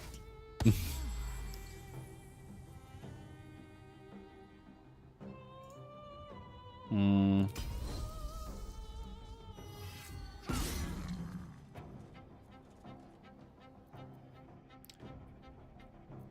Are you even gonna bleed? Oh, you're frightened now, are you?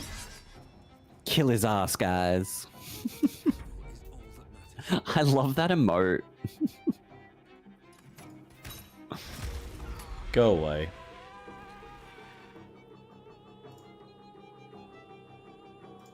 Can I do it? No. Ugh. How close can I get to this guy? 30%. Counter charm. You and your allies within 9 meters have advantage on saving throws against being charmed or frightened. Detect thoughts. Bane? No.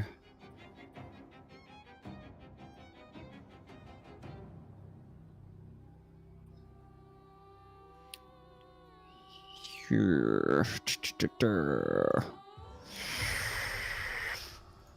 It's 49. Who's got Bardic? I do. Lazel. You gave it to Lazel. No, it's not on her anymore. Oh. There you go. Thank you. And...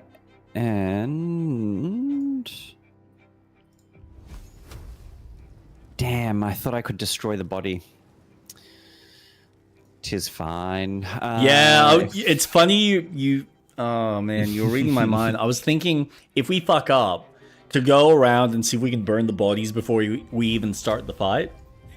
Yeah. That's not how that works. Nice, you did a critical 12. For the high ground, that was beneficial. 12. Yep, guys, just remember. Magician, critical 12. Okay, I'm Bard. I'm a support character. Okay, seriously. Can we, like, have a chat about your ability to not get hit? Because this is starting to become a little bit bullshit. Makes a target more resistant to effects and conditions. Oh. Here you go.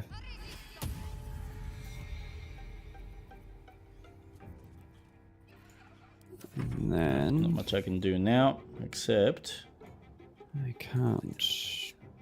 Go back here, get rid of that. And while I'm at it...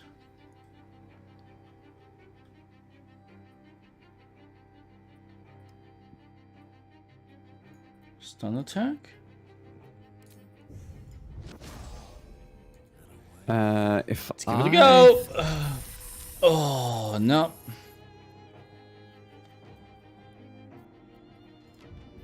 Throw... Fuck. Alright. Finally using Monk in melee.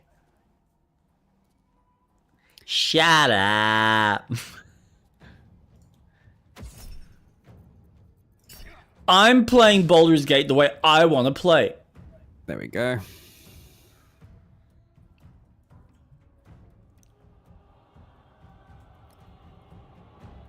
Alright, so he's at least poisoned. We're nearly down to halfway. He's frightened. No. Oh, for fuck's sakes. Yeah, I know, right? Seriously. And... True, but chat will judge you nonetheless. Sounds Fine. about right. Judge me all day long. Wait, whose turn is it? Lazelle's. Okay. All of us. That's I all would right. do. Oh, don't react. Fuck you. Eat a dick, man. Alright. Well, here's me. Being a monk, kicking ass with archery. And then while I'm at it, here's some fire. That I miss! Shocker!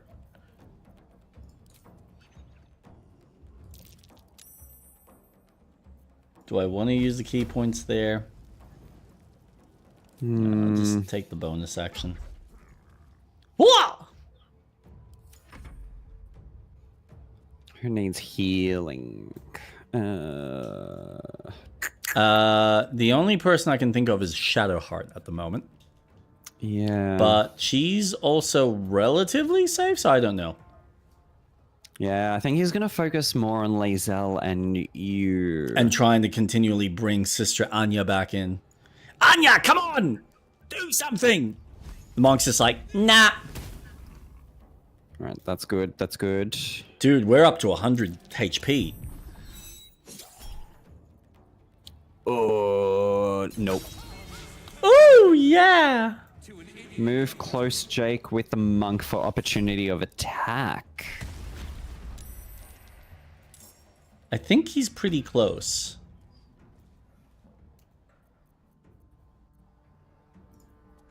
No, that's a hamstring shot. What's that?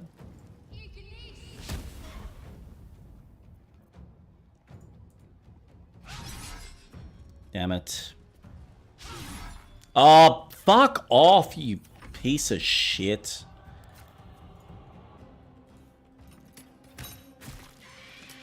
Shocker. What if I just pushed everyone away? Sure, go for it. See what happens. Alright, now he's just not playing fair.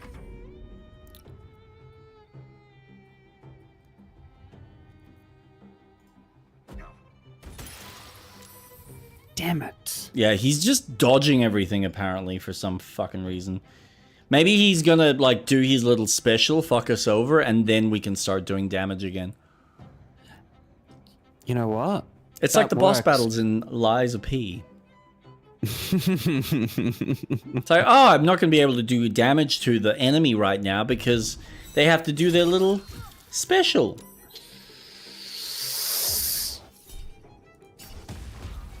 Here, take a 20. Alright. Lazelle is... Oh god, this shouldn't...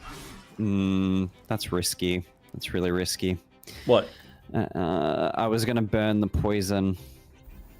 Don't stress. I don't know if that's gonna hit. Why? Dude, you know that I can just do damage with my crossbow, right? Like, but you should be focusing on him. Yeah, but it's fine. We're fine. He's done his little special attack. See, now we're hitting him. Like everything's perfectly fine. Like it never ever fucking happened. Perfect. Well, I took her weapon, so she can't use it anymore. Oh, look, he's nearly dead.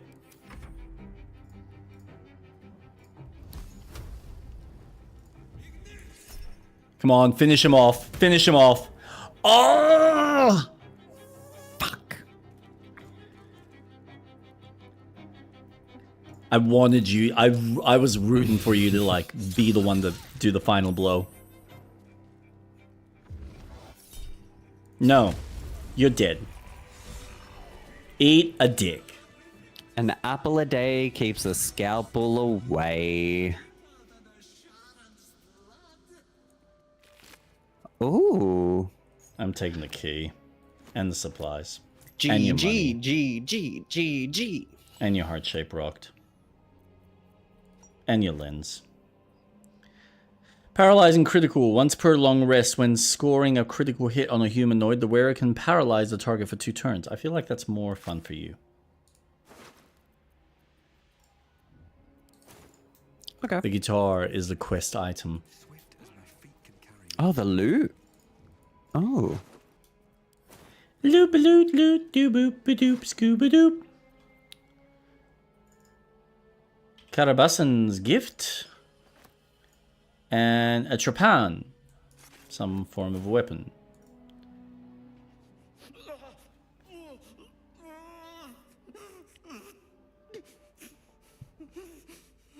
You alright, mate? Oh, okay. Bye. Where are you going? going? Don't die. Okay. It's fine. He's free. Oh. Alright. Time for a rest.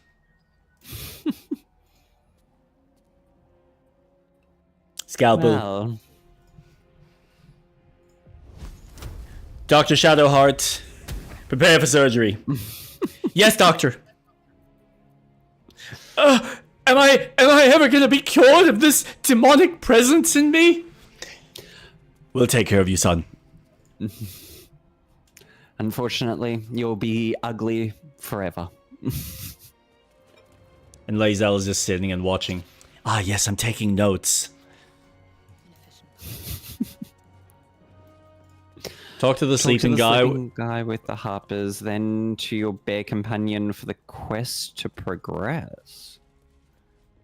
Talk to the sleeping guy with the harpers. Oh, back at the inn? Did you want to do a short rest?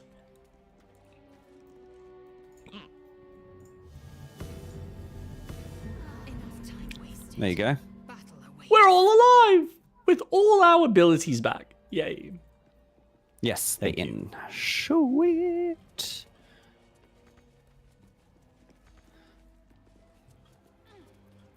Still alive, so that's progress. At the ready. Gee, alright. Well, for something that I thought we were seriously in trouble, we handled that okay.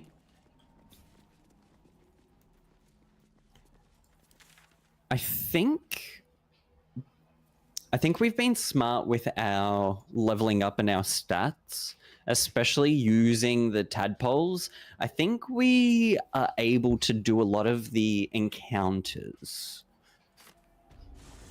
Well, we seem to be surviving so far. Oh god, yeah. Compared to how we first started in Act 1. Hey. Act 1 is a really good tutorial. Yeah. On kicking your ass. This soot-stained scroll is a list of the dead, specifically casualties of battle.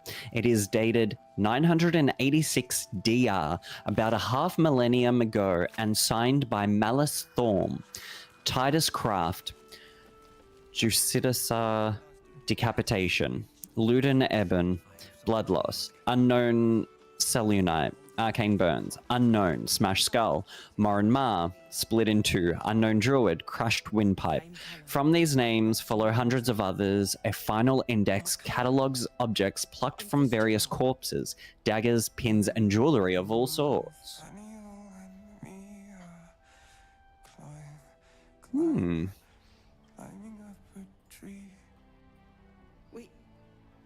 We need you, sir. One of our own's been taken. A Grand Duke. You might Oh. help us bring him back.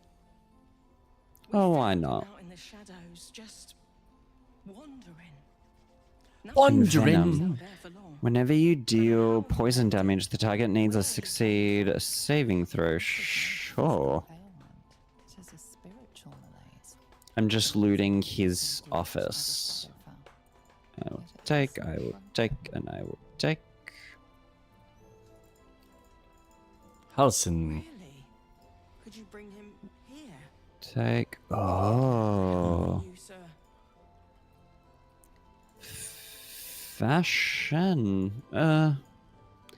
Honestly, I think just the pants work really well. I'm gonna leave that for you, because yeah, that requires a song.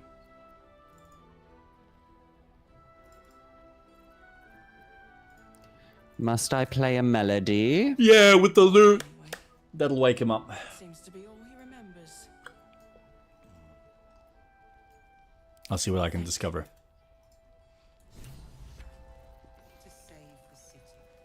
Thank you so much for the assists. Go to camp. Impulsive. Preserved Mind Flayer Parasite.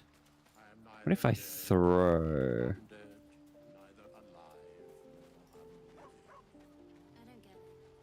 No? Okay. We meet again. I shall be here in thy camp for whenever. Every page Attack! of this medical text is crisp and unblemished, and every quill stroke precise. Sharan aphorisms and general philosophies accompany the explicit diagrams and surgical guidelines. Only with sacrifice is mastery gained. So has Our Lady said, and so I say to you, dearest reader, the darkness is infinite, but a master's teachings are not. When his wisdom is exhausted and his pupils fully versed, there shall come a time for one final lesson.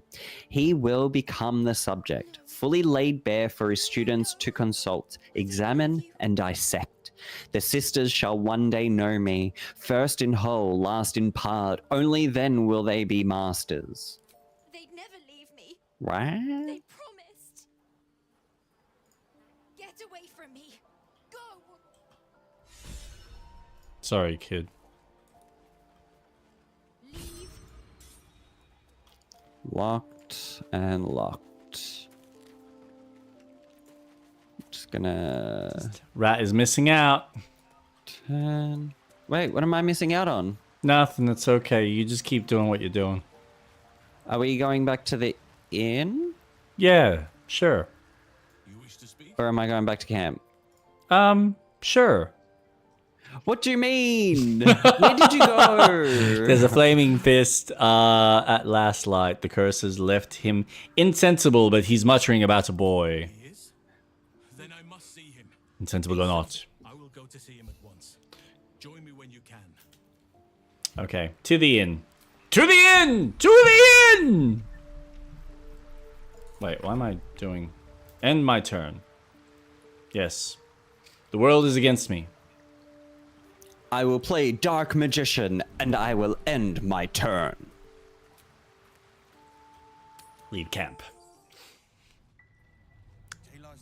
Okay, so where do I have to go? To the sleeping guy. If you have an alternative in mind, oh. I'm gonna wait because you need to play the lute. I love how none of these characters have spent any time cleaning up all the dead bodies around here. What is with these people? They just stand around talking to each other like a bunch of lost puppies. Must I do everything? Okay, so I just need to play the lute? No. Talk to Halson first. God. And I'm not playing my character correctly according to Impulsive. Yeah. Alright, shut the fuck up. I didn't say anything. No, you were thinking it. You're as loud as my wife when she thinks. Tone, guys, come on. Tone is everything. You were playing something, Jake. I'm fiddling with my little ding-dong. We found him out in the shadows, just wandering. Nothing survives out there for long. Don't know how he made it or where he came from. This is no physical ailment. It is a spiritual malaise. Now, did you go and speak to Halson? Yes. Oh. Oh, so it needs you to actually go through this piece of dialogue. Right. I've never heard that tune. It might be an original composition. Oh, pull out the loot you found and play a little. That's... You might want to find out what the song is, though. Yeah. I want to get more deets. Not till I met Art, anyway. It seems to be all he remembers.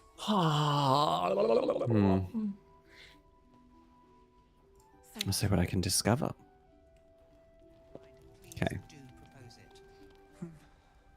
That's not Helson. That's what happens when I talk to Helson. Wait, really? Yeah. Must I speak? Oh, shit. No. Yeah, right. So the plan is to do nothing. Let the Duke rot in prison while Baldur's Gate burns. Far from it. We need a way into the... It's true then. We need to wake him. He must know something about find Daniel. Worst. I found the loot. It seems to have belonged to the Flaming Fist. Good. Its music might help restore him. Show it to him.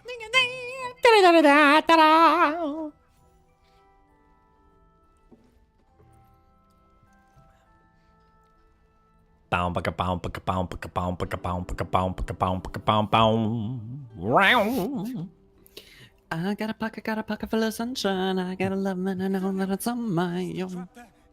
Oh my gosh. Calm. Breathe. He's gonna give him head. Oh, maybe it's an orgy. I think it is. That's why they haven't cleaned all the dead corpses. Of course, they're using it for the orgy. Please. I will, but I need to know where Daniel is. A hole's a hole.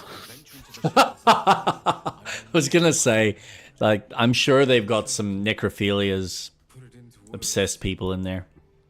Oh, for sure. Oh.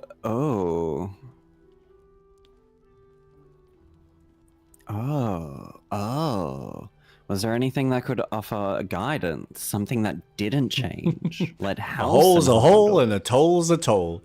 If we don't fuck no holes, then we don't get no tolls. Oh my god. Should I let Halson handle this? Is there anything that could offer guidance? Something that didn't change. Whenever I saw Thaniel, Why does he look so angry? I don't know. He looks. Oh, I can work with that. There we go. Rest now. Meet me by the lake shore. I have what we need to proceed, but I'll need your help. Be ready. This may prove perilous. Ooh. Now he's gonna go down on him. Oh. We can wait. Do we follow? Halson looks like. Eh. Like he's got a big dick energy about his walk? No, definitely not. Thaniel will be so scared there alone. Where are you going, kiddo? Where are you going? What are you doing? How are you getting there? Where are you going with that big dick? Come on. Come on, mate. Show me. Whoa, whoa, whoa, whoa, whoa. Through the bushes. Around the cliff. Don't do it, Halson. Don't jump.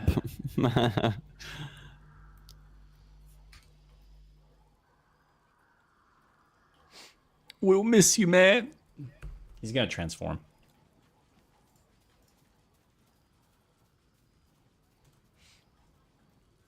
Into a dildo.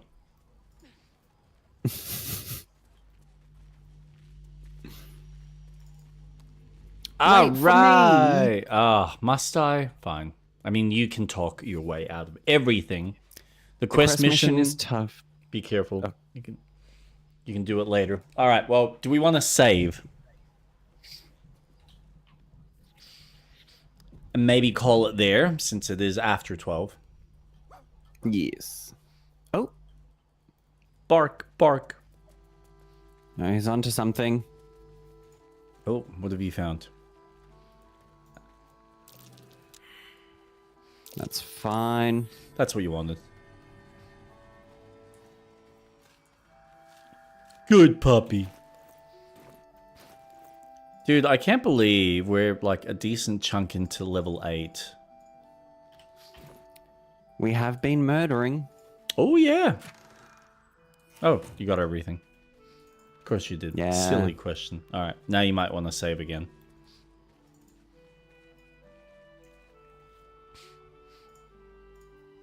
I am unable to save.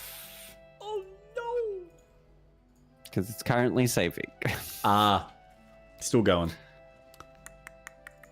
So I guess I don't need the loot anymore. Who knows?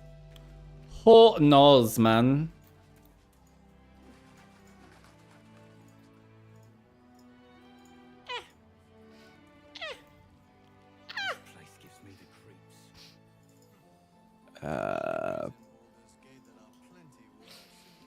Quartermaster Potions. Tali, I have a question for you. Do you have potions for me, lass? Anything you need. We don't know when the next blow might land. Yes, you do. I'll take all of those off your hands. Thank you very much. This looks way better. Potion of Superior? Oh. Oh. Oh, yes, I'll start collecting those. Thank you. That'll help the team.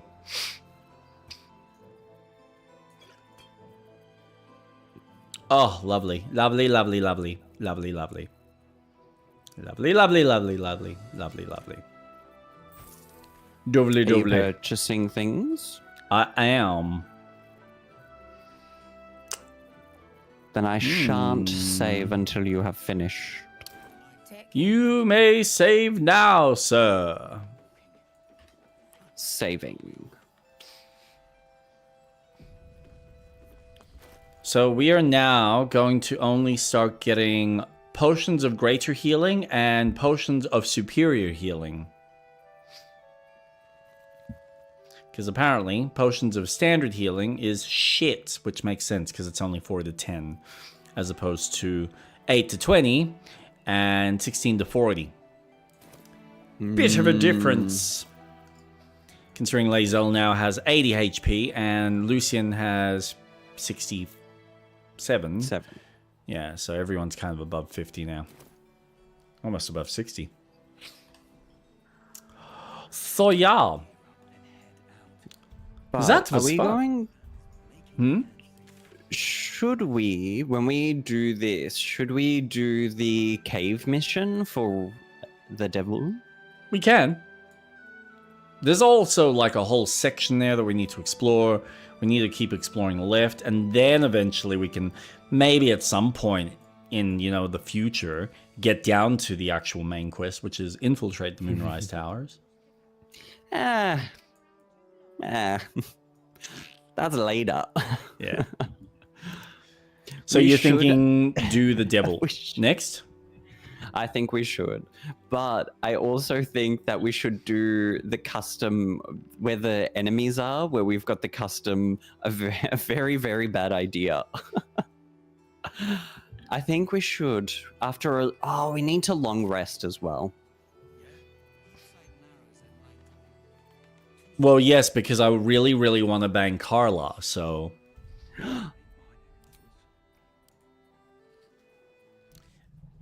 But that can happen next time. Oh, man. That was fun. Did you enjoy that? That was very good. I certainly did. What? I've already mentioned that I've started playing KCD, Kingdom Come Deliverance. Fucking, what a game. What a game. Now that I'm actually playing the fucking thing, And mind you, 17 hours in, I think is what my playtime is saying. I've barely scratched the surface. But wow. I've scratched enough to kind of go, oh, I know what we're doing here. Okay, cool. Now I've got my head around this. Well, to some degree, because there's still a shit ton that I got to figure out. So first thing I'll say off the bat, this game is Skyrim for adults, and specifically for adults who are really nerdy into old school history.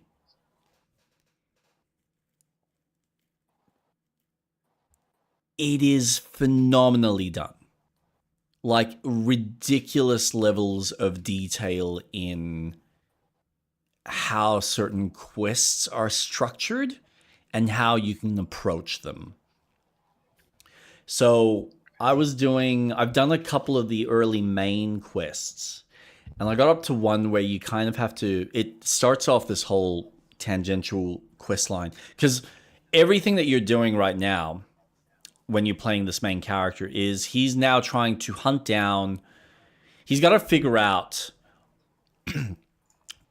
two things. He's got to find his father's sword, a sword that his father was making for one of the royalties where he was living, because that got taken by a brute. And then he's also got to hunt down the person that killed his dad. So Henry's kind of got his own specific motivations that are leading him through what he's doing. But of course, he's now working in service to this other lord, or actually, well, the lord that his father was initially serving as the blacksmith. He's now serving under him, but that kind of happens through the quest lines. So you start off as kind of like a regular just peasant that gets put into service to help some of the guards in one of the local towns. And then you go off riding with one of the other royalties who's supposed to be like a lord of one of the areas, but because he's still too young and some of the political nature in the area, he hasn't been given the AOK that he's of age and that he can look after the actual the domain. Yep. So he's still waiting for his place, and he's kind of he's like the character with the silver spoon, but he's got a personality which is really cool. So I think from what I know, I think he's one of the main characters that you build a close relationship with. But you go off hunting with him, things kind of go astray, you come back, you then go off to a mission to hunt down or help out a couple of townsfolk that got attacked. And then you go off to try and investigate what happened. And the whole investigation's nuts, because it's like you basically get told, okay, go and investigate. And you have to, it's not like it tells you. You are physically walking around, and your job is to actually talk to the people. And so if you're not privy, or you're not going to talk to the right people, the game's not going to guide you. It like gives you a general marker as far as this is where you are. Maybe it's in this area. And sometimes it doesn't even give you an area. It's just like, could be there. And so I'm progressing through this investigation. It leads me into the nearby forest, where there's a couple of the stragglers who were part of this raid that happened in this village. I deal with the one that's alive because another one of his mates is dying. And you can let him actually kill his mate, or you can just go in without him actually killing his mate and just fight the guy that's alive, take him out. And I'm assuming there's probably maybe other ways you can deal with that, but I didn't really play around with it. And combat, which I'll get to, is fucking ridiculously hard. But after a couple of attempts, I dealt with the guy, took the information I needed to, got back to my sergeant, told him what happened, and he's like, well, okay, go figure out where this specific person is, because I now need to find this redhead person that was at the farm, and then he's run off in fear of something, so I need to investigate. Mind you, all of this is happening as like the day is slowly changing, and of course, when you get to nighttime, it's pitch black. So I'm looking at the clock going, I am running out of daytime, and I need to figure out theoretically where this boy's hiding, and the only information I've got is, oh, he's gonna be with like the coal diggers. Which one? There's like multiple. Well, there's some down south, but he went north, so we don't know which one. But we know that they're gonna be near the river. So, and that's all the information you get. So I go speak to the guys south. They're like, well, he's not here, but there's a couple in this general direction. So now that marks the forest area where he could be. So I then venture up to that forest and start following along the river and talking to all the corresponding people. And like, oh, no, well, we think he's in that particular camp. So go a little bit further west. And then I go and I talk to another person, and he's like, yeah, he's in some hut on the edge of the forest up north. So if you just head up there, you should be able to find him.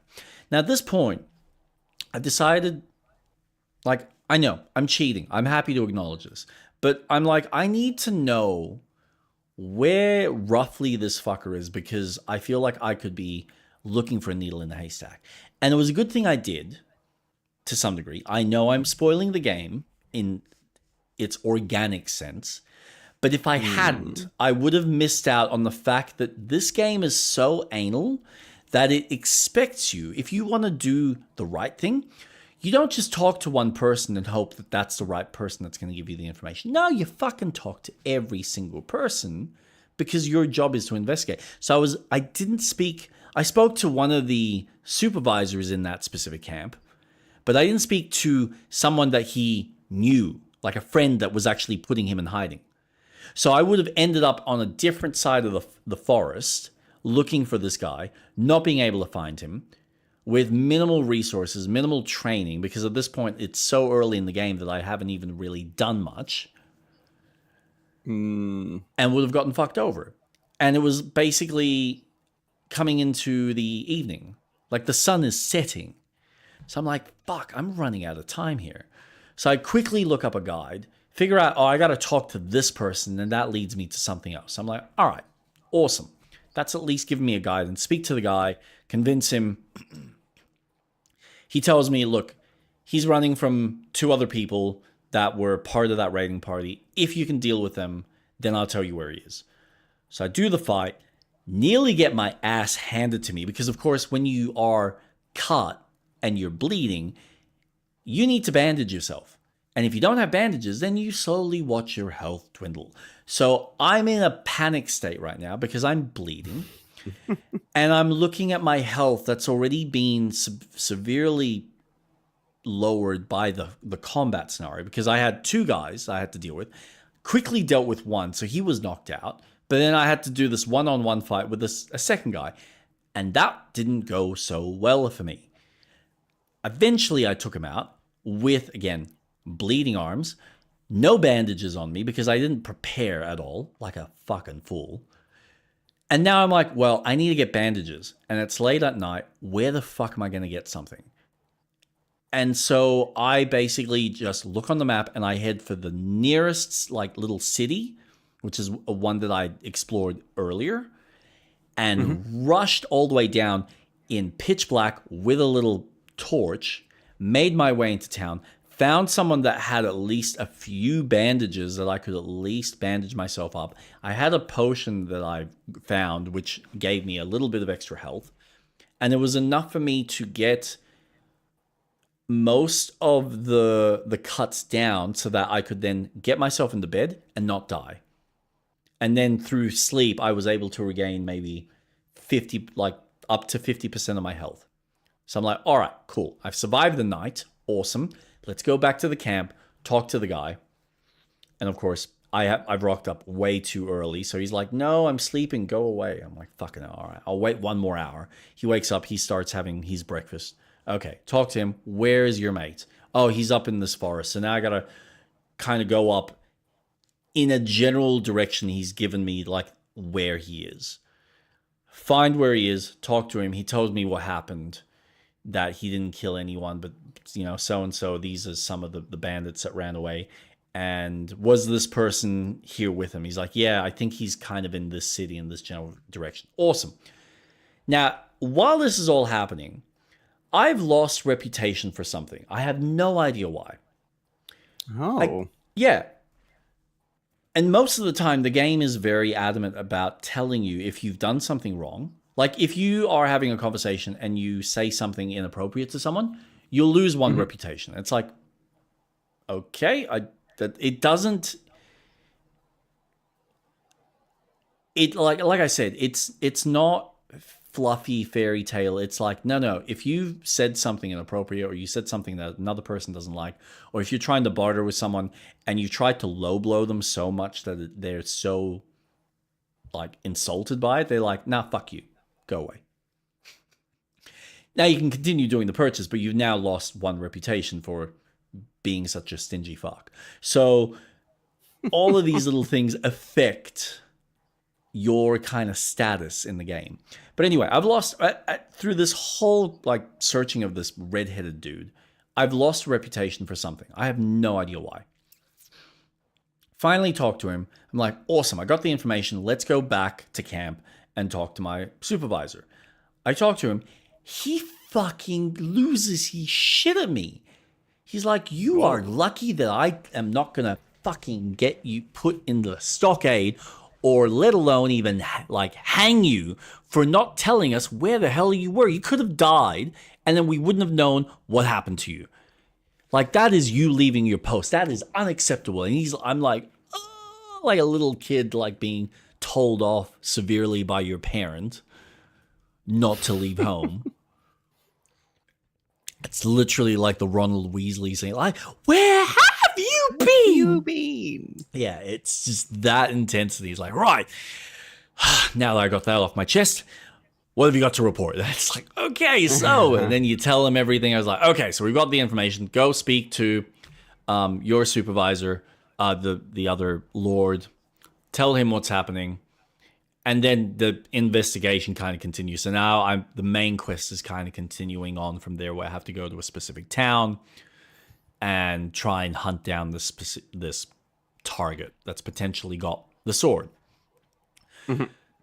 Now, at this point, I've looked into the game just to kind of check, all right, do I have to continue this? Because I do want to go back and like start doing some training and working on my character and saving up some money so I can at least equip myself correctly before continuing on the main quest, because this is all main quest stuff. This is not even side quests aside from the DLC I did for the females with the chick, which was actually really well done, just long, especially that early in the game, which is like, ugh. Anyway, I finally, after checking the wikis, they basically state that, okay, this is not a timed quest, because they do have timed quests in this game. Mm-hmm. It's not timed. There's a quest a little later, like 1 or 2 quests after that is timed. But so far, nothing that I've done has been, to my knowledge, although what I was doing happened to be timed in some instance because I lost reputation for the fact that I left my post without notifying, even though he told me, yep, go off and find out what's going on. Okay, apparently I was supposed to tell him that I was going to go in so-and-so direction. So anyway, I got in trouble for that. But now I'm finally able to focus on my character. So I've like gone in and I'm like training with one of these sergeants. And you can literally talk to him and say, I want to do training. And you choose what type of training you want. So you choose, okay, well, I just want to do basic practice, and I want to practice with the longsword. I want to practice with a short sword, with or without a shield. I want to practice with a mace. I want to practice with an axe. I want to practice fisticuffs. All right, cool. And then you go into it. Now, most of the other weapons, because you're doing it with a wooden blade, I don't think there's any real punishment. Maybe there is if you get hit too many times on the head, you do get... Because you actually have like a little status. So if you get hit too many times in the head, you get a concussion, which affects your stats. Yeah. That's cool. Yeah. So I'm doing this fight with him, and it's training, but because I'm working on my sword and shield, I'm leveling up my defense. I'm leveling up my combat mastery.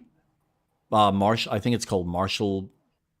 Like, it's not martial arts, but it's like martial weaponry or martial something. And I'm also working on my sword and agility based on how often I'm dodging. So, like Skyrim, every single action in the game is leveling up your character in some form or fashion. So if you're picking up a lot of plants, you level up herbology. If you keep using your longsword, you level up your longsword skills. But because it's part of the general combat, you might also be leveling up your strength a bit. You might also be leveling up your agility based on how you're moving in combat. You might even be working on your defense depending on how you're blocking. So every little aspect is growing in some aspect. So I'm doing this practice thing with him, and I'm just watching like the little stats pop up. Prump, this has gone up. Prump, that's gone up. Prump, that's gone up. Prump, that's gone up. And with certain stats, when you hit like four or five levels, because each of them are different, you get a skill point, which you can then put into one of a couple of traits that are unlocked as you level up that specific tree or that stat. So there's a lot of little systems. And like Skyrim, you have just the freedom to go where you want, but it's all within the rules of the game and the kind of the laws of the land. So like I said, it's Skyrim, but for adults. Because you have a hell of a lot more rules that you need to account for. You have to eat, because of course you have nourishment, which affects your character. And you don't want to eat too much, because then you get bloated, which affects your stats. You don't want to undereat. The types of foods you eat are important, because otherwise you get poisoned, which affects, again, your stats. Yep. You don't want to be out too late, because otherwise you get fatigued and tired. So you do also need to rest. The types of stuff that you wear will affect your visibility as well as your stealth potential, because if you're wearing a lot of chainmail, well, then you're loud. But if you're wearing bright colors, you're also visible. So now you're worrying about how silent are you and how visible are you in the environment you're in if you're doing the stealth stuff. Archery's fun because you don't have a reticle, so you have to rely on knowing the bow. And of course, again, as you use the bow more and you get better with it, it becomes easier to hold, because at the beginning you're like watching it sway left and right and you're like, I can't fucking aim this thing. So you've got that to account for. All the food that you find perish. So they have a specific amount of days that they will last before they're bad. Oh. Yeah, it's not everything. So if you're collecting plants, that doesn't matter. But anything that's like food-based that you can eat, yes, you have to be mindful of when it was made and then how many days it's got. And you see the percentage of its freshness. So when it hits a certain percent, it like starts to mark it in a red color to warn you that, hey, yes, you can eat it. Yes, you'll get the nourishment from it, but it's probably going to poison you. So there's kind of that, if you need nourishment, yay, but also what's the catch-22 to it? So then you got all of that. The fun thing I found out, and I haven't tested this yet because I haven't had any success in hunting. So I've done hunting as part of a quest, but I haven't done hunting separately, because apparently hunting in specific areas, if you're doing it and you get caught and you're killing animals in someone else's domain without a license, you will get fined. Oh. And there's a so quest. There's like factions, so to speak. It's more the fact that because it's a medieval setting, they're trying to establish that unless you're a hunter with a license and given permission by the lords, that yes, you are allowed to hunt, because we see it's treated as any animal within that land belongs to the royalty. And by you killing the animal, you are taking from the royalty without permission. Yeah. So that's kind of the attitude in the game. So you start to have to like pay attention to all the little rules and laws and things that you can't do. Like if you're walking around town, you must have a lantern. If you don't have a light with you, it's considered suspicious. Oh. Yeah. Jeez, they've thought of everything. Yeah, because they want visibility. So if you're walking around with no lantern, what are you doing? Huh? Yeah. So it's really fucking cool. So combat's obviously the hard one. It's one of those things that I know what they were trying to do, and I think it's a really fucking cool system. It just, when you're dealing with multiple opponents, it is clunky. It is unfortunately clunky for the design, because what they are establishing is you lock on to an enemy and you're able to attack the head, the left and right shoulders, and the left and right torso. So it's kind of a top of the head, left and right to like the neck spots, or left and right underneath. And so you've got the arrows pointed, and then you can also do a thrust, like a stab. Yeah. And you've got little like combos that you can do within that. So as you play through the game, you're basically able to either just do the standard hits, and you're enticed and you're incentivized ideally. So you can see when you're watching the enemies themselves have the same position. So you're watching them move from like left, right, up, down, below. And what it's trying to get you to do is pay attention to where they are angling their sword so that you can ideally hit lower or like opposite from where their weapon is, because it takes them longer to travel that way. So theoretically, you should then get the hit. But of course, if you're doing the same thing and you're adjusting, and early on in the game you're weak, you're not strong, you're not fast, you haven't wielded a weapon, so you don't move the sword as smoothly, and you don't attack as quick either. So every time you do this attack, it's like this lumbering, like, oh, so much effort. So I think the idea is that as you level up the character, he gets faster and faster and is more capable. But the idea is that you're supposed to be able to kind of chain these attacks. So it'll be like, all right, I can hit up the top and then go from down below and then hit, like, do a thrust or something. And then you can do things like feints where you can pretend like you're about to hit up, but then change direction and then do a low attack. So you can do little fun things like that.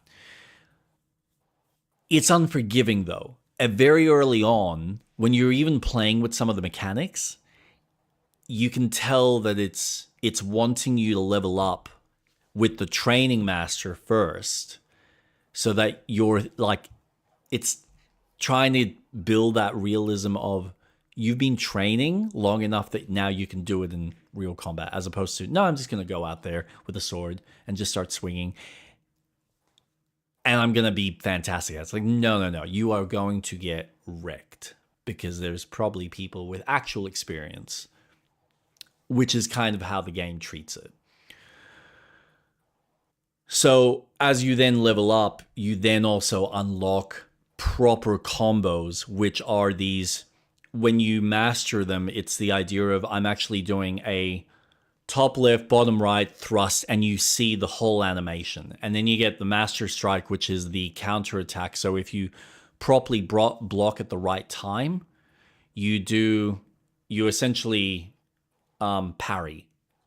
So you go tink, move you out the way, and then I hit you at the same time.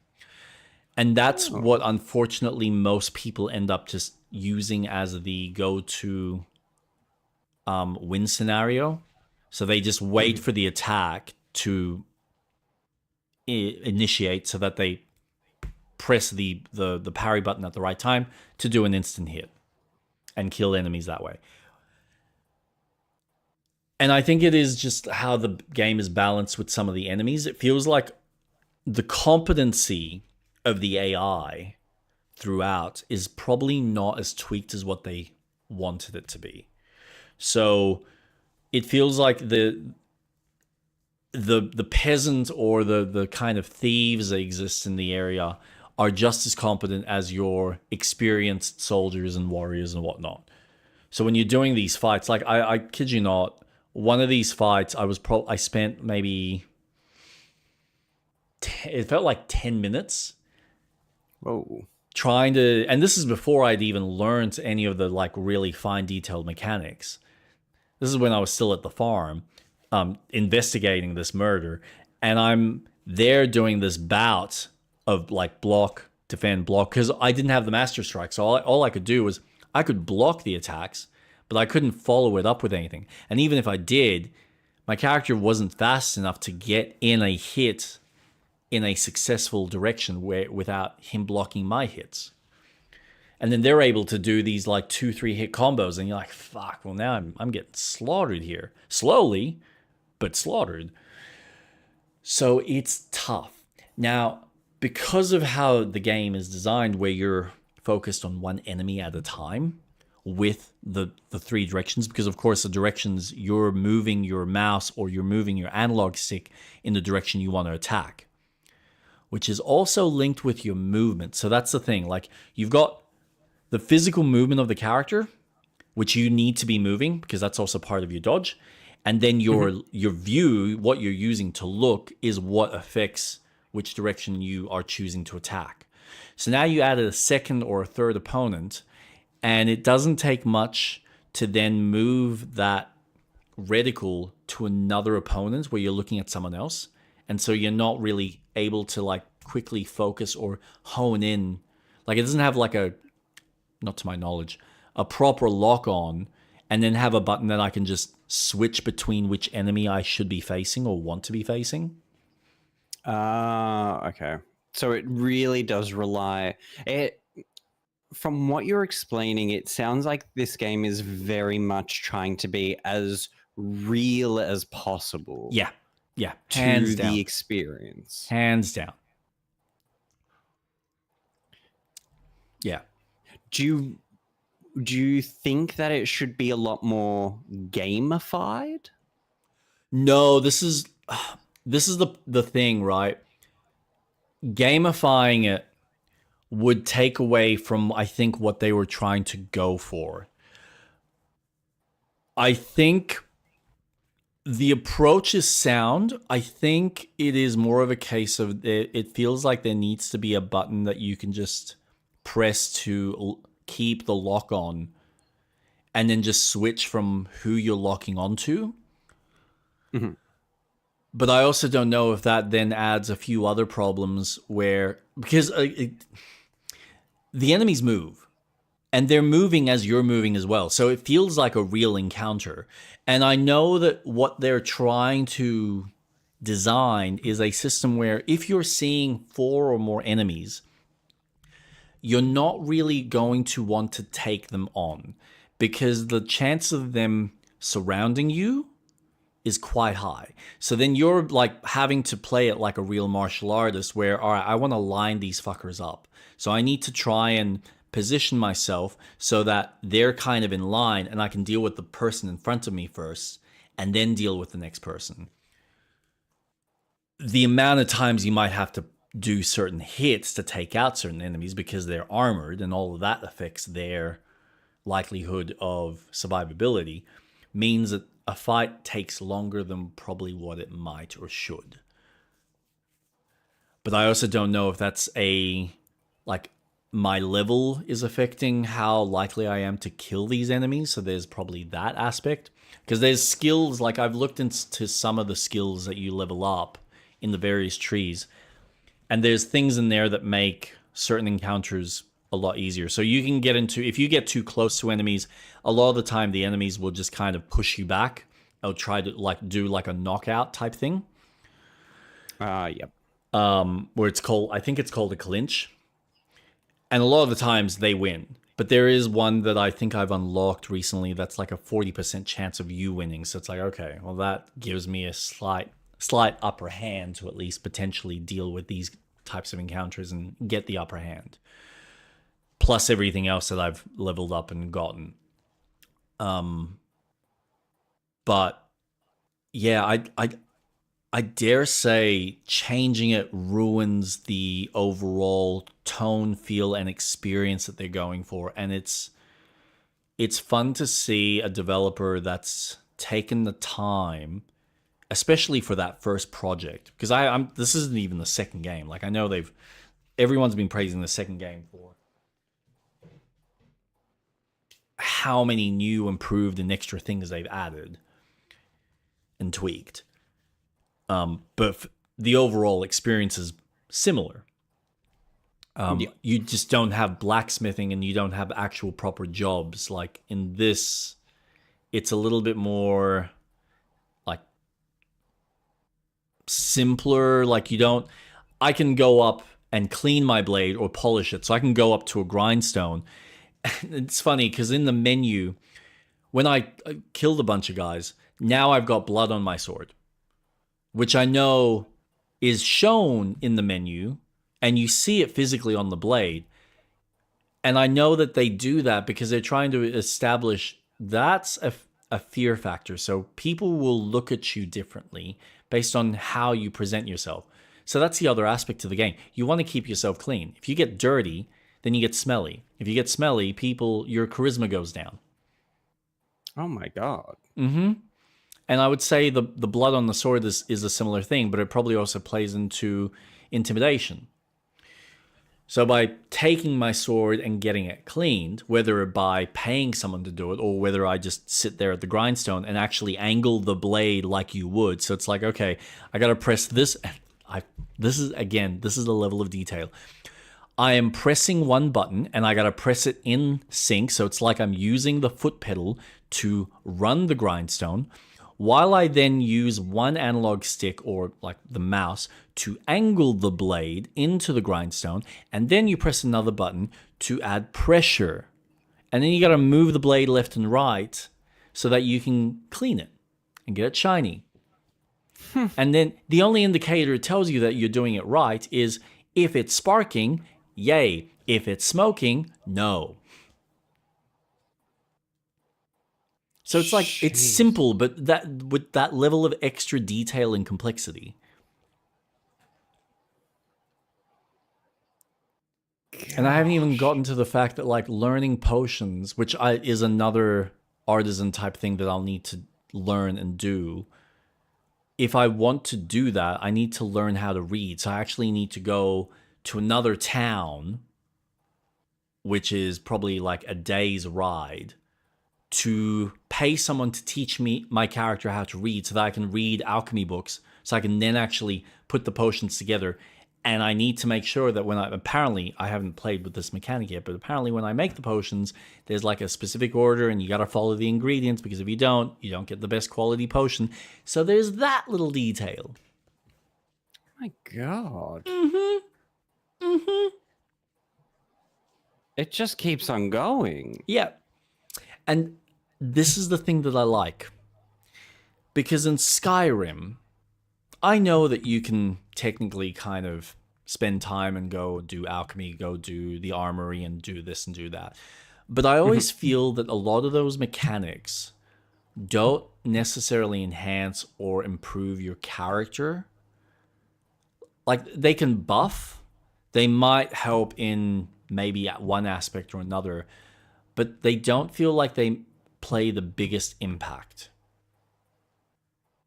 Compared to just, I will find, the things I need in the environment, or I just buy it. Because it's so easy to make gold when I'm constantly finding these wonderful treasures out in the world and selling it. This feels like it's like they figured out and solved the aspect of, we want all the systems to be so organic that they actually work off of each other. So you're incentivized. Like, my best source of money right now has been going off and collecting every single fucking herb that I can find. So Kate was taking the piss out of me the other night because when we had the power outage, I had just gone into town and I had to go to the tailor to get my clothing fixed because it had like fallen apart. 0%. I then had to go to the armorer to get my leather vest fixed. And then I had to go to the cobbler to get my shoes fixed. So I literally, instead of it being one shop front, I had to go to 3 very specific artisans to fix what I was wearing so it was in the best condition. For me to then go start picking dandelions. And then the power went out. And I'm telling Kate, and she's like, I'm sorry. You weren't fighting some epic quest. You weren't screaming about the fact that you're frustrated that you lost a save file because you lost dandelions that you were picking. I'm like, yeah, but it's not just dandelions. I had just gone to the cobbler. I went to the tailor. I got this done. And she's like, okay. Dandelions. All right. You go pick your dandelions. Oh, poor thing. But no, it's like I was literally like you are making money off, and this is the brilliance of it. So all the herbs I was collecting, I'm leveling up my herbology,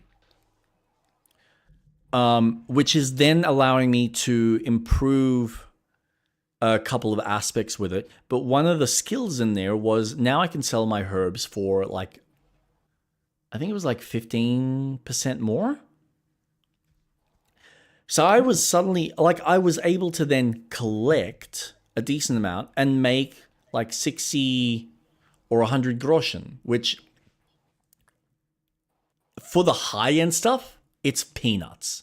Because things cost like 400 groschen, 600 groschen. It's some of the, like, the peasant shit is cheap. Yeah. But you still need, like, if you're fixing something like leather, it's like 15 groschen. It's like, oh my God, like, that's a lot of plants I've just had to, like, spend time collecting so I could then sell it to someone. Yeah, if you want any of, like, the rich, wealthy shit, that's expensive. And that's where I kind of need to then find other avenues, whether it is getting into thieving and stealing shit, which I don't think you can just sell your shit to anyone, to my knowledge, because the guards will question you on anything that you might be holding, and then they will take that from you, and then you'll pay a fine, and then also get affected from a... Yeah, because anything that's considered taken or stolen has like a little hand icon in the inventory. So I think there's like a specific person you need to speak to in order to sell that kind of stuff. But I haven't even figured out who the fuck that is yet. So again, there's all of these little systems that just work in tandem, and everything is just designed to kind of add all these layers that come together. It's like you playing Stardew, but on a far more complex level, where I don't feel like anything I'm doing is a waste of my time.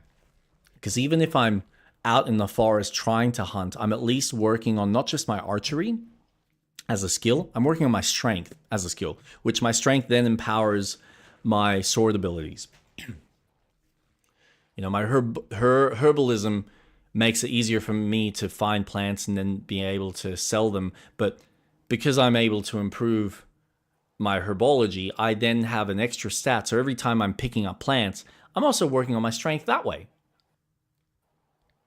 Because that's a skill. So you get all these little like skills. And then, and this is where the role playing comes in. Because you can, it's one of those things that I know people are complaining because there are skills in there that kind of give you a plus and minus. So you get an improvement here, but you get a negative here.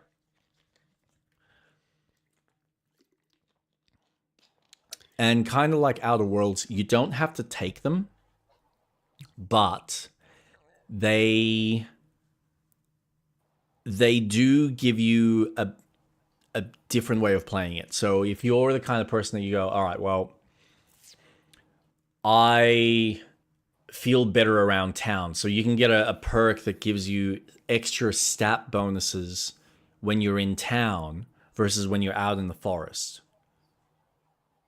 And then vice versa, you can have a stat bonus when you're out in the forest doing stuff versus when you're in town.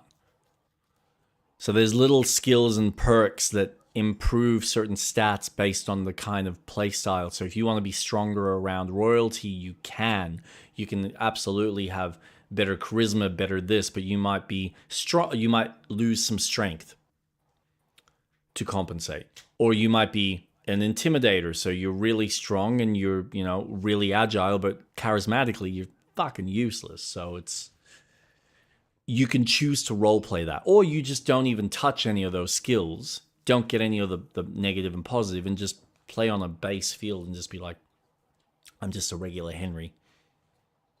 There's nothing necessarily unique or disadvantageous about me, which is really cool.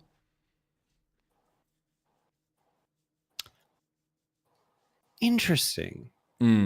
So could you play the game focusing on one particular kind of play style? So say you want to role play and say, I just want to be an alchemist, and just purely focus on playing the game as an alchemist. Could you? No, it's not. That's kind of, I think, where if you're wanting that experience, no. Because at the end of the day, it's still driven on a story. It's not designed like a survival game, or like, hey, you're specifically role playing this character in this world.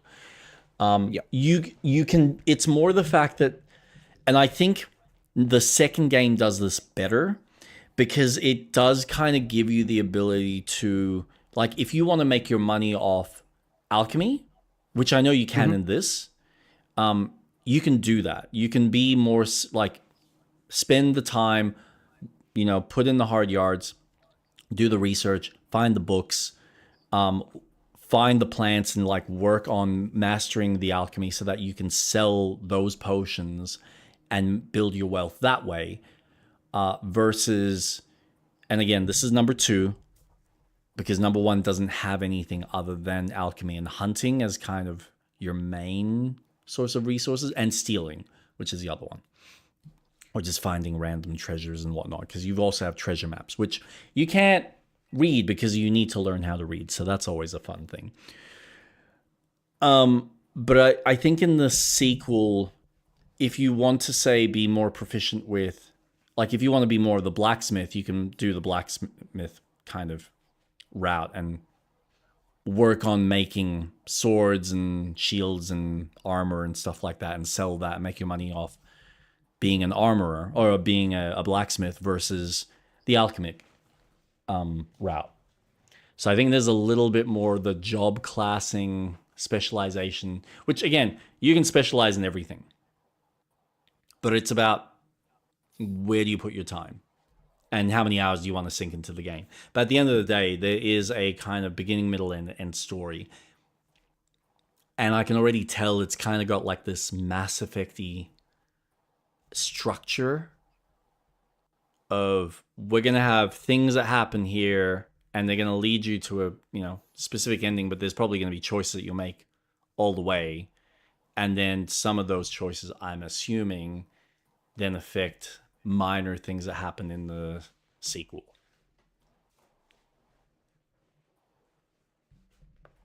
Right.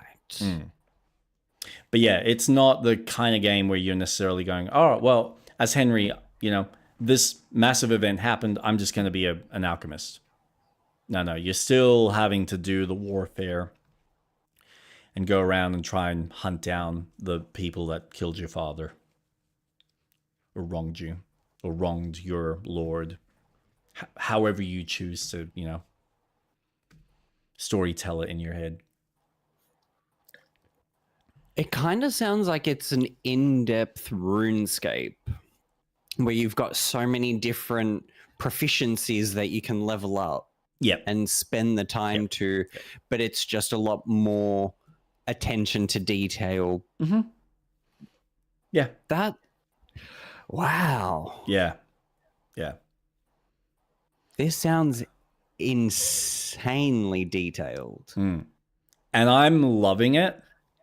Yep. And like, I gotta admit, this game runs fucking amazing on the Steam Deck. That's the one thing, the one credit that I give these developers.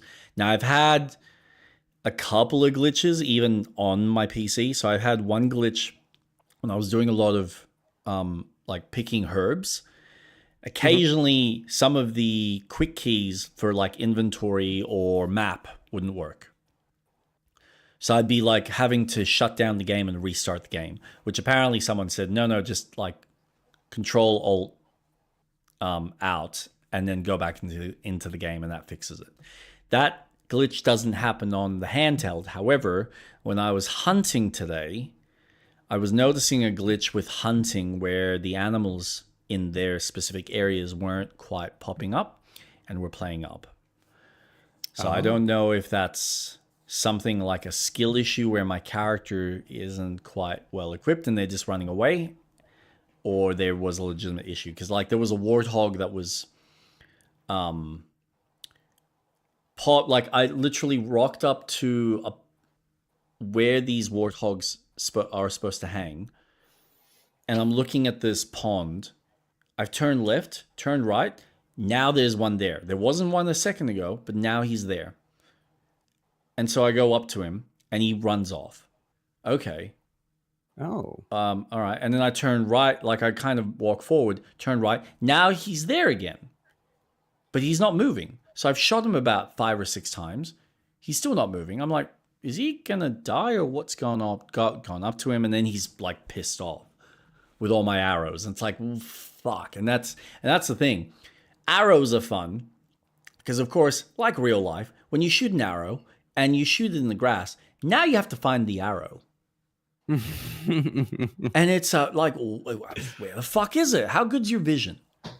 How good's your attentiveness to kind of pick out a twig? And especially when it's like low graphics on a very small screen, it's really fucking hard. So doubly hard on a small screen. But yeah, if you lose arrows, it's a bitch. And if you find them, yay, you're not having to spend more money on arrows. And God forbid you kind of go to pick up the arrow and you realize, oh, it's broken. Oh, fuck. Because that happens as well. And I haven't figured out how to fix them yet. So that's like the next thing I got to figure out. Oh my yeah. God. Yeah, it's just, it keeps going. It just keeps going. Yeah. And it rewards you. And I think this is the other thing that I just love. The fact that it treats itself so realistic in how it approaches combat, how it approaches the world, how it approaches every single scenario. I love the fact that it takes itself, it basically says, look, you're role-playing in this setting. We want you to role-play. We don't want you to play it like any other yes, it's a game. It absolutely is a game. Like, and it's funny, like the one feature that people were shitty about was the saving feature. So there's only 3 ways that you save. When you quit and exit the game, it does like an autosave. That was something that was added by the developers because it's like, fair enough if you can't continue the game because you're, kids or work or life, whatever it may be, you need to be able to shut and save the game. Awesome. So they added that feature. But the moment you start playing, the only other way that you can save is it's either a checkpoint within the mission or you go to sleep. Oh. Other than that, you can make potions called peach snaps, which is your save. And it's funny because when you look at the potion itself, it's got like a little save icon on the actual bottle, which is cute. Like the little floppy disk. But it's like that. So you're having to, like, for me to have perpetual saves where I can save midway through a mission or midway through a hunt. Like, if I'm not near a bed, and I've been running around a whole day doing all these menial tasks, whatever it may be. Might be hunting, might be fighting a couple of guys, whatever it may be. If I die, I die. So I have to start back at the beginning of the day, or back at when I slept last. So you can do naps, like you can save at any point. You can go find a bed, and you gotta find a bed that is either yours or you need to pay at like an inn to sleep. Otherwise, you get in trouble for sleeping in someone else's bed. Because again, yeah, rules of the land. Like, you don't just sleep in other people's beds. You get in trouble for that. They frown upon that. You get bad reputation for shit like that. It's like, fuck me. Oh my God, Jesus Christ. And this is the other thing.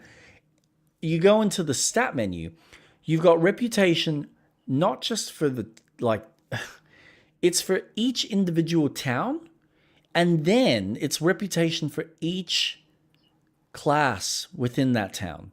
So it's like, what do the soldiers think of you? What do the peasants think of you? What do the royalty think of you? What do the artisans think of you? What? Oh. Yeah. And does every NPC have... No, I don't think it's every NPC. It's not like NPC specific. Not that I've come across. Maybe there's something inbuilt for some of the main characters, but I haven't really gotten far enough to really notice that. I think it's more what I reckon they're doing is they are classifying each of the, like, it's like your 5 types of citizens, from royalty to your soldiers to your artisans to your peasants, whatever it may be, within a town. What they're probably doing is whoever's kind of linked in with that city or that township, if you do something to a specific person, then it's almost like it's cross-checking. It's like, all right, what is your role? Are you a peasant? Or are you considered a trade? Are you considered a lord? If you're a lord, cool. Then you lose a stat or you raise a stat in that hierarchy or in that location. Right. So you can tell it's well managed from a programming standpoint. They've thought it through. But it's still impressive that they went to the extra detail so that now, if I cause trouble in another township, they're the ones that are being affected. But I also don't know whether that then spreads the word to another township. I don't know. So that's another little fun layer to it. Yeah, because it sounds like the NPCs have memory and knowledge of what your actions are and the applied notoriety. No, because their checks are still based on that simple stat that's there. So again, I reckon every single NPC probably has some underlining code that specifies what is their class within the structure of the hierarchy. Based on your action, we either give you a +1 or a -1 on reputation, and it might be more or less depending on your stats as well, because I think, again, or your skills, because some of the skills, like there's a skill in there, and I want to take it, but I'm also afraid of the consequences, because there's a skill that is... you're considered the hero. So it means that when you gain reputation, you gain it pretty well. But if you get into trouble, you get punished more. Versus if you take the notoriety skill, which is the opposite. So you get extra bonuses for how low your reputation is, but your reputation goes up quicker.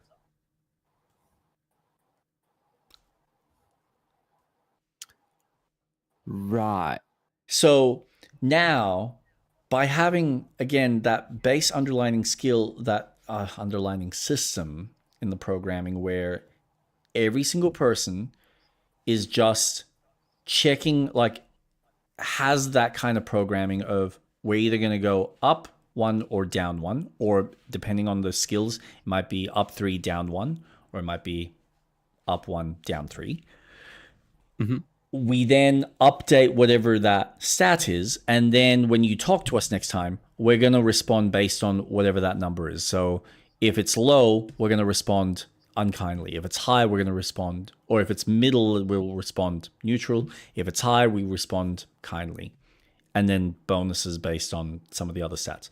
So there's certainly a level of complexity where the code is, you know, cross-checking your player stats against what the town is in relation to you. It's nuts. Jeez. Yeah, it's really, really fucking cool. Here's a comparison. Red Dead Redemption 2? Oh man, this is the Red Dead Redemption 2 is like a very, very refined experience, but you can tell that Red Dead is designed for the everybody. Hands down. So Red Dead, like even things like food that you have to worry about or cleanliness or anything of that, it's like minor differences in how it affects your gameplay. Like if you lose this is the one positive I do appreciate about this game, because I thought that they were going to take this extra step. You can get a dog in it. It's DLC, and the dog you have to worry about feeding. Okay, that's fine. But there's advantages with the dog where he helps with hunting and he helps with, you know, dealing with enemies and whatnot. So it's like, okay, cool. The horse, when you finally get a horse, it's the one kind of character that you have access to that functions like every other horse in every other game.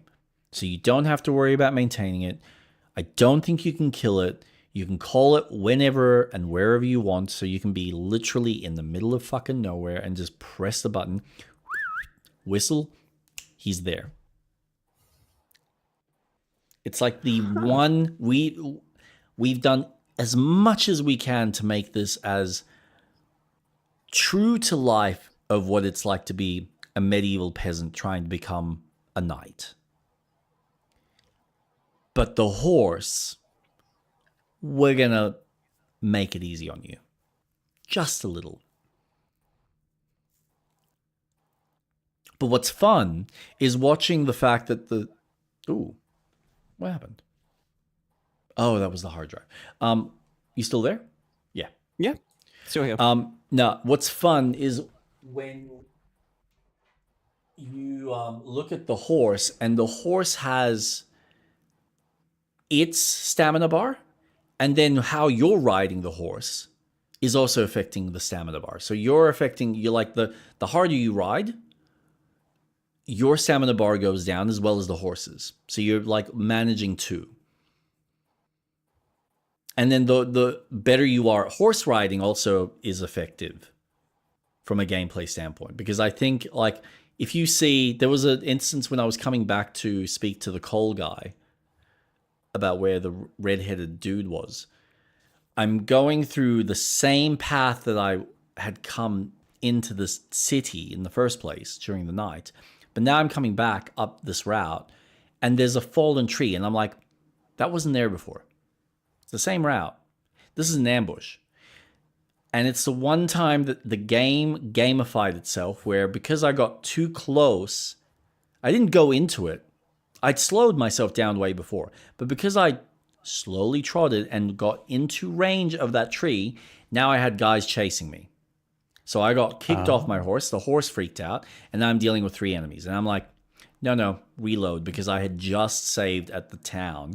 And so I obviously had to then repeat that path, like riding back to this camp, but I took a different route. But it's stuff like you've got those kind of encounters where you can have them happen organically, or they might happen when you're quick traveling, because you do have quick travel. Oh. how does quick travel work? You have very specific points that you can quick travel to. And so it's not like Red Dead where you have to be at, a coach or something to get to another location. You can just kind of open up the map and go, I want to go here. And you watch your character travel as you're watching the time progress. So you're watching time kind of move forward. But depending on where you're quick traveling, the likelihood of you getting into a bandit camp or getting ambushed increases. So far, I've only been traveling around town, so I don't have any of those issues. But I know from what I've seen, and it happens quite regularly, if you're traveling through the forest, for instance, that's when you suddenly are more likely to get into an ambush. And so now you're dealing with an encounter. You're forced to deal with the encounter. You do have stats that when you level up your character, so that's the fun thing. You have your main level, that's leveling up. And then you have all the different corresponding skills and their various different trees, which is just fucking insane. It's nuts. As well as all your proficiencies in alchemy, weaponry, mastery, blah, blah, blah. But in the main leveling up your character skills, you do have skills that improve your visibility when you're quick traveling. So the likelihood of you seeing an ambush before it happens means that you will load before the ambush. So it gives you an opportunity to say, get on your horse and take a different route, or just walk around or try and stealth deal with the guys the way you want to. Okay. Yeah. Oh, this was the other thing I forgot to add. So combat. I was explaining how like you're practicing. When you're choosing your practice, so you can either ask, and this is kind of like this, we're gamifying it. So you can either ask if you need to level up, say you're working on sword skills, right? If you are close to leveling up your longsword skills, or you're like the longsword level, you can talk to the NPC and pay him like 60 groschen, which is a lot, so that he can then increase that skill by 1. Or you can just do it organically. So you've got ways to kind of speed things up if you've got the money, which is nice. Okay. Now, when you're doing the practice, and this is fucking cool, you get a choice. So like I said, if you're doing just basic practice, it's like, all right, we're doing this basic practice, simple, with wooden weapons. Choose longsword, short sword, with a shield, without a shield, mace, axe. Cool. And then you can do fisticuff, melee. Melee's fun because obviously now you're dealing with getting hit in the face, so you're more likely to get the concussion. And while you're doing the combat, you can choose to call out and say, stop, stop. Now, from what I'm assuming, the game doesn't let you necessarily die, but you can get severely hurt where now you're kind of suffering some of the stat negatives. So this is where it differs from Red Dead, because Red Dead will only give you like 10 to 15% negative. This is substantially worse.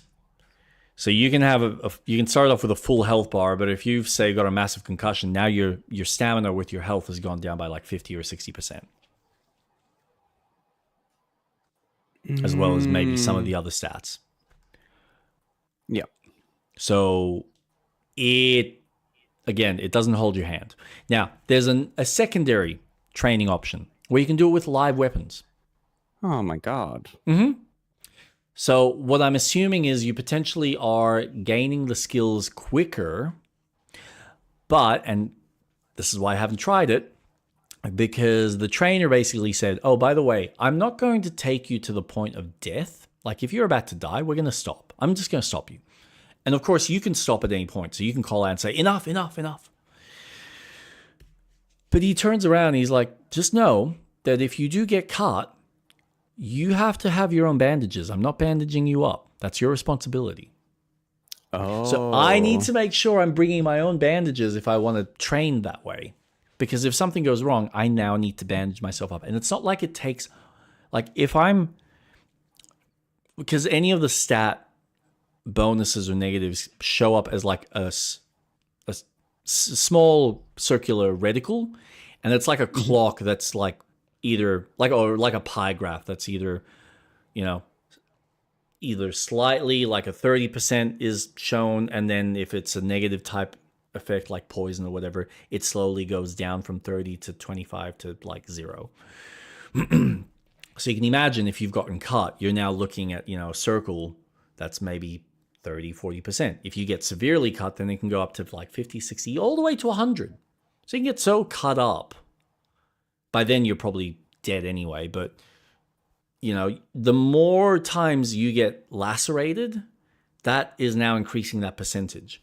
And so when you're using a bandage, it's not like a single bandage is going to bring that back to 0%. No. I had to use like 3 bandages to get from like 60% down to about 10.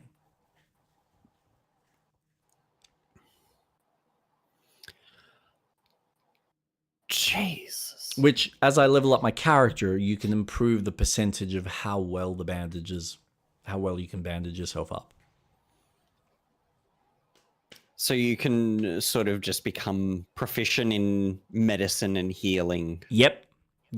To the point that, and I had this in one of the quests where I had the option to heal someone, but because I didn't have that skill yet, now I do, because I've unlocked it. But because I didn't, it didn't help me in the conversation.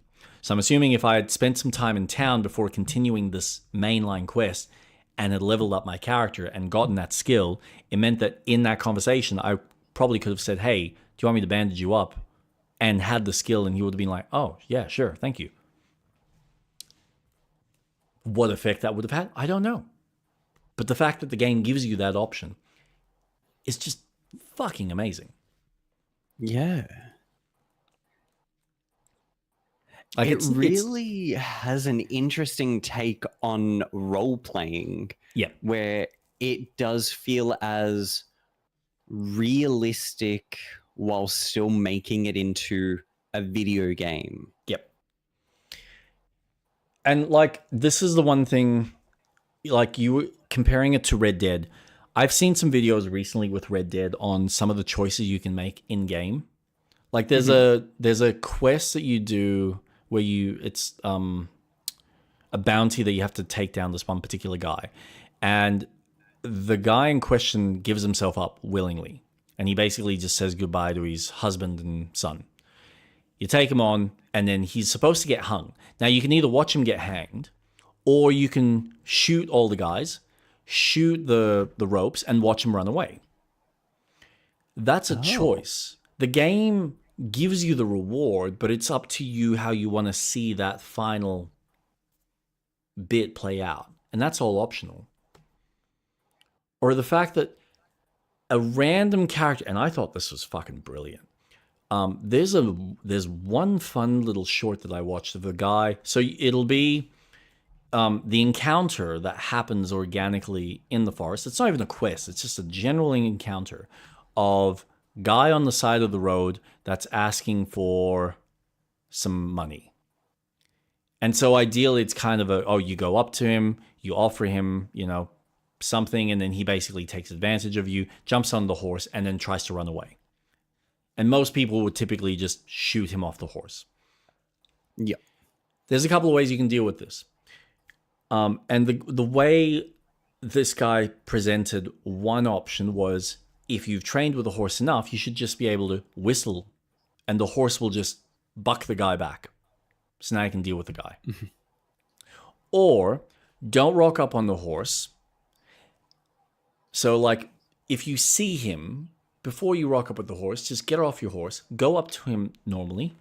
He will then, instead of asking for money, he's just going to pull out the gun and get you to give him something. Oh. And then you can call the horse, and he's like, oh, I'll take your horse instead.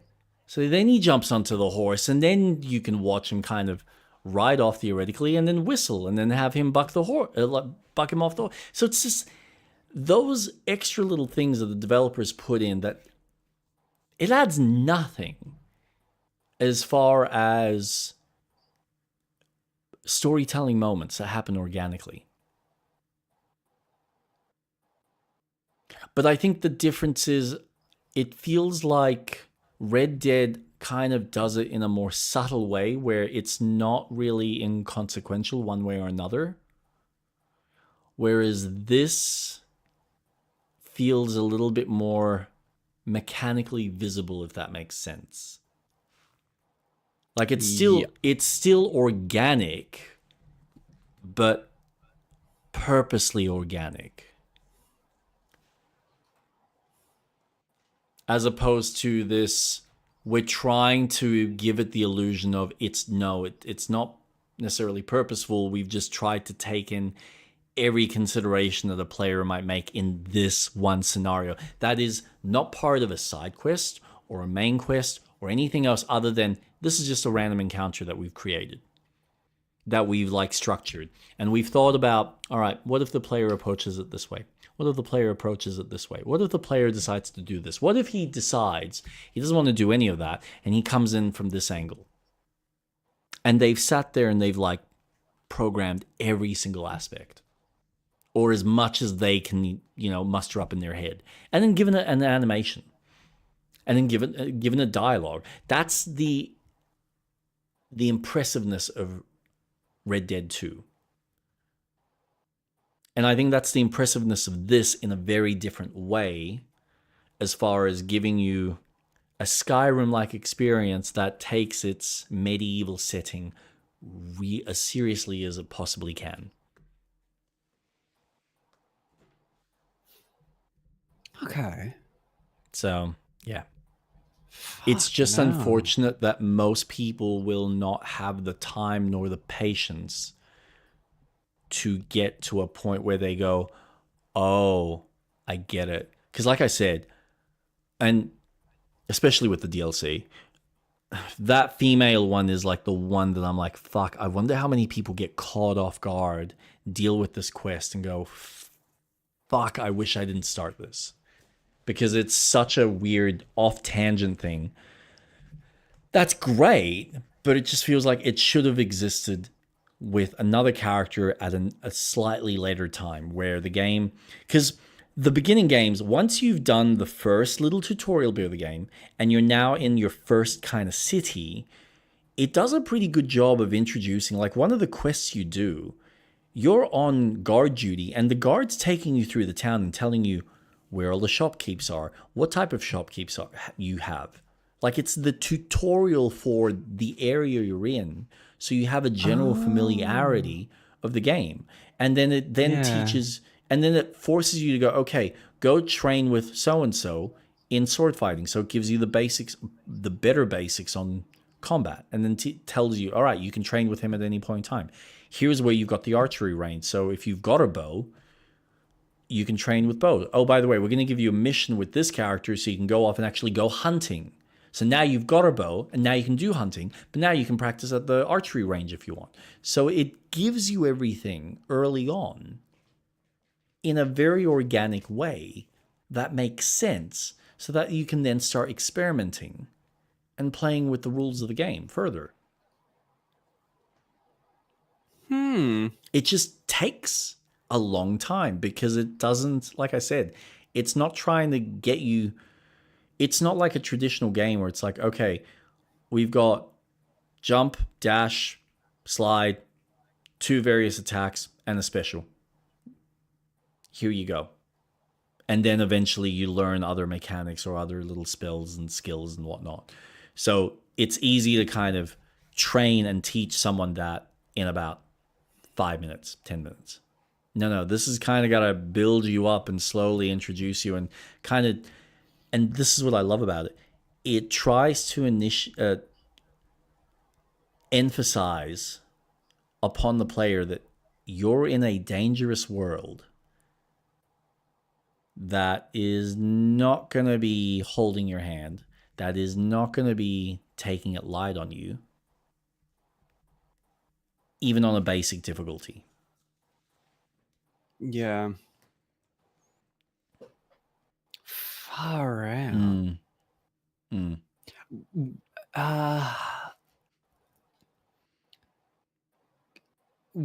would Witcher 3 be a good comparison for what the quests are like? No. No. Wow. Yeah. This is... The Witcher 3 is the best example of storytelling questing compared to something like Skyrim. This is where people... I love when people try to praise The Witcher 3 over anything that Bethesda makes. And I get it. Because from a quest writing perspective, The Witcher or Cyberpunk, nail it. Nail it. 100% nail it. Because of the writing that they put into it and the emotional weight that comes into the quest, even if it is a side mission. That's what, like, if we're just looking at The Witcher, like, forget Cyberpunk, just The Witcher 3, the weight that comes with doing a quest and then having to make a decision that's kind of a, do you kill them or do you let them live? Because letting them live, you're basically stating that this monster should do whatever they want, or kill them because your job was to kill them. And so it is kind of a black and white type of scenario. This isn't... I don't feel like Kingdom Come is necessarily dealing with black and white or shades of gray per se. There are decisions. This is the other problem. I haven't gone through enough of the game to see those kind of choice and consequences yet. But so far, what I have done has been very minimal in some of those choices. And it's more about like what's it called? And this is what I mean by it's kind of, if it was more of that choice and consequence, then the interactions I would have had with one of the lords or the young lord, Hans, I would have been able to choose whether I wanted to antagonize him so that he would try and go, okay, well, you want to have a fight with me? Let's go. Let's see how good you are with archery. No, the game doesn't really give you the option. You're forced into that scenario. You're then forced to have a fight with him in the rink, which is then it's building a character, it's building a story, and it's trying to very much emphasize the fact that your character is a nobody, and now he's under the thumb of these lords because he needs to step up and make himself a better man, and he's going to learn that through hardship. And it's doing a fantastic job, but it's technically forcing you down that route as opposed to role-playing that where you can choose the type of Henry you want to be. So it's not quite to that detail, which is fine because they're trying to tell a historic tale, with fictional elements that then maybe give you some options. But I have heard, I haven't read into this game, but one of the podcasters I was listening to, he was explaining a quest that you do in the second game, where you go to this village with your like the local militia, and the militia need money so that and money and food so that they can feed their soldiers. So they've gone to this village and they're now essentially taking all of their food away. But they're also looking for money in this village. So you have to go in and pay the taxes to the Lord. Well, it's pretty much that, right? And there's all of these various scenarios that typically would end with the village dying out because either A, you found all the food, which now they've got no more food, or you find some of the money and now they don't have the money and they've had the food taken, so they all starve out, or they're not able to survive. But there's a scenario in there that if you're privy enough and you speak to the right people and you entice them and you go around finding all the treasure that's being hidden in fucking ridiculous areas. Like there's apparently a treasure up in like a bird's nest. So if you shoot the bird's nest, boom, oh, there's like some jewelry and some rings. So if you find enough of the money and you take that back to the soldier, and this is the thing, if you don't, the soldiers then disrespect you because you're not doing your job correctly as expected. That's the expectation. You're hired to do this. So if you're not doing your job, your reputation goes down, and then they end up punishing the villagers in a different way. So you do your job, and the villagers get punished. If you do your job so well by finding all the money that exists, then you give that to the general, and he goes, oh, well, we don't need their food now. We'll just take the money and buy the food. Awesome. Bye.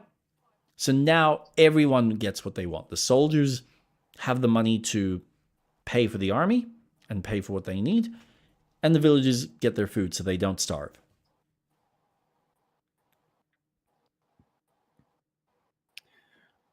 Right. So there's elements of performance. Yep. And those that determines how the world continues to live on. Yes, because it does and then sound how people may interact with you. Yeah, no, go on. Yeah. Because it does sound like the world does have a living, breathing membrane where this town is a character.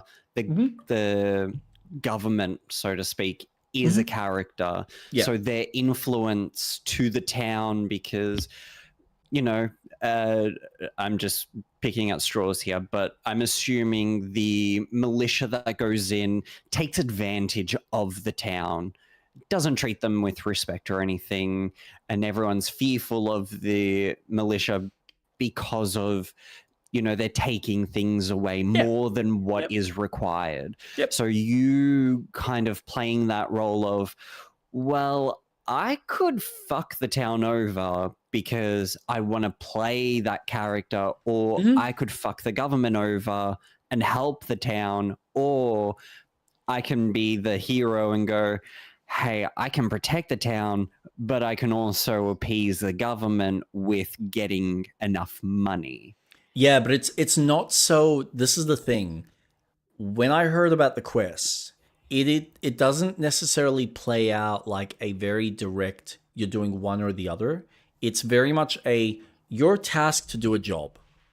Now, if you don't do the job, the town suffers and you suffer. You do the job, the town suffers, but the militia, you're fine. And you do like a serviceable job. And there's various levels in between that which will affect in minor little details some of those little idiosyncrasy outcomes.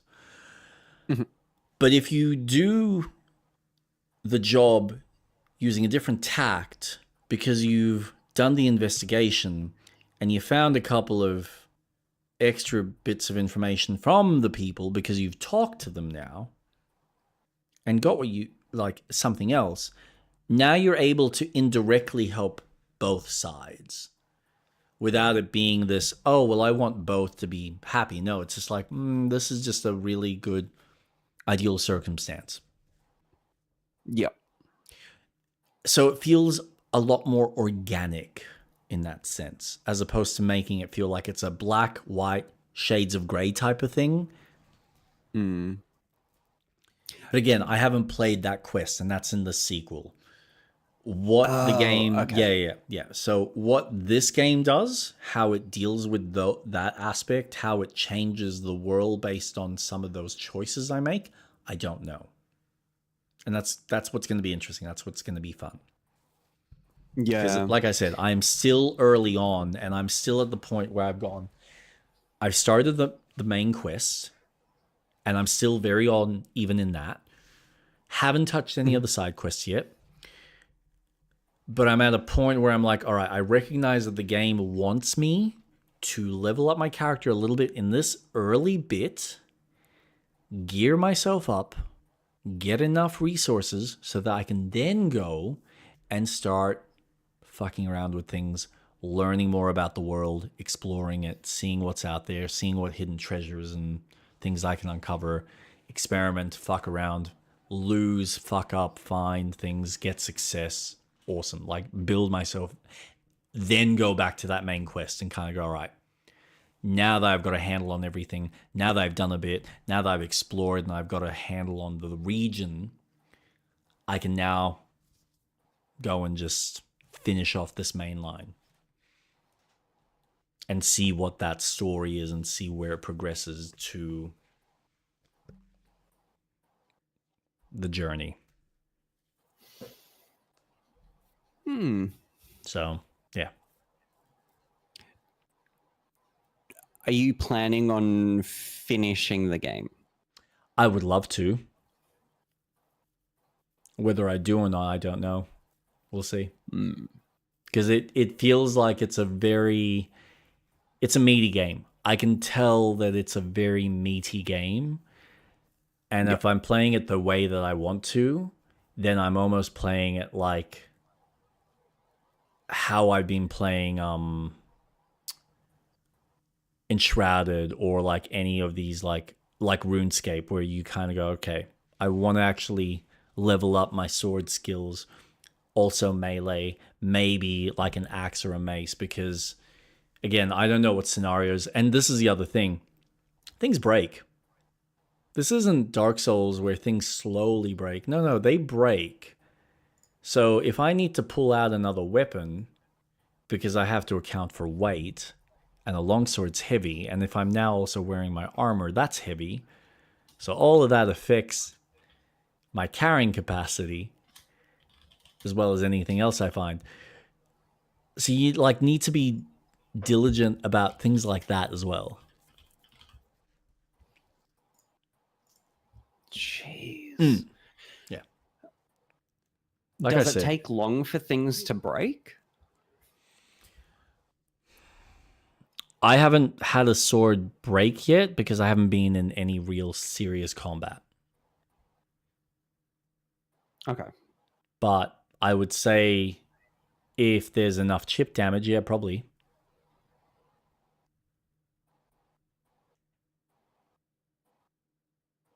Gosh.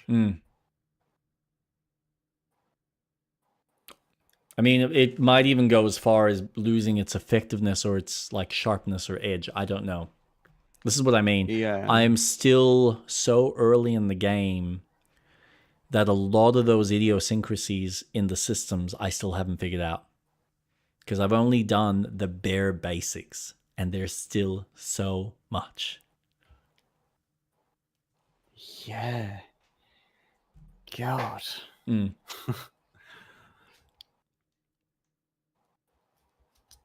So what I find amazing, and I didn't realize this until much later when I was reading about the game, one of the main writers for this game worked on Mafia 1 and 2. Oh. And I'm like, you're fucking kidding me. And I looked him up and I'm like, and I'm pretty sure, if I'm not mistaken, because I always looked at this guy and I went, man, there is something about you. You've got this level of commitment, but you've just never had success in making the game that you probably always wanted to make. Let me just Kingdom Come.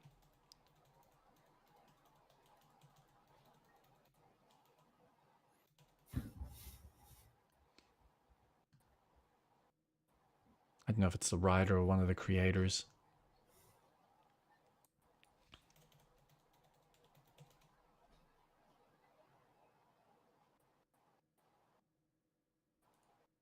So you?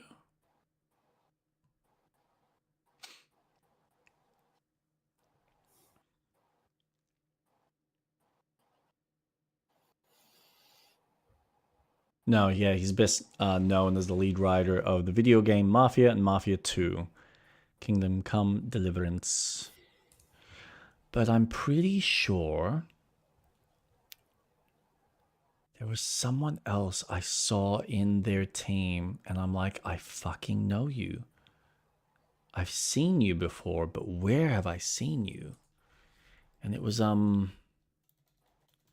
was that game called? Star Wars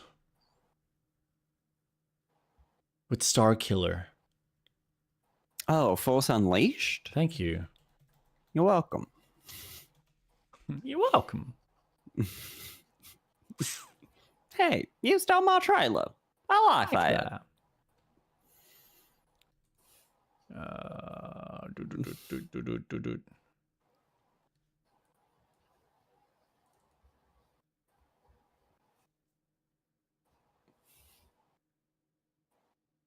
So he worked on Unleashed? I don't know if it's necessarily him. I need to look him up. There was one guy, I remember. Yeah, it's him, Hayden Blackman. Where did you end up? No, so he, alright, so he just ended up. Philly Studio, Blackman's game development studio was acquired.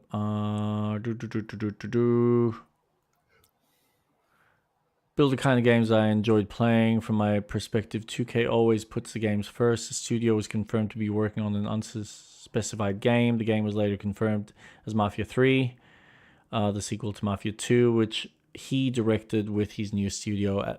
Right, so no. Thinking of a different line. So yeah, he worked on Mafia 3. Writer, director. But no, so the guy that's obviously done Kingdom Come Deliverance, he was one of the original creators and developers for Mafia 1 and 2, which was the better Mafia stories and games. 3 was unfortunately a bloated piece of shit. Well, it was. It's really fucking shit. Funny how the trilogies work like that.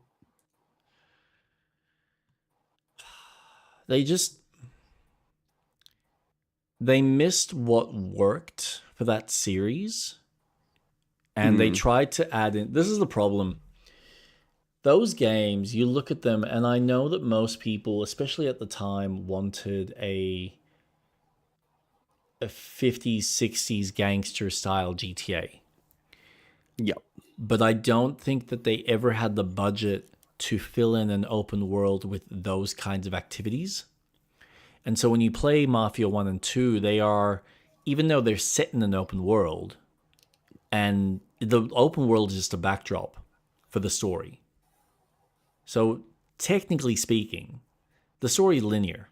It's linear as playing Uncharted.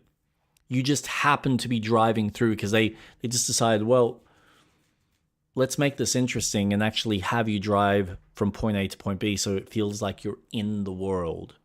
But we're not just going to gate you and like only worry about this one street. No, we just build the world and then we'll just lead you from here to here to here to here to here and then have set pieces happening in each of those locations. They're just a really refined, it's first person, or it's a third person shoot 'em up game like a Uncharted, but disguised like it's a Red Dead or a GTA. But they don't have any of the systems. They don't have, like, it's bare bones systems of, yeah, you've got police that if you speed, they will chase you. So you can have chases and gunfights, but it's like GTA 1 and 2 levels of uncreative, or even like GTA 3, where there's at least everything after 3 with like Vice City and San Andreas, you had jobs, you had side missions, you had all of this extra stuff that really just fleshed it out. And so they tried to sort of semi-do that with 3, but they just ended up having this bloated piece of shit that had you essentially having to clean up every single hideout with none of the core mechanics really fully refined. So it's just, you could either do a shootout or just stand in a corner, whistle, and just whistle each guard to you and just knock them out, and just watch the bodies pile up to the left. No, I'm not even joking. I remember watching someone's gameplay, and he'd just be hiding, and he'd go, the guard would be like, huh? Come up, grab the guy, stab him, throw him in the corner. Next guy, huh? Grab the guy, stab him, throw him in the corner. And he'd do this for almost most of the guards. Occasionally, he'd move up to another location, and then go, and then repeat. It's just fucking hilarious. Oh. Game design. Because it's easy, bro. It's so easy. Oh, so easy. Easy. Yeah, man. It's funny because speaking about Uncharted, I purchased the Uncharted game on Steam, which is Uncharted 4 and Lost Legacy. Mm-hmm. And I quickly popped on Uncharted 4 and I was like, this is fine. I can see where the Survivor Tomb Raider really took inspiration, because it felt very cinematic.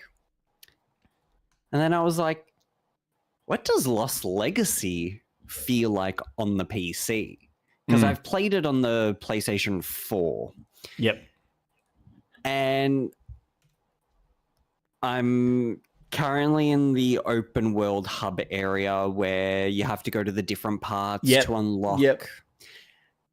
And my God, I was like, yes, this is the closest I'm going to get to a current Tomb Raider game that's adventurous, that's wanting me to explore, be in the world. Yep. The world isn't a hindrance, and it's not just we've designed it. No, it's this is your map. This is what you can do. Use the environment. And part of the story was I had to climb the tower and find the landmarks. Yep. So I had to solve that little puzzle on how to get those things, and just the attention to detail that, okay, I point out one specific landmark and you see Chloe take out her map and actually scribble on it. So then when you open the map, it's actually marked. Yep. And I'm just like, yes, this is a fun game. Yep. And I'm enjoying it. Then I was like, let's install Shadow of the Tomb Raider and just for fun, see how the game plays. And I'm continuing my save game, which I did finish the story, and I had started cleaning out all the collectibles in each of the area. So I was like, all right, let's pick up where I last left off. I'm not going to focus on Paititi because that's such a large area and there's a lot of DLC missions and a lot of things that need to be done. So let's leave that to last. So I go to one of the towns, and then I met with a puzzle. I found not a poneglyph, that's one piece. A pillar that gave me a clue about something. And I was like, okay. It was letting go of my fears and jumping in, find the turtle that rests. And I was like, oh, okay, there's a body of water. Perfect. I'll go there. Okay, so letting go of my fears and diving in. Perfect. I've got to jump in the water. Where's this turtle? And for the life of me, I could not solve this puzzle. So I had to search it on the internet. What? So it turns out that these boulders were meant to look like a turtle, and that's where the secret cache was for the secret. And I was looking at it, and I was swimming around, and I'm like, how the fuck would you think this is a turtle? It's just boulders on top of each other. It's so obtusely told that I didn't even think twice to look and explore at it, because I was thinking, okay, maybe there's a turtle shell. Maybe there's some cave, which there was a cave, and I went in and I found another secret. And I was like, oh, okay, that's it. Nope. So when I looked at the internet, the guide, dude, that's nuts, and saw the image, I was like, are you kidding me? I swam past that 100 times. That's crazy. The amount of times I had to jump out, jump back in. Did I have to do a specific swan dive? Did I have to jump off a specific area? No, just these rocks. And then I went back into Uncharted, and the game design is so... It gives you the pieces clearly, and maybe because I've turned off a lot of the accessibility in Shadow of the Tomb Raider, where Lara won't speak. She won't give me hints because I don't want to be treated as a fucking idiot. But the way Uncharted does it, it's interweaved within the cutscenes where Chloe is talking with the other chick, and I forget her name, but I love their dynamic. Nadine? And they're Nadine. Thank you. Yeah. They're talking to each other, and you know, she's like, how do you know all of this? And Chloe's like, you know, my father, and you know, he discussed. And then she'll say, you gotta sound South African. How do you know all this? No, she's Indian. Chloe Isn't she Indian? But not Nadine. No, Nadine's British. She British? Oh, I I'm thought she was pretty sure British. she's from She might be South South African. Oh gosh, I can't do the accent. That's all right. No, I'm just gonna sound Kiwi if I do it. But you know, this cutscene plays out, and you can skip it, absolutely, and you'll still be given the prompts of what to look for, because once you get out of the cutscene, they're still talking to each other. So they will still give you the indication of what to look for. She is a South African former private military contractor. Sorry, yeah, keep going. Oh, interesting. Okay. That's good to know. Yeah, no, I because really hope they make another Uncharted that's focused on Chloe. Oh man, they're gonna make it Drake's kid. Sure, a young adult. Sure, I guess. But Chloe just has the history already from Uncharted 2, Uncharted 4, because I don't think she was in 3. 3 was... No, she wasn't 3. Chloe. Drake's Fortune was just Elena and Drake and Sullivan. Correct. 2 was the Band of Thieves. So you had the old friend, Chloe, Sully, and Drake, and Elena was at more towards the end. 3 was the desert. Yeah, but you had... So Elena you had... wasn't in it. That's right. She was moved to the side because there was a whole conversation between Drake and Sully, how Drake walked away from her. No, Elena's in it, but you don't see Elena until he goes to the desert, because she's there and she's now helping him semi. But then you don't, like, she's there just as a kind of, I'm here on work, but I'm going to help you out with what you're trying to do. And that's then, right, because she's a journalist. Yeah. So she's doing her work. You go off, you do your little thing in the desert, you come back, and that's where Sully gives you the ring and says, fucking give it to her, mate. Like, come on. That's right. But you've got Chloe and Cutter that was supposed to get one of the pieces of information that they needed in Istanbul? One of the locations, because it was basically Sully and Nathan go to France to get one part of this thing, while Cutter and Chloe go to another. Drake and Sully realize they're done, but he hasn't heard anything from Nadine, so he from Chloe, so he goes and travels to that location to then help her, and that's where they get stopped by fucking what's her name's goons and whatnot, and then it leads to him quickly getting on the plane that gets him into Africa, or sorry, Arabia or whatever it is, in the desert. 3 did not stick in my brain at all. Because it's supposed to be I partially blame, and this is the one thing that I must admit, I know people probably have their contention with the structure of 4 and the fact that 4 does change a lot, but I honestly feel like there is a beginning, middle, and an end, and a consistency. Even if you look at the way Sam is just written in as this extra character, which was already there in the first place because, what's her name? Fucking wrote him to begin with anyway. What is her name? Fuck me.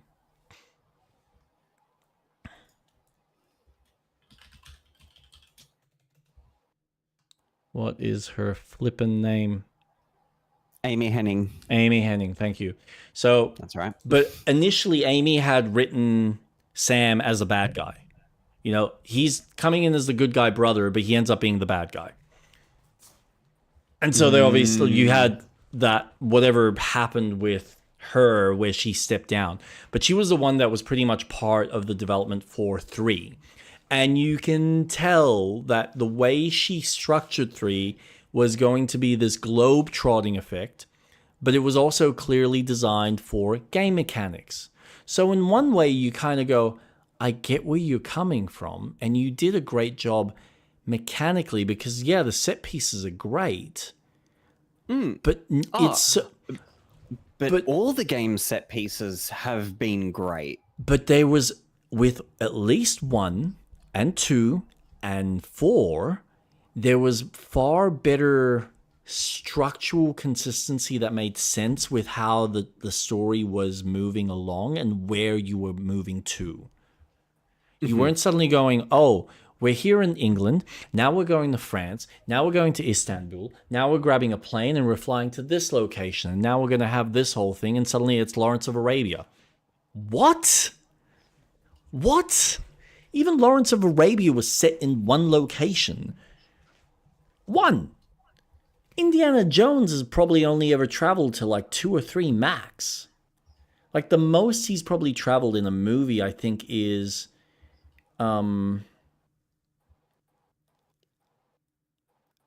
I honestly think it's Last Crusade. Because that starts in America. He goes to Italy. He then goes to Germany. Sorry, so I think from Italy, because he's in what's it called? Venice. He then goes up a little to like one of the castle areas, but I don't know if that's still in Italy or whether that's a little further up. But then he goes to Germany because he needs to get the book, and then he goes to Africa to find the cup. So that's probably the only film that there's a little bit of travel. But the Germany thing is just so small and inconsequential. Whereas in Uncharted, it felt like the traveling to that location to help Cutter and Chloe was even bigger. And it was like, oh, this is just... Anyway. We could be here for hours talking about it. He goes to Utah, Colorado, California, Italy, Jordan, Spain, The UK, the UK, the UK, and the UK. So they okay. Wait, what? So apparently, are you talking? So I've just the Indiana Last Jones Crusade. or the Last Crusade? No, it can't be UK. Oh, sorry, those are the film locations. Yeah.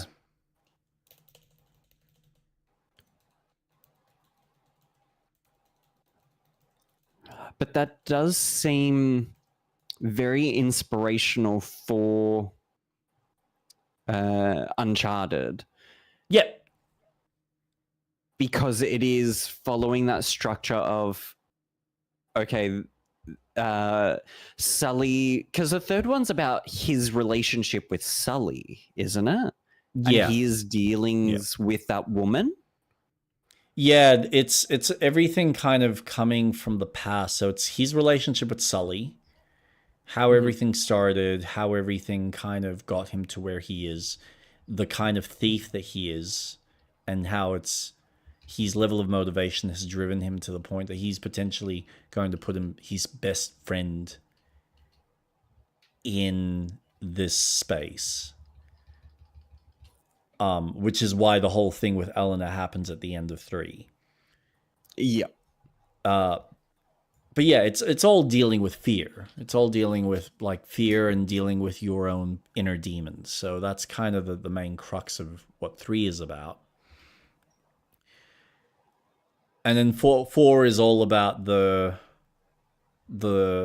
uncovered treasure that's, was never found, that long lost thing that you always wanted and couldn't find, and the call back to adventure type of thing. So yeah, it's I like 3, but I don't above, other than a handful of set pieces where I can kind of go, yeah, hands down, they are spectacularly designed. Like the horse gallop down the down through the desert, following the cargo trucks, was spectacular. The airplane falling apart was really well done. It's really well designed. Traveling through the desert,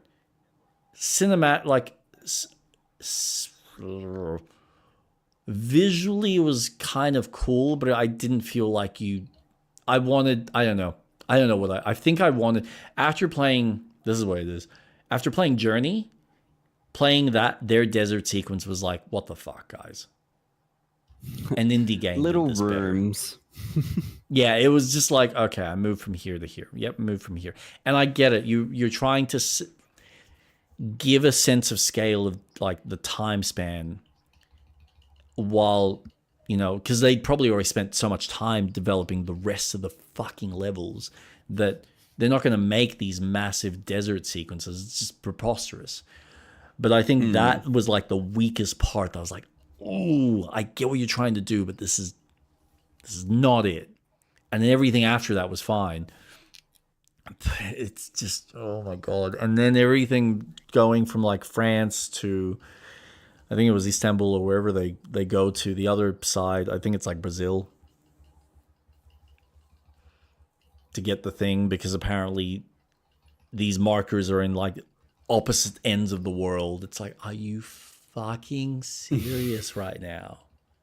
No.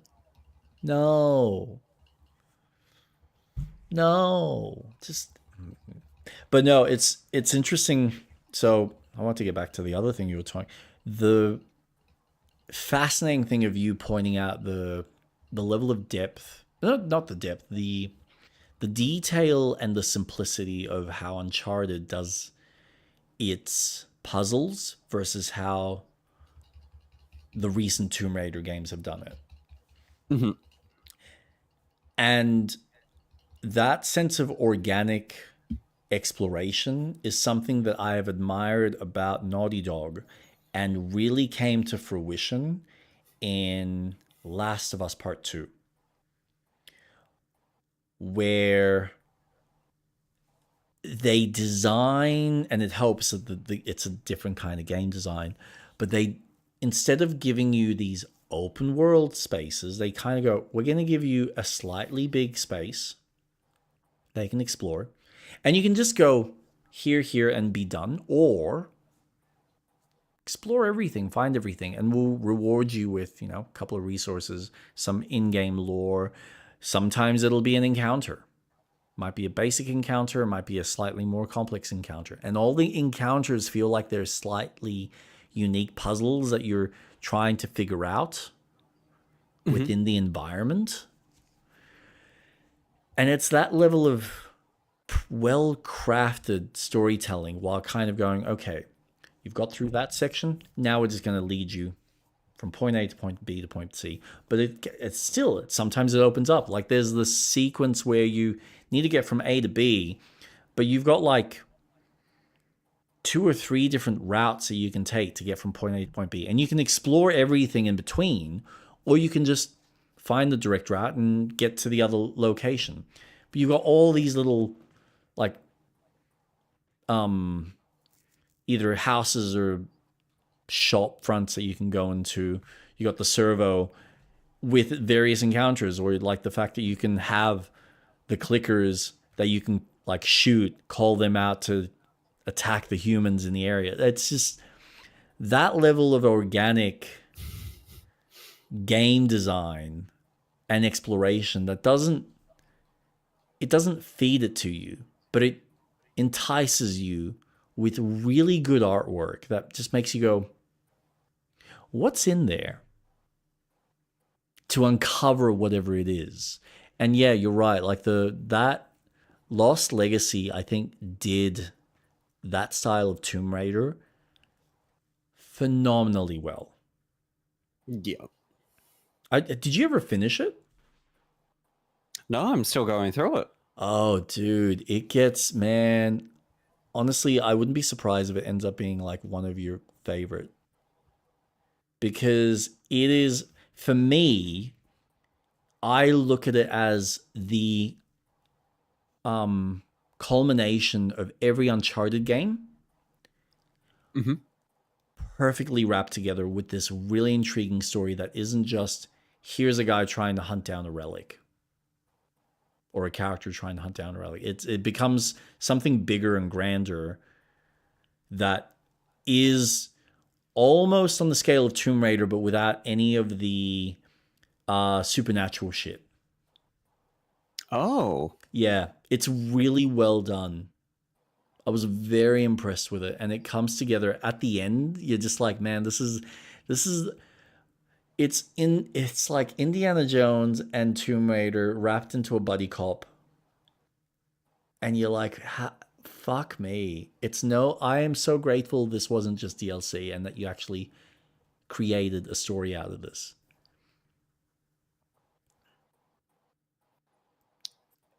Interesting. Because obviously with the new Tomb Raider that's coming out, which is just a remake of the first game, that sense of, granted, it's going to be rebuilt. It already looks different. Yeah. Looking at the Lost Valley and how, it's going to be familiar. And this is going to be the 4th time that I'm re-exploring the same thing. My concern is who's developing it, but keep going. I'm optimistic because it looks... Okay. I'm optimistic because of what they've shown in the trailer looks far more pleasing than what the Survivor trilogy ever looked. Happy to acknowledge that. So I'm slightly optimistic with the direction that they've decided to go with, especially the fact that she is going to be athletic again, doing the cartwheels to dodge the traps and everything. I'm hoping they're bringing in sprinting because that would be nice. Yep. But I think Catalyst, the one that's coming out next year, is going to be a lot more newer because of its uncharted territory, new puzzles. I'm excited to explore something new. Not to say that there won't be something new in the remake, but I've been to Peru several times. I'm going to have an idea of what I'm going to fucking do. I've been to Greece. I know what I'm going to fucking do. I know that I'm going to have to go into 4 rooms to get the items to then get to the Colosseum. I know that I'm going to have to go to... Oh my gosh. Peru? Then she goes to Greece. Yep. Then she goes... Oh my god, where's the third location? Because it's full... Egypt. Yeah. I know what Egypt is going to be like. I know that I'm going to have to collect things to open the door. And sure, I've just made it sound generic as fuck. But that's what you've done several times previously. I've played the remastered, I've played the OG, I've played Anniversary. It's the same mentality. And I imagine that the remake, the latest remake, is going to be very similar. But Catalyst is probably going to feel a lot like what Uncharted Lost Legacy is, because it's going to be an open world experience where you do have your different areas of the map that you can go to, your landmarks. You've got the grapple gun. So then you're going Catalyst, to find... Yes. I am happy to agree with that. Yeah.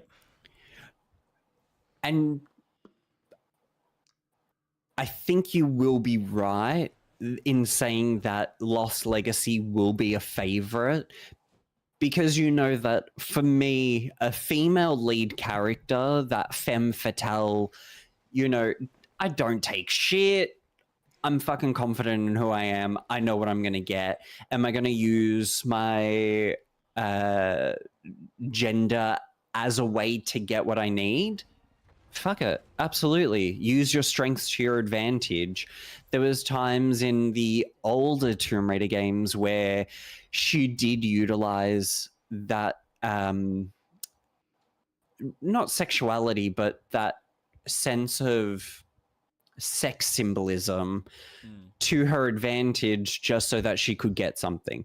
Awesome. Was it used a fuck ton? No, it was once in a blue moon. Yeah. Because this woman is all about that adventure, that what is this leading me to? And that's what Lost Legacy feels like as well. It's fun, and I think I'm at the point where I stopped when I was on the PlayStation 4. So I think now I'm going to be seeing a lot more newer things that I didn't before.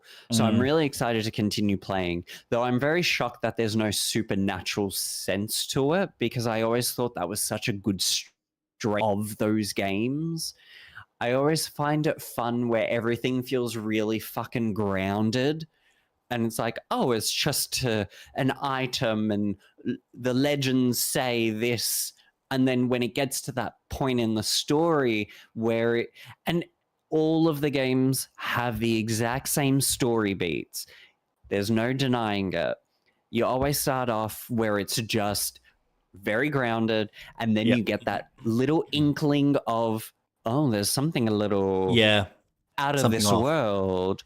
Well, and then you get that first encounter, and then in the end act of the game, that is the prominent enemy.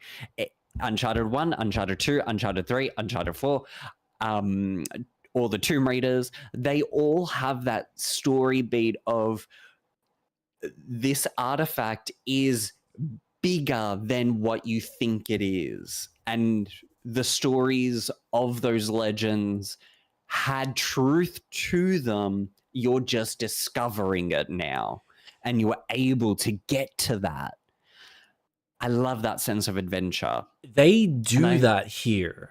It's not that they don't. It's that because it's something different, the history and the kind of tale and what the MacGuffin is that the villain's after is a different level of motivation that you go, oh, now the stakes have changed, and it's not just for the sake of power. It's more. Yeah, it's really, like I said, it turns, I was really impressed because it does, even when I think about it, I actually appreciate the brilliance of the fact that they turn something that would typically be, oh yeah, it's a curse that's doing this, or in number 2 it's this sap that's making them powerful. In number 3 it's the water that's making them hallucinate. Number 4, the pirates are all they've built this like perfect place for themselves, but they've all gone completely crazy and they don't trust each other, so they've like set traps and bombs everywhere. So there's a supernatural element that's set within the history of the people, see it as something that's supernatural, but it ends up being something that's just grounded in reality and then used in a oh shit what the fuck kind. Again, I'm not going to say anything else. I will be curious to see what you think. And it's short enough that, like, I'm assuming you've got through that open world section, or are you still exploring the open world area? I'm still exploring the open world area. Okay, because once you've done that, the game's relatively linear all the way to the very end. Okay. So it's the only time the game's that open, but it's open in a fun way where it kind of goes, oh, yeah, go and collect all these, whatever pieces that you need so you can open the door and then progress. Like it's well structured. So then when it goes into linear mode, it's earned. And it's nonstop to the very end. Like it's really well paced. I really just, Lost Legacy is amazing in a way that I don't think people appreciate the subtlety in how it was crafted. Okay. And the cameo later is kind of like, yeah, okay, cool. I get it. You needed to justify this particular character, which you probably already know. If you do, great. If you don't, doesn't matter. Is it the main star of Uncharted 1, 2, 3, and 4? Nope. Oh. Nope. It's not Nathan? Nope. Nate, Oh. you don't see anyone else. You'll see. I won't spoil it because it's nice. It adds a little bit of, just a tad bit of testosterone, but like in a kind of play. God forbid that you play a game that's just women. No, dude. But no, seriously. When you get to the end and you do the boss battle at the end, it is like, if you want badass bitches, fuck me, will you get badass bitches? I am not even kidding. I am not even kidding you. It is so, it comes together so well by the end. And then it's just really hard. Like there's a last little bit with the end credits. It's just so, I'm like, smitten. It's just beautiful. Honestly, it's like when I rank them in my head, I kind of go 2 and 4 are kind of on par, with 1 at the bottom, 3 like right after. And then Lost Legacy's kind of just, it floats somewhere just underneath 2 and 4 for me. But sometimes I could almost even put it above. But I put it above because I go, as a complete package, you have put everything that has made your games so successful into this. You've given me the open world. You've given me the really amazing set pieces. You've given me the travel set pieces. And then the puzzles and everything else. And I go, and a really cool story. I can't complain. But it's like, what type of adventure do I feel like? Do I want the pirate adventure or do I want the adventure set in India? Or do I want the adventure set in the Himalayas? Like, it's just... yeah. They're just... they win me over in very different ways and very unique kind of experiences. But yeah, I am curious to see what you think by the end and whether you connect with it the same way I did by the end. Because I know a lot of people are like, oh God, I have to play as Chloe. And Nadine, like, come on, we saw her in 4 for like a couple of scenes. Who cares? It's like, yeah, but it's the dynamic. And I think they work. It's actually really cool. Again, storytelling. You put too much thought into it, yeah, it's going to bust your brains, but who cares? I think Nadine's an interesting character that actually, you know, gets played with a bit in 4, and we get a little bit more of her in here where she's now dealing with her people. So she gets revenge, and then you get Chloe dealing with her little past thing. So they both have like a very basic motivation that they're also self-driven from a financial profiteering standpoint. Of course. Dealing with a threat that's actually not just, oh, someone wanting power. It goes a little bit higher than that. And you go, oh, fuck. So, yeah. But we'll talk about when you finish it. Yeah. What I did want to actually talk about, Liza P. Yeah. Fuck me, that's a hard game. It's funny because as I'm playing it, I'm loving it. Like it's really beautifully told. The kind of world building story aspects are interesting. Like the idea of the alchemists potentially playing with something that they shouldn't have, playing with fire, and them potentially being greedy, or this one particular alchemist being greedy. And again, I don't have all the details, so there's probably things I'm missing. But the alchemists playing with something that they shouldn't have while helping the engineers and the puppet master with a guy who was funding all of this because he wants his name in it, and you know, he's like the chauvinist person in the town, and he's like, oh, look at me. Having everything kind of fall apart where these puppets have been fighting each other. I love the fact that all the truth, like this was the thing that surprised me. Because I honestly thought that the lie and truth sequences were going to be shallow. But they're not. All of them deal with some level of human suffering. So you get the guy who fell in love with one of his puppets, and he's asking, should I be able to fall in love with a puppet? And you have to tell him the truth and break his heart, and he kills himself. Or you're talking to the lady, and she's like, and that was a weird one for me, where you're talking with the owner of the hotel, and she's looking at the painting. It's like, that used to be me. Do you see the resemblance? And you have to break her heart. It's like, no. You don't have to. Obviously, if you want the good ending, you do. Tell her the truth. It's like, no, that was you then. This is now. Because of course she's like all pussy and she's, diseased. She's got the virus or whatever. Yeah.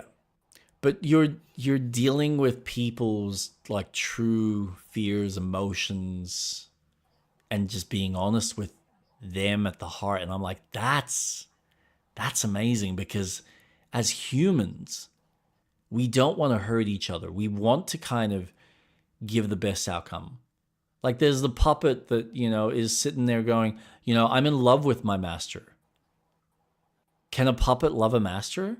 Have you heard of such a thing? And you go, no, it doesn't exist, mate. You have to break his heart. It's like, fuck me. Is there no hope in the city at all? Like, am I not meant to give hope? No, not if I want to be the most honest person. And that says something from a human perspective. That I'm essentially playing a robot that's not meant to have any level of empathy or any level of understand. I mean, it's empathy. Where it's like, I feel for this person. I'm going to tell them a white lie just so they feel better about themselves. So that was impressive for me. Where again, all of those choices don't feel shallow. Where the very beginning choice where you have to lie to get into Kratz was like, okay, this is bare bones basic, but everything after this has been challenging me as a human being, not challenging from a, oh yeah, it's, it's a good or bad scenario. It's like, no, I am legitimately hurting someone's feelings. There's nothing good or bad about it. It's just, how much heart do I want for this person? Do they just need to hear the truth, or shall I just let them go on in the dream? So that part of it, with all the world building and the storytelling, like the fact that all the masks, when I found out that the masks were there, like it starts off as, oh yeah, it's their little status between them, between the stalkers.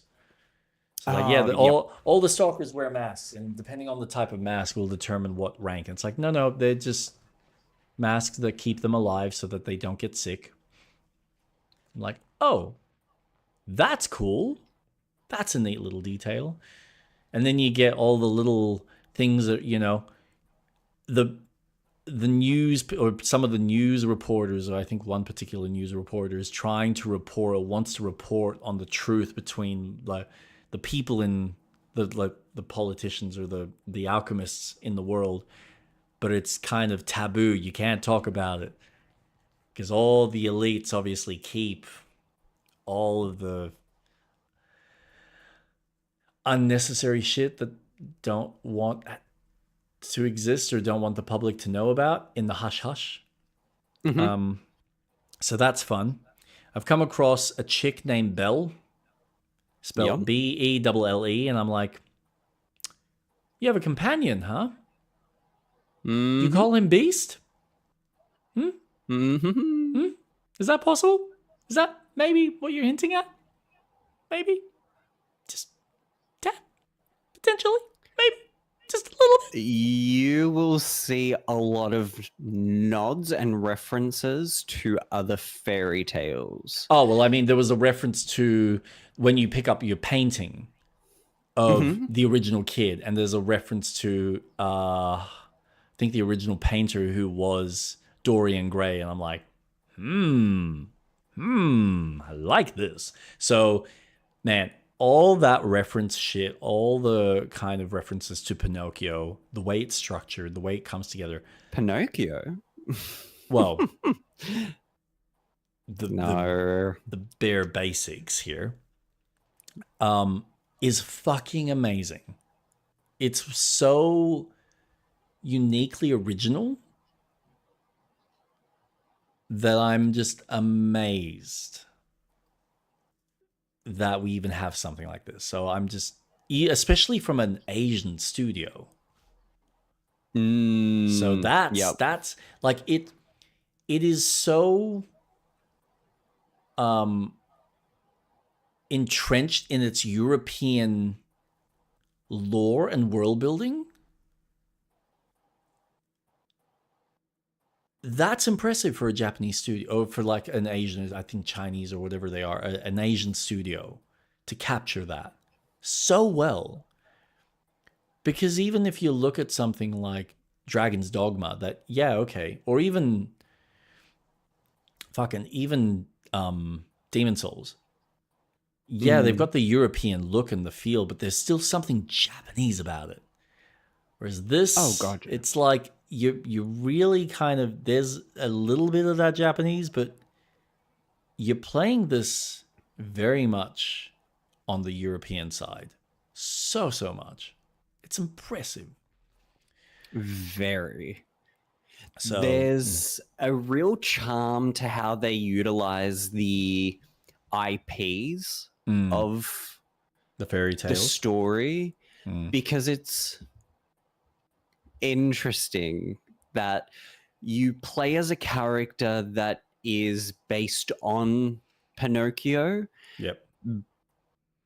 And it's not a spoiler or anything, but even where I'm up to, there is no mention of Pinocchio. Correct.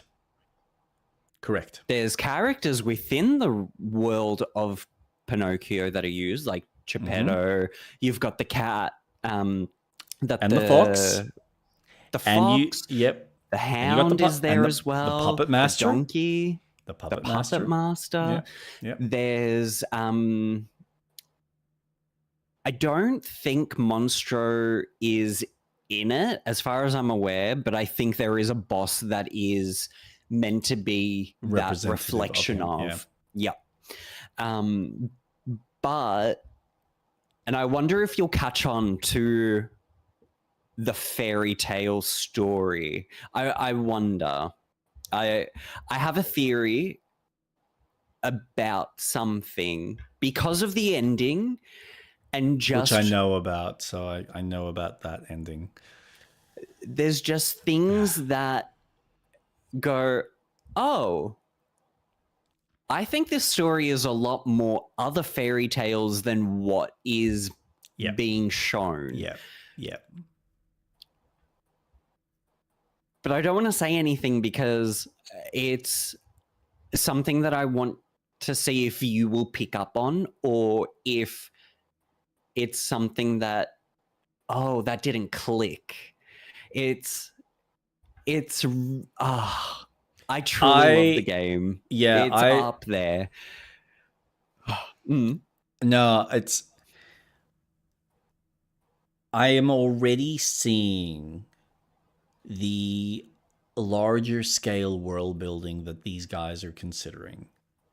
Yeah. And I'm already falling in love. Like, if they start kind of exploring some level of, like, I know theoretically, based on the ending, that the next game is going to be set in Wizard of Oz, or some version of that.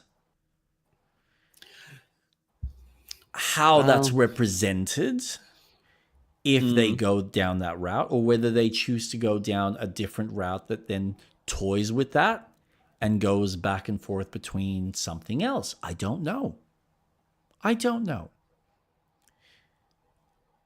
But if this is indicative of what they're playing with while using the themes and some of the structures from these fairy tales, fucking down for that. 100%. Because this is... Oh, sorry. Yeah. No, because I mean, what I was going to say is, then it's almost like this is the real tale of where these fairy tales even came from. Like, you could almost look at it like, these are the real stories that happened, and the fairy tales came from these thematic, like, you just, I don't know, it's almost like they're writing it backwards. Like, they are looking at the original source material and going, what if these fairy tales were fairy tales based off this other story that happened? Yes. Yeah? They're utilizing this grander story that I think is really strong, where you've almost... To me, this is Kingdom Hearts 2.0. This is, oh my God. You have your reference to Belle, Wizard of Oz. Yep. I'm pretty sure It's your adult Kingdom Hearts. Correct. Yeah. And it's such a simple story of, well, Geppetto made a puppet. What if we expand that story and go, well, what if it is a class of engineers that created a new civilization of puppets? And now you're mixing in these different sort of elements that can link to other IPs into the grander storyline. Yep. And it's so good. And while you're exploring, it's just this because you're up to chapter 7? 8 or 9. I'm in I'm about to start the swamps. Yep. Okay, I think chapter it's 8. Oh, you're up to where I'm at. Make sure. Oh, fuck. Have you been talking to the guy in the wolf mask? Yeah, so he's pissed off somewhere. Okay, awesome. Yep. Just make sure you keep an eye out for him. Yeah, what I need to go back. I need to look at the mission guide just to see, because I think there's maybe a few people I haven't spoken to at the beginning of the game, and I think I want to do that before I finish this act. Because I know that there's a turning point that changes, and it's kind of like a point of no return, or like one of the points of no return. So I've been doing as much as I can, but I think there might have been 1 or 2 like optional NPCs that I might have missed early on that I didn't know I could have a conversation in the with. town? Yeah. It's kind of like the woman with the wine bottle that you speak to her through the window. Kind of like when you have Bloodborne with the lanterns outside. Yes. Yes. So I think I missed 1 or 2 of them. Yep. I found the woman with the bottle, and I found the wine. So I'm like, all right, cool. I can go back and give her that. But I'm like, if you've got one of these and these items are being handed or doled out a little bit later, there's a few items I'm sure I've still got here that I don't know what they're for, and I think they're probably for characters prior. So I think I need to go back and see who I haven't solved so I can get another piece of the record. Which so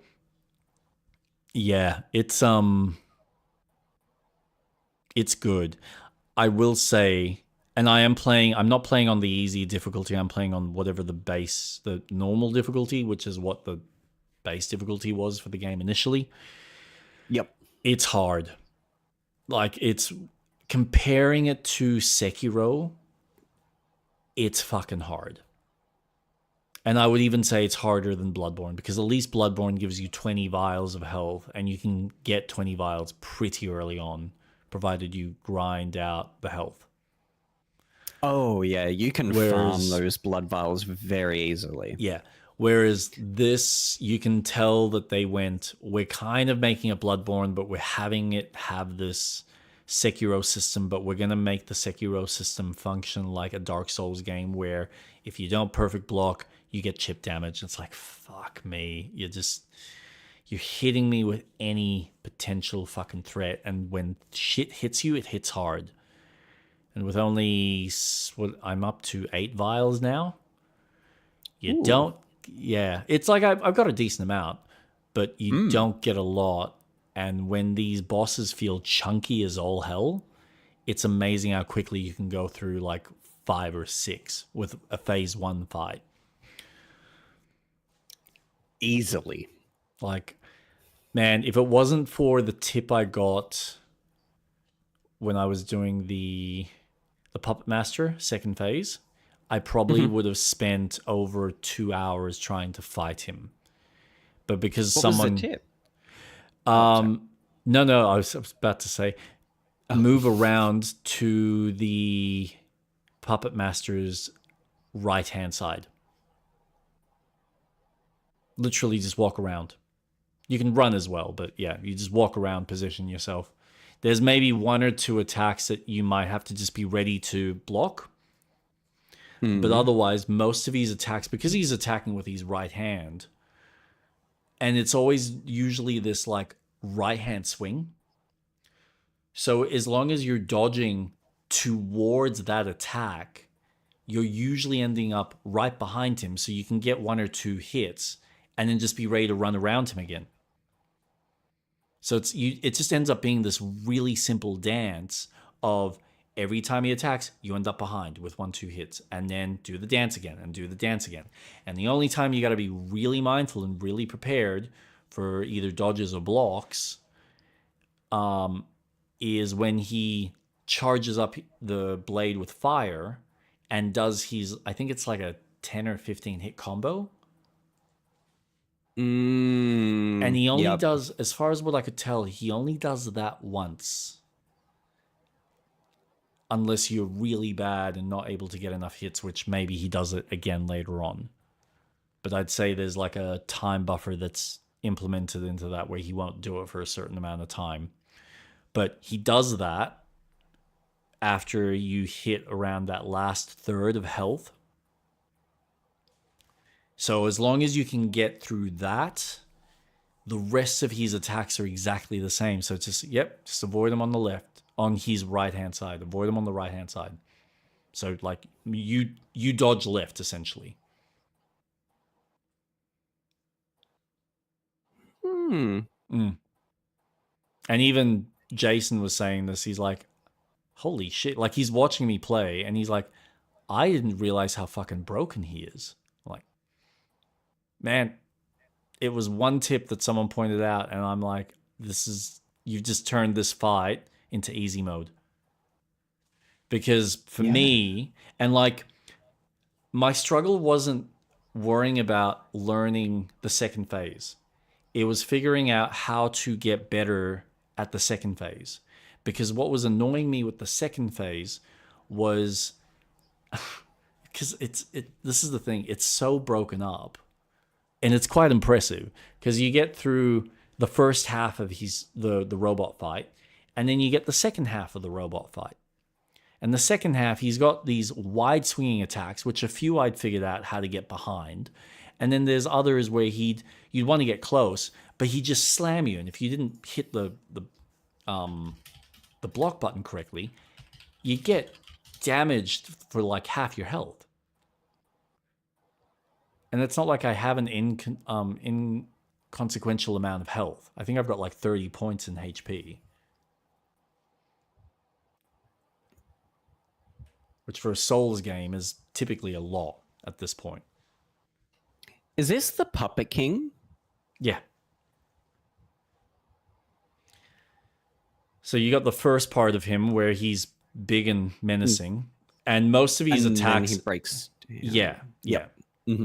As the guy with the blade and the fire. Romeo? Yeah, Romeo. I think his name's Romeo. Yeah, Romeo, yeah. I wasn't sure. I didn't want to say anything just in case it was a spoiler or not. I was like, no. Oh, it's Romeo. Yeah, you're doing a play, whatever.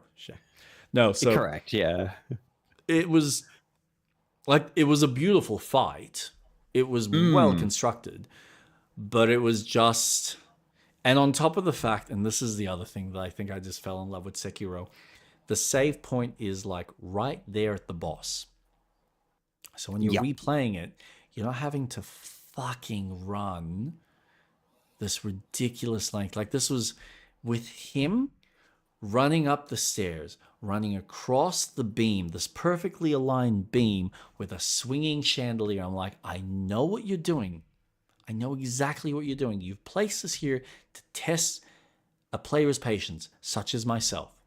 Because, God forbid, I get so annoyed that I'm not paying attention to my stamina, or I'm not paying attention to that chandelier, so then I get knocked off and I fall down and I'm slowed in the process. Like, I get it. But it's also like, just let me do the fucking thing that I'm here to do.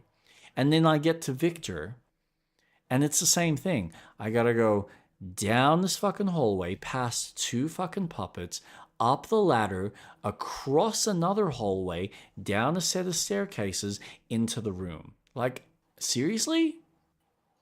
Like, I get it. It's not as bad as the Bed of Chaos in Dark Souls 1, but are you fucking for real?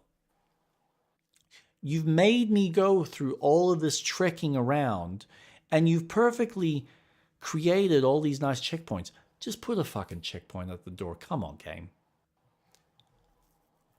So. Yeah. I do find that the path to the boss, once you... Because I always find that when you are about to get to a boss, there's always that shortcut that you unlock. Yep. So then that first or second save point that you find, you can then get to the boss much quicker. Correct. But it's still a trick. It's not like, okay, I've just died. I can get straight back into the fight. It's like, all right, I've died. All I need is like 5 or 10 minutes in my head. Not even 10 minutes. What am I talking about?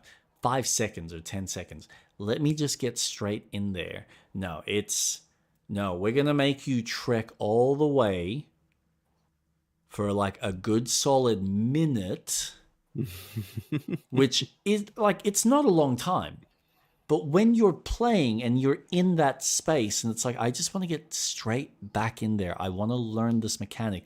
The more I see it, the better it is. I don't need the break in between to fucking slow me down. Yeah. But you can tell they have mechanically put that in there on purpose. And I understand why. I just don't like it. So it's it's just the one aspect of the game that this is where I go, Sekiro, Elden Ring, you nail it. You figured out that, all right, people are here for the bosses. That's why we understand that we have nailed the boss mechanics down better than most people in this industry. So we know that that's what you're here for. So yes, we're going to challenge you. We're going to make you go through these fucking hallways and put fucking random shit and traps and enemies that just pop out of left field, which this game does as well. And we're going to fuck with you on so many levels.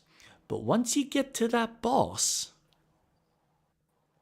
that's all you need to worry about. Just him. You've done everything else. You've successfully got through our gauntlet. Congratulations, well done. We don't need you doing that. Now you do this. Because they recognize the strength in that.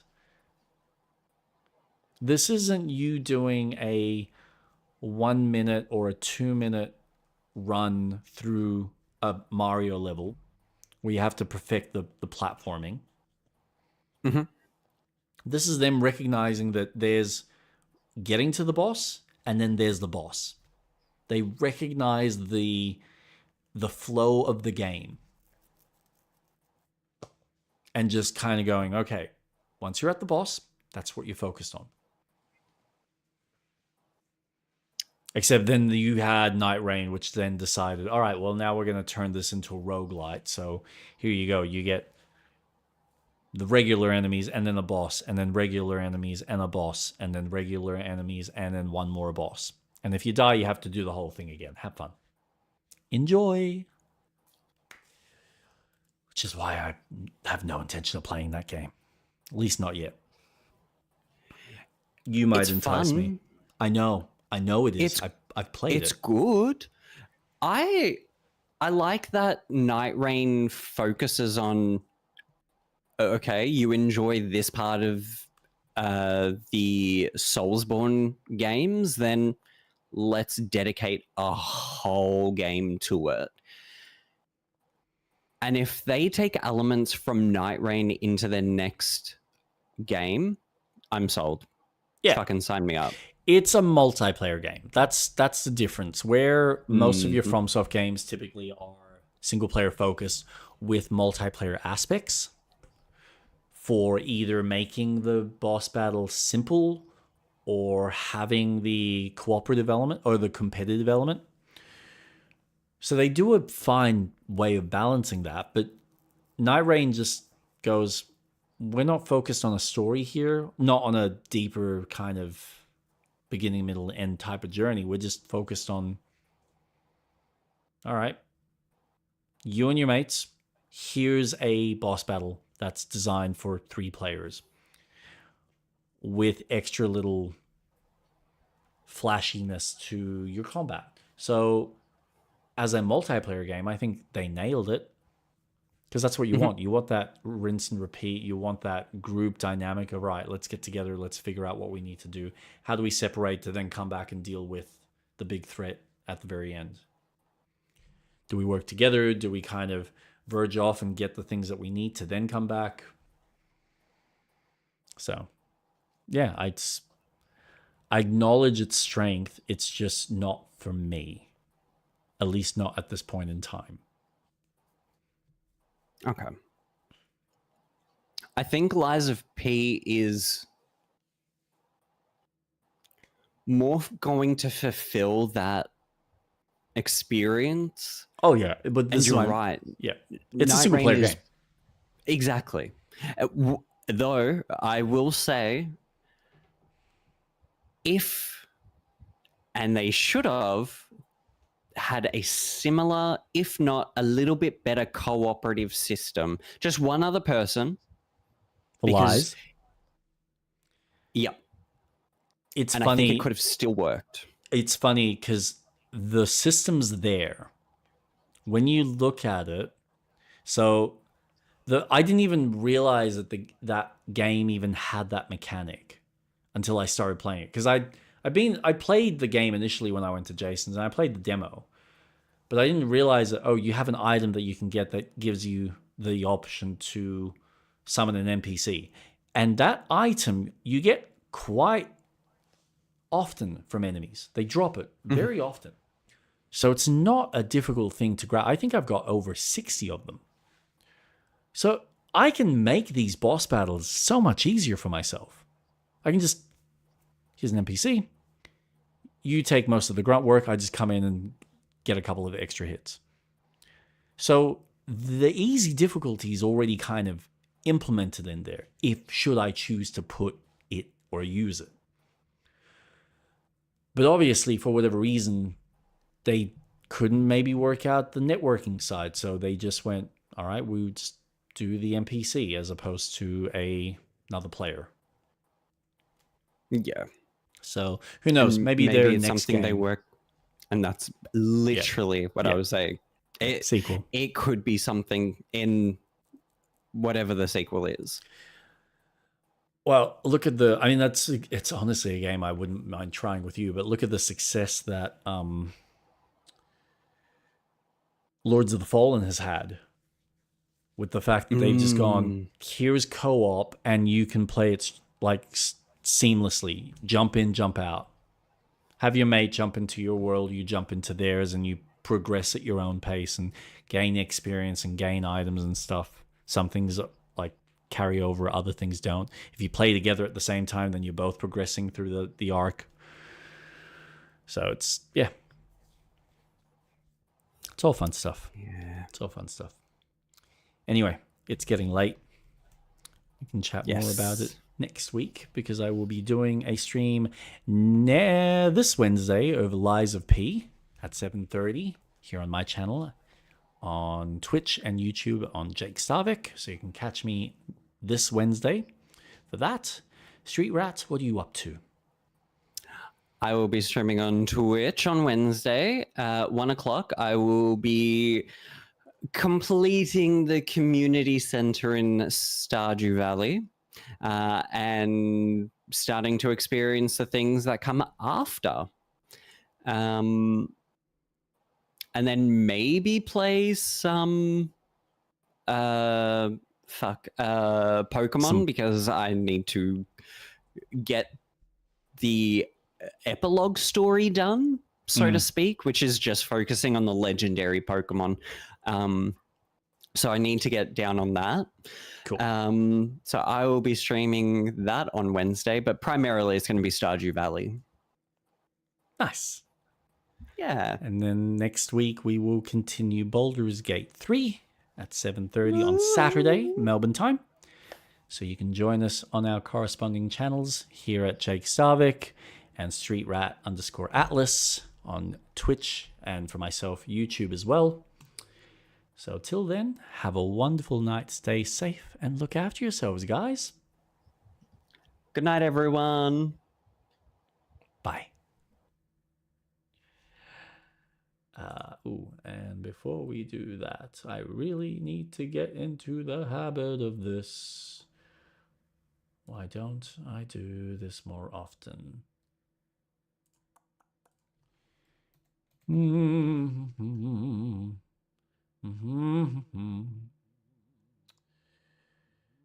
Ah, boy. Been doing Twitch for as long as I have, and because I haven't gotten in... Oh my god, I need to stop listening.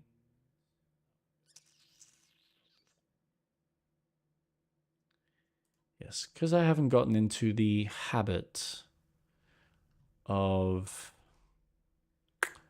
raiding myself onto someone else. It is something I am still learning.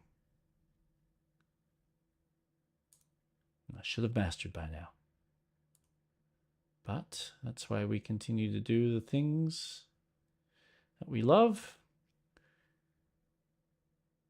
so that we get better at it.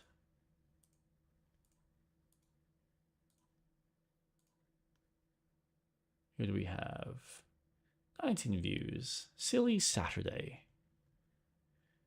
Let's pass you on. Whoever is still online, if you're still online, thank you for joining me. Look after yourselves. And have a wonderful night.